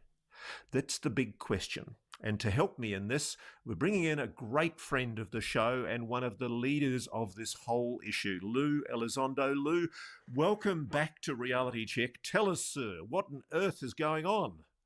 Well, thank you, Ross, and it's always a privilege to be with you and your audience. Thank you so much for doing what you're doing and highlighting this important topic. You know, the bottom line, we've been saying for years now that we do not have complete awareness of what's in our skies. In fact, it was part of my resignation memo to then Secretary of Defense Jim Mattis. And despite the if you will, the counter remarks of the Pentagon saying, no, we do, what happens, let me remind you and your audience just what happened last year when we started looking for these UAP and recalibrating our radar systems. We start finding Chinese spy balloons wafting over unchallenged over northern continental United States. And step back even 4 years before that, there was an eerily similar situation in Colorado and Nebraska where drones were being recorded, photographed, and even videoed by local law enforcement. FBI was called out, and they have no idea to this day the origins or where the things were going to or who was behind operating these quote-unquote drones. Now, what I will say, it was very interesting with some of these drones, Ross, is that some of them are being reported without the normal techno signatures, if you will, of what a drone should be and should sound like. So there's two types of drones we have, fixed wing and rotary wing, and some of these don't seem to be following any of those patterns. So can I just pin you down on that for a moment, Lou? Yeah. There's a thing that you've termed the 5 observables. Are any of these objects, and I'm going to use that neutral term, are any of these objects that are being reported over military bases, over crowded civilian areas, not only on the East Coast, but across the entire US and the UK and other countries, are these objects showing signs of what you would call the 5 observables? Yeah, Ross, in some cases, yeah. Some people reporting these things have the ability, first of all, they're moving silently in some cases over major urban area and populated areas. Two, there seems to be some perhaps transmedium characteristics. Some reports have these things coming out of the water and then zipping away very, very fast, what we refer to as instantaneous acceleration. It's and low observability. Can't see them on radars. In fact, when an investigator sent up a drone to chase one of these things, it lost power, and his own private drone fell to the ground, and the other thing disappeared into what was described as thin air. Now, I wasn't there myself to see those drones, but I can tell you I have video of these things actually over Andrews Air Force Base. They were over Langley Air Force Base, over some really sensitive facilities that we have here in the United States and overseas. You're right. This is not just New Jersey. It's California, it's Florida, it's Virginia, it's Maryland, it's Washington, D.C. These things are becoming, whatever they are very, very brash, and they're not really afraid to be seen at night. Let's look at the White House's response, Lou. I'm going to say it. By any measure, it is a messaging public relations disaster. Do you agree? It is a catastrophe. I have never seen an administration handle a topic as poorly as this. Even you mentioned John Kirby. I hate to say it, shame on him. He comes out and tells people, oh, all these are manned aircraft on normal flight patterns. Meanwhile, you have literally members of Congress taking pictures and videos with their cell phones of these things over their house and hovering in some cases. It'd be funny if it wasn't so crazily serious. I mean, you literally, one of the funniest things I've seen on the web today is a drone flying in the White House press room as John Kirby's giving that explanation. I mean, it's obviously somebody was having some fun with CGI, but what is going on in the White House, Lou? Why would they say these things when they're so transparently false? Ross, it's only one of two things, and that's all it can be. Either A, they do know and they're lying, they're not telling the American people, or B, they don't know and they're incompetent. But that's it. So either they're lying or they're incompetent, but there is no other solution. And either one of those is really a bad place for this administration to be in. There's a long history of debacles to include the Afghanistan withdrawal and a bunch of other things that we just continue to drop the ball on. We're not informing the American people of the truth. And this is yet another example of whatever reason this administration it doesn't seem to have a handle on things. Now, I will say this, Ross, fortunately, and this is politics aside, okay, so whether you're liberal or conservative or anywhere in the middle, it doesn't matter. This new administration, independent of how someone may feel about the new administration, they've got a lot of key people that are going to be on those cabinet positions that are extremely proactive and dedicated to getting to the bottom of what's actually going on. And I think once people really know the truth, the whole truth about this topic, and particularly the UAP topic, I think there's going to be a lot of reconciliation. I think there's going to be a lot of people having to do some serious thought about what this topic actually means and what's actually going on, potentially. So, Lou, let me pin you down. David Grush and you have both said categorically that there is a secret retrieval program of non-human technology being operated by the US government.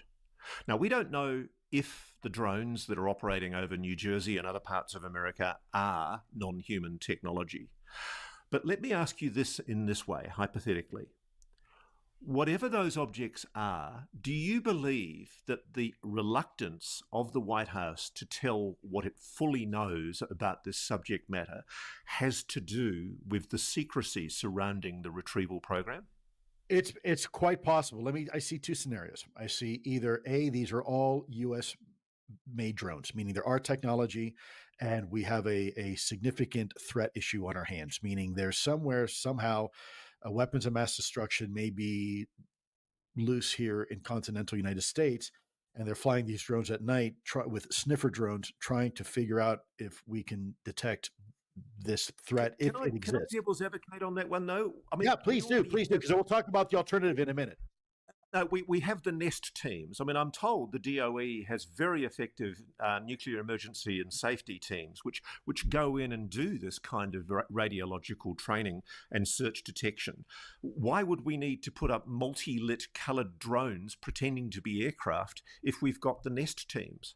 No, that's a really good point. And they've also, why are they breaking protocol by operating only at night? And why are they breaking protocol by not coordinating with state and local tribal authorities as they should be, and other federal agencies like FAA? Why are they not using a transponder? Why are they not listed on FlightAware apps that you can have on your mobile phone to track everything in the sky? Why aren't they listing their flight paths with the FAA if they're commercial type drones or military drones? There's a whole litany of reasons why that doesn't make sense. You're right. But I have to put it out there as a form of alternative hypothesis, because the other potential alternative is that we're dealing with two things. We're dealing with, and I don't believe it's foreign adversarial. I believe you could have both a mixture of UAP incidents with real drone incidents as a response to the UAP incidents. What do I mean? There's two sides of this coin. So in the old days, if there was some sort of UFO or UAP incident near a critical installation, we'd have to wake up a pilot, he'd get into a helicopter, start up the helicopter and fly. And you can only cover so much space with a single aircraft. Now we have drones. And so what we can do is have prearranged coordinated areas in sectors or zones, if you will, and have the entire area geofenced. So if something breaks that perimeter, these things are automatically deployed, and they're going to whatever area they're supposed to go and just start doing racetrack reconnaissance. And that could potentially explain why some people are reporting SUV size and larger craft where the lights, the strobe lights, are not consistent with any type of navigational lights that we have or anti-collision lights that we have for aircraft. They are luminous. They potentially are maybe displaying some of the observables that we have at the Pentagon regarding UAP. And what you're seeing in response is two groups of people. One group of people that are reporting UAP incidents, while another group of people are reporting the drone response by the U.S. government to look into these incidents, right? So they're hearing the sounds of the roaring propellers, and they see the navigation lights, and yeah, that's a government quadcopter going out to try to find these things. That's a possibility, or it could be something even potentially more nefarious, which I've never spoken about publicly because I think it's a bit of a reach. But we used to have a term called seeding. And so if we were testing a supersonic test aircraft we didn't want anybody to know about, and it crashed, we would go with a retrieval team, try to pick it all up as a government. And then in case we missed anything, we'd throw a bunch of parts of like a 1984 Cadillac alternator and parts of a Cessna and just make it really confusing. So if you picked up something, you didn't know exactly what it went to and what it was for. This potentially, if you really wanted to confuse Americans, what you could do is every time there was a major UAP incident, set up a whole bunch of drones in the area. And then people will start recording drones and pictures and say, oh, that was a drone that you saw. You could do that, right? Part of denial and deception campaign. And it's very much like seeding, right? You start throwing a bunch of stuff of trash in the sky and people start saying, oh, that wasn't a UAP. That was a quadcopter or something to that effect. That is also another possibility. I think that one's that's a bit of a stretch because that would take a huge coordinated effort. And I think too many people in the know would probably come out and probably blow the whistle on that if I had to guess. Lou, let's go through the possibilities, because you've given us a bit of a summary there that really raises a whole lot of new ideas. The government has said categorically through Sabrina, the Pentagon spokeswoman, last Thursday, that this is not foreign adversaries, and that was reinforced, I think, by Chuck Schumer on the weekend. It's not. The infrastructure required would be obscene. You're talking over the horizon, beyond line of sight, coordination of telemetry data and maneuvering these things. You're talking about having to launch these things, having to recover these things. These things are loitering for 5 hours plus, sometimes traveling potentially tens, if not hundreds of miles. The infrastructure required to do that would be such a large footprint that there's no way any foreign adversary would be able to get away with that. Okay, so then the next thing the Pentagon spokeswoman said was these are not US military drones. And it was interesting because the reporter's question actually asked about whether these were American drones, and she answered, these are not U.S. military drones. Because during what we call national security events, agencies in the U.S. government can borrow equipment from other agencies and organizations. So you might have a military drone being used on Tuesday, but it gets loaned over to the Department of Energy on Wednesday, and it is no longer a military drone. It is now a Department of Energy drone. Okay, but I've bled my sources dry the last few days, Lou. And I bet you have, Ross.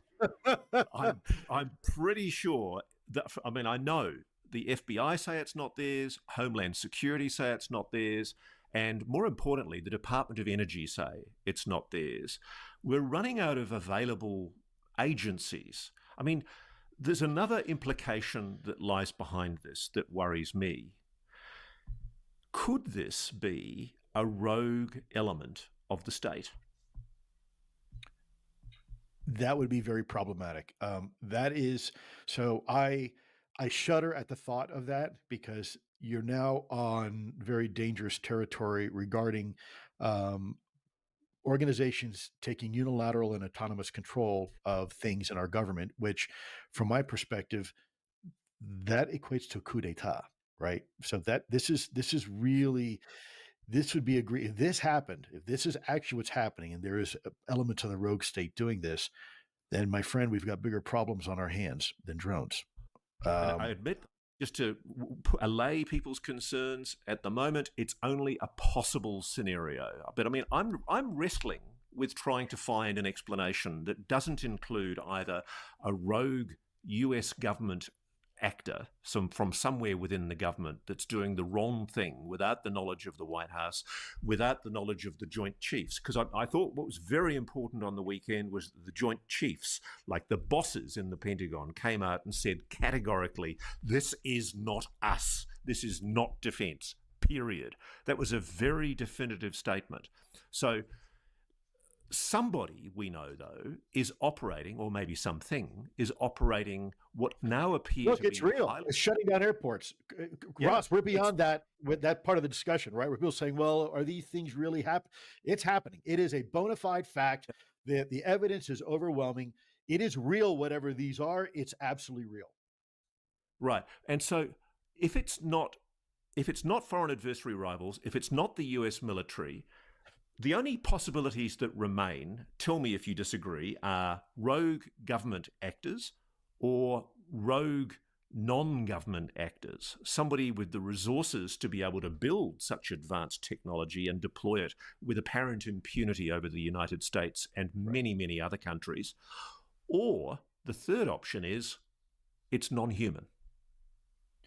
I mean, you said it yourself. Look, there's only so many options, and eventually you run out of options. And like they always say, look, no matter, like Sherlock Holmes used to say, it doesn't matter how implausible something is. When you have exhausted all the other what ifs of potentials, what it could be, then you're only left with something behind, and that has to be the answer. So, it's at a minimum, this is showing shockingly embarrassing for our government, showing how ill prepared we are to handle even something as simple as drones, if they are drones. Now, if this is a cover story for something far more profound, then they need to level with the American people. The problem right now is that anything the administration says, nobody believes anymore. So they could actually come out with the truth, and I doubt anybody would believe them. Now, nothing that I'm saying here is in any way an endorsement for the incoming president-elect's administration. It's a simple acknowledgement of the facts. It does look like, as you've said earlier, he's appointing people who are avowedly pro-transparency on the UAP issue.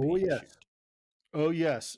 Oh, yes. And by the way, this new administration has not been shy at all. Been telling people from the beginning they want to drain the swamp and that they want to go ahead and add truth and transparency to our government. Creating something called DOGE, right? The Department of, the government's efficiency office, right? Department of Government Efficiency.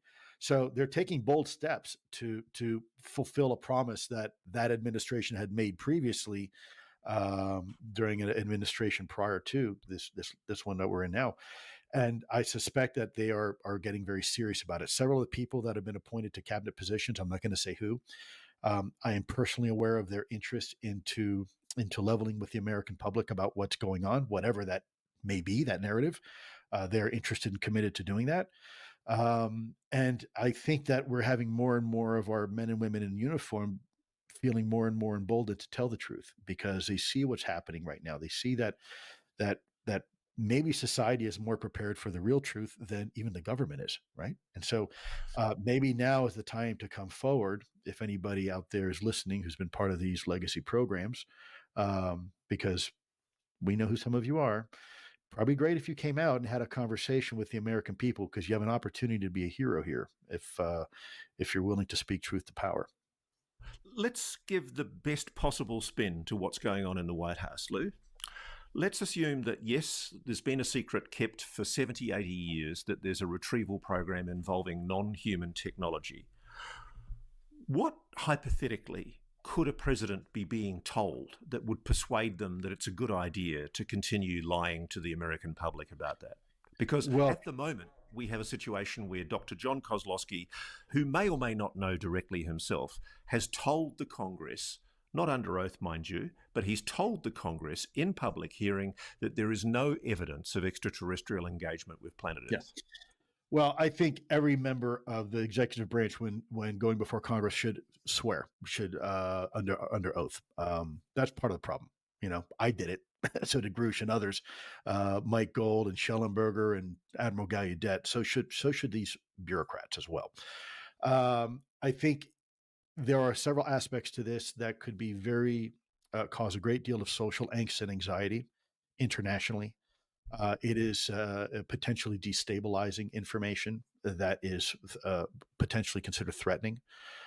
It's no different than when Galileo historically proposed a heliocentric model of our solar system, and the church found that information so dangerous that they were willing to put him at the stake, burn him at the stake for it. And we say, well, that was hundreds of years ago. Look back in the late 40s when we discovered the Dead Sea Scrolls. It was nearly 20 years before scientists started releasing the translations of the Dead Sea Scrolls out of fear that they were going to disrupt the current understanding of the Judeo-Christian belief system. So knowledge can be disruptive, and especially when you are in power, whether it's a religion or an organization, institution, academia, science, or government, you don't want to be perceived as not having the right answer. And this is certainly a topic where we are information low density. This is an environment where not everybody's being provided information, and so people in that vacuum will fill that void with whatever they know or they think. And this is the problem that this administration has on its hands right now, because they're not being forthcoming and they don't have a handle on things. The sky's the limit on speculation. I have my own opinion what this possibly could be.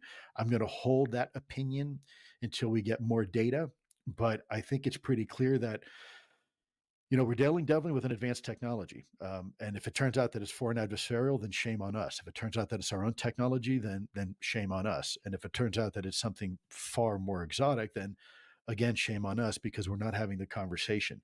This conversation is going to happen no matter what, whether the administration wants it to or not. We're here now.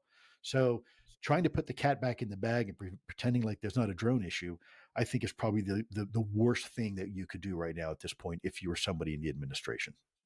You've got to admit, Lou, this must feel good. It must be vindicating for you to see all the things that you've been warning about coming home to roost on the current administration. Wow. I don't have time to gloat in any success, but I'm frustrated more than anything, because it just highlights the reasons why colleagues of mine and myself have come forward for the last 7 years and been ringing the alarm bell. And when they would tell the American people straight to the face, nothing to see here, like, I don't know, Air Force Secretary Kendall in 2022, when he told on CBS, none other than, during an interview, that yes, we know UAP are real, and they're out there, but it's not a priority for us because we don't think they pose a threat. That is the most asinine comment anybody in a position of authority could ever make. Because you don't know the source of something, you're going to say it's not a threat. So wait a minute, by that same argument, if there is a nuclear-powered ICBM submarine in the middle of the Potomac River that pops out one day, but because it doesn't have a Russian star on it or a North Korean identifier on it, you're going to ignore it because you don't know where it's from. That is not how national security works. In fact, we presume everything is a threat until we know it's not a threat. It's a very simple calculus: capabilities versus intent. We're seeing some of these capabilities by these aircraft, whatever these are. We have no idea the intent. So for someone like Kirby or anybody else to come out, or Kendall, to say that these things aren't a threat, that is the exact opposite of the kind of people we need in national security leading this conversation. We don't need to be paranoid, but we need to be prepared. Well, Lou Elizondo, I've got a funny feeling that over the next few weeks, if not days, the White House is going to be forced into making some kind of an admission about what it truly knows. And it may simply be they admit they know nothing, which in and of itself would be a frightening admission. You know, I wouldn't be surprised either. This is a very fluid topic that you and I both know very well, that things happen and they change in an instant. I would just simply say that, I would encourage you and your colleagues in the media to continue to pursue this topic, because I think you're going to find that whatever this winds up being could wind up being something truly paradigm changing in the way we look at things from a national security perspective. Now you've got me excited. Lou Elizondo, thanks for joining Reality Check. We'll speak to you again soon. My honor, privilege. Thank you as always. Okay, so now I want to bring in Ben Hansen, who's a former FBI agent and UFO investigator. But before I do, I just want to set the scene for the interview, because Ben's been on the ground in Connecticut since Wednesday last week through to Saturday last weekend. And he's seen on the ground what the local police are seeing. But before he tells us what the local police are telling us they're seeing and what Ben's seeing, I want to tell you what the White House says they're seeing from the lofty heights of the White House. And Admiral John Kirby, the national security spokesman for the president, for President Joe Biden, has basically said this morning, this is lawful, legal, commercial, hobbyist, and even law enforcement aircraft activity. Some manned, some unmanned. We acknowledge that a lot of these are probably drones, but they're flying legally. And it is legal to fly drones in non-restricted airspace. Now, Ben, I think I know the answer to what John Kirby says. I think that answer, I'm sorry, it's disingenuous, because it's not representing what we know to be the case, which is that there are confirmed sightings from the base commander of the Picatinny Arsenal in New Jersey, and also from the Earl Weapons Base, the Naval Weapons Base, of multiple sightings of drone objects, or objects that appear to be drones, over these highly sensitive military facilities that are, without any shadow of a doubt, restricted airspace. What do you say to that, Ben? And welcome to the show. Thanks, Ross. Well, I'd have to agree with you. I think that is either speaking in a completely uninformed or from an uninformed position, or disingenuous completely. If anybody would spend a couple of hours reading over the different reports and seeing the headlines. In fact, just 20 minutes ago, my family was texting me. They live in Utah near Hill Air Force Base. Hill Air Force Base just confirmed over the past few days they've had a few drone sightings near the base. Said it hasn't impacted so far shutting down the base, but it's concerning. They're working with federal authorities to figure out what's going on. As you know, most hobbyist drones and those that want to take off near any airport, there's built-in safeguard measures for most of the off-the-shelf stuff that don't allow you to do that without overriding it and having some skill.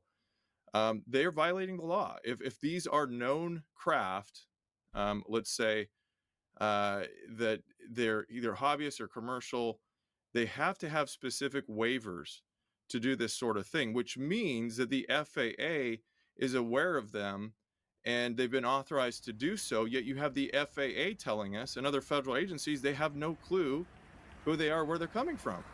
So somebody's either violating the law, they are violating laws despite what's being said, or it is authorized military activity and not being transparent with us. Well, what do you think? I mean, you've been on the ground there. Are you seeing any evidence that this is authorized military activity? I would have thought that the Defense Department would not flat out lie, because as my understanding is the case, the Defense Department said definitively on the record last Thursday through Sabrina, the Pentagon spokeswoman, that the drones being seen in the sky are not US military drones. Categorical statement. Is it possible that there's some kind of secret military operation going on that the White House doesn't want to know about, want us to know about? I guess it's possible. My gut feeling, and based on from what I'm hearing the buzz and from others that have spoken to me or asked questions and asked for my consultation, I believe that if this was our military, you've heard, for example, the idea that maybe they're bomb sniffing, that there's a WMD somewhere and they're trying to search it out.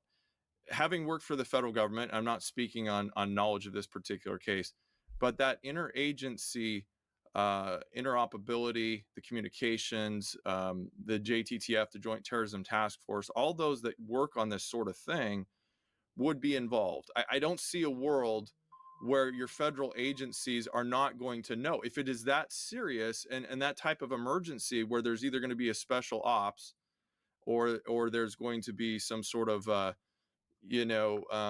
massive testing of some sort. You're going to notify your federal agencies, especially within the DoD. If your own air bases have to shut down because they can't control that restricted airspace, I would say that's a very low possibility that these are ours. So what is it? So let's put what President-elect Donald Trump has said today on the record. He said the government knows what is happening, and for some reason they don't want to comment. And I think they'd be better off saying what it is. Our military knows. Our president knows. Those are pretty definitive comments. And for some reason, he says, they want to keep people in suspense.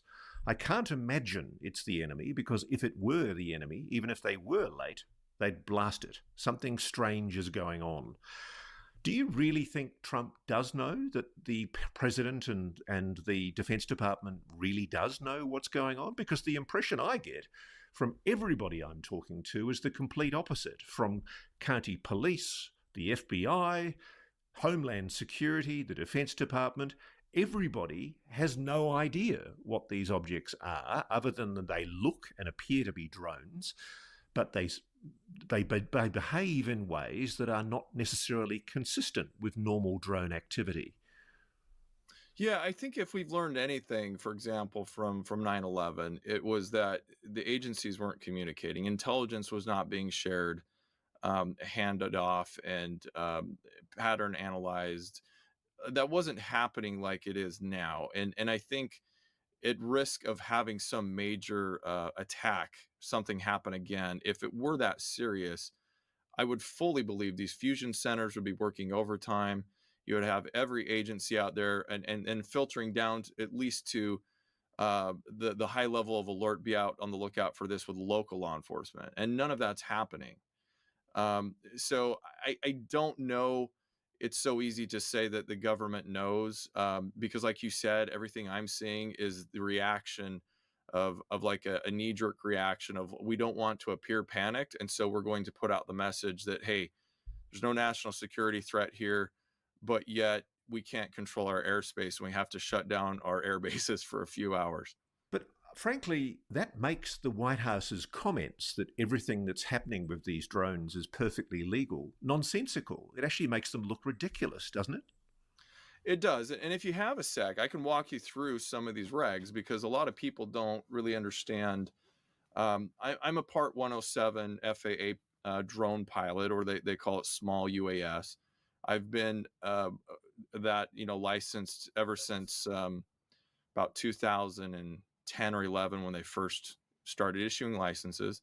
And I'm an airplane, seaplane pilot of fixed wing aircraft. So I'm very well familiar with airspaces, and I was one of the first to obtain a legal waiver to fly at night. Now it's not necessary under certain conditions. So In fact, this morning I spoke to an attorney who specializes in drone litigation and laws. So if you were to take a look, let's say that even half of this is true with these confirmed sightings, somebody who has not obtained the proper waivers, okay, they're called COAs, COA. If you have not obtained that proper COA in the United States, there's hefty fines. 75,000, I think was the number. It's not uncommon. You could face jail and prison sentences. They've recently arrested some people just now for this. You have the first one, flying at night. You can do so now without a specific waiver, but you have to have anti-collision lights, okay, that are seen for 3 miles. A lot of these are seen now with the lights off. You have to stay below 400 feet unless you have a waiver. A lot of these are seen way up there and coming back down and doing all sorts of maneuvers.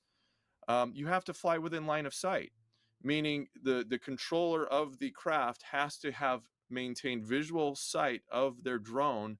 You can't be flying for miles away. And the amount of distance these things are covering in some of these cases, I think eliminates that. Somebody's flying out of line of sight. What else? A drone more than 55 pounds is considered a heavy lift, and you have to have that not only registered specifically with the FAA, but have a waiver to fly it. You can't fly directly over people who are not involved unless you have a waiver and parachutes and all sorts of things. So take one of these cases where people are zoomed in and you're seeing something the size of an SUV. It looks like, the swept back wings, not a typical quadricopter. It's swept back wings that convert and come forward, and then they can come down for vertical thrust, but they convert basically into a horizontal lift airplane. These things, at minimum, hundreds of thousands of dollars, if not millions, for each one of these things of that size. And I can only see military having the ability and the resources to create something like either ours or for an adversary. So there's your problem. If it's not done by waiver, if it's not a commercial hobbyist who has a waiver, then the FAA knows about it. So does a drone that size have to display any kind of transponder ID? So when we get into transponders too, to kind of water this down for people who aren't, into this world, a transponder, when we say that word, is typically for a manned aircraft. And what that does is broadcast a squawk code, we call it. It's a several digit code so that air traffic control can identify it on their radar. It also typically gives the altitude and the speed and direction of that aircraft. Now, when a couple years ago, it's been several years now, they found that we want more information than just the basic telemetry. We'd also like to know the identification of where this craft is going to and from. We'd like to use GPS to help get it more precise location. And so they came out with ADSB. And basically that's a broadcasting, and it's also a transmitter, but every craft within most airspaces is required to have this on. Okay, there are exceptions. $99 question. Do any of these drones have ADSB? What I'm hearing right now, no. And you can get on a website such as Flightradar or ADSB Exchange. You can pull these up. Now, the third thing that drones use what's called remote ID. Now, remote ID, it's a different system than ADSB, but that became compliant as of a year or so ago, where new drones have to be broadcasting this remote ID. You can pull up an app, or you can buy the hardware, and you can actually put up a receiver and see any supposed drone in compliance that's broadcasting this. And from what I've heard, and forgive me for interrupting, Ben, but sure, if it's a legal requirement for a drone to display ADSB, especially something the size of a car or a large SUV, which is what the police and military are reporting, is it a breach of the laws? Is it a criminal offence to fly such a drone over public land or open civilian areas, or worse still, restricted airspace, that would put them in breach of FAA regulations? Yes and no. So again, the hobbyist drones and things are broadcasting what they call remote ID. Not to conflate the two, but the ADSB would go on the larger craft. For example, I've pulled up some where they're testing a contract for a drone for the military future use or whatever, and they are broadcasting ADSB. But all the hobbyists in those are using the remote ID. And yes, to answer your question, if you're flying in most of the metropolitan, most of the areas where there's controlled airspace, they are required to broadcast the remote ID. If they're not doing it, I don't want to get our audience confused. So let me just summarize this.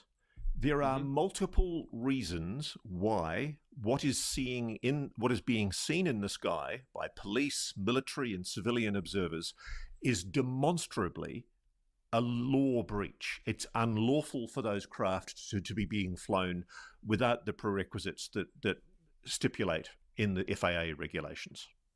That's precisely what I'm saying. If you look at where some of these have been seen, they would have to not only broadcast and comply with the regs or have waivers. And what happens if you have a waiver? Then the official system knows about it. The FAA knows about it. Help this bear with a very small brain here, Ben. Why on earth would the national security spokesperson for the White House put out such a misleading statement as to assert this activity is lawful, legal, commercial, hobbyist, and even law enforcement aircraft activity? They're flying legally, he says. Well, that's a broad statement to make. That's like saying, like I've spoken to everybody in the country about their opinion on toilet paper, and I know they all like this toilet paper, right? How do you know what everybody likes? You can't come out and say that every drone has been lawfully flown. That's too broad of a statement, because I think he's either speaking purely uninformed and they had to hurry and get a press release out to calm people, or they are covering something up. I just don't understand how you could say that, because from a law enforcement perspective, there's a lot they could do if they could find and catch them. Okay, well, there's a lot of violations. Let's be absolutely clear about this, that we know for sure, because even the military's admitted this, that there have been 11 confirmed reported overflights, illegal breaches of restricted naval or US Air Force airspace at, not US Air Force, there's Picatinny Arsenal and the Naval Weapons Station Earl. Picatinny's had confirmed at least 11 sightings. Naval Weapons Station Earl activated their de-droning equipment, and they've had at least 2 sightings. And then, to cap it all off, you had Wright-Patterson Air Force Base, which, as you and I both know, is one of the holy sanctuaries of rumoured UFO folklore. It's reported overflights, which were so serious on UASs, unidentified unmanned aerial systems. The UAS activity over Wright-Patterson Air Force Base was so severe, they closed down the entire airfield.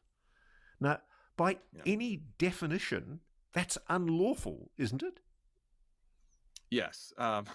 Somebody should be going to prison for that. It not only, is a national security risk if you don't know who the actor is and what they're doing, but it wastes hundreds of thousands, if not millions of dollars in resources when you shut a facility down like that. So there's so many implications. I just can't understand why that would be a good PR move to say that all of these are accounted for by law enforcement or they're known. I would like specifics. I would like details. And let's take case X, Y, or Z and say that particular one was the reason it didn't show up on your ADSB is because it was under a government mission. Okay, whatever. But to just make such a blanket statement is not helpful. So let's go to what you saw. You were based in Connecticut, just to the north of Long Island, sort of northeast of New York, for the last 4 days, from Wednesday through to Saturday last week. Did you, obviously the local police there were with you when you saw supposed drones. Did you see anything about the objects that you saw that made you question if these were normal drones? So personally, when we were there for another case and we were in Fairfield County, and this little tiny PD. They'd invite us to come over. It was sorry for the Celsius conversion. I'm not very good, but it was 22 degrees Fahrenheit, quite cold, and for this Californian boy. So we were trying to warm up. They said, come over to the PD. You can have some, coffee, hot chocolate, get warmed up. So the moment we go into this very small PD, the officers were excited and they said, you guys following this drone thing? And he said, yeah, kind of. And he actually turned on News Nation, and we were watching a report of what was going on in New Jersey. And he said, we've had 4 reports just in the past couple of hours. And he listens to his radio and he goes, we got another one. And I said, can we roll with you? And I said, this came in on 911. And he said, they have some sort of unified command, whether it was non-emergency or not. He didn't care. He got in his SUV. We followed him. I wish I was rolling on this because it would be great footage. We were going down suburban streets like 50 miles an hour with our get out of jail free card because we're following the cops. And we're cruising through the streets and get to the area where it is. We get out. We had our Flightradar and our apps up trying to search the skies. And we did see some unusual lights that would come behind some of the trees, flashing anti-collision that weren't showing up as commercial general aviation. We didn't get good video of that, but one of the officers did share with me what they recorded just right outside the police station. As you zoom in on it, it does kind of look like a quadricopter. The hard thing is to know whether these are now, which I do believe most are copycats, right? They're hobbyists and people getting out there. Oh, this is fun. Let's put up a drone. And the signal to noise ratio is going way up. And I have to make that point for people. Most of these, yes, are now going to be either people faking, hoaxing, putting out videos, or flying their hobby drone they got early for Christmas. But the part that isn't is where you're getting these, like I said, mostly the very large SUV types that take, for example, the ones they've reported that were in New Jersey that were up for 12 hours or more.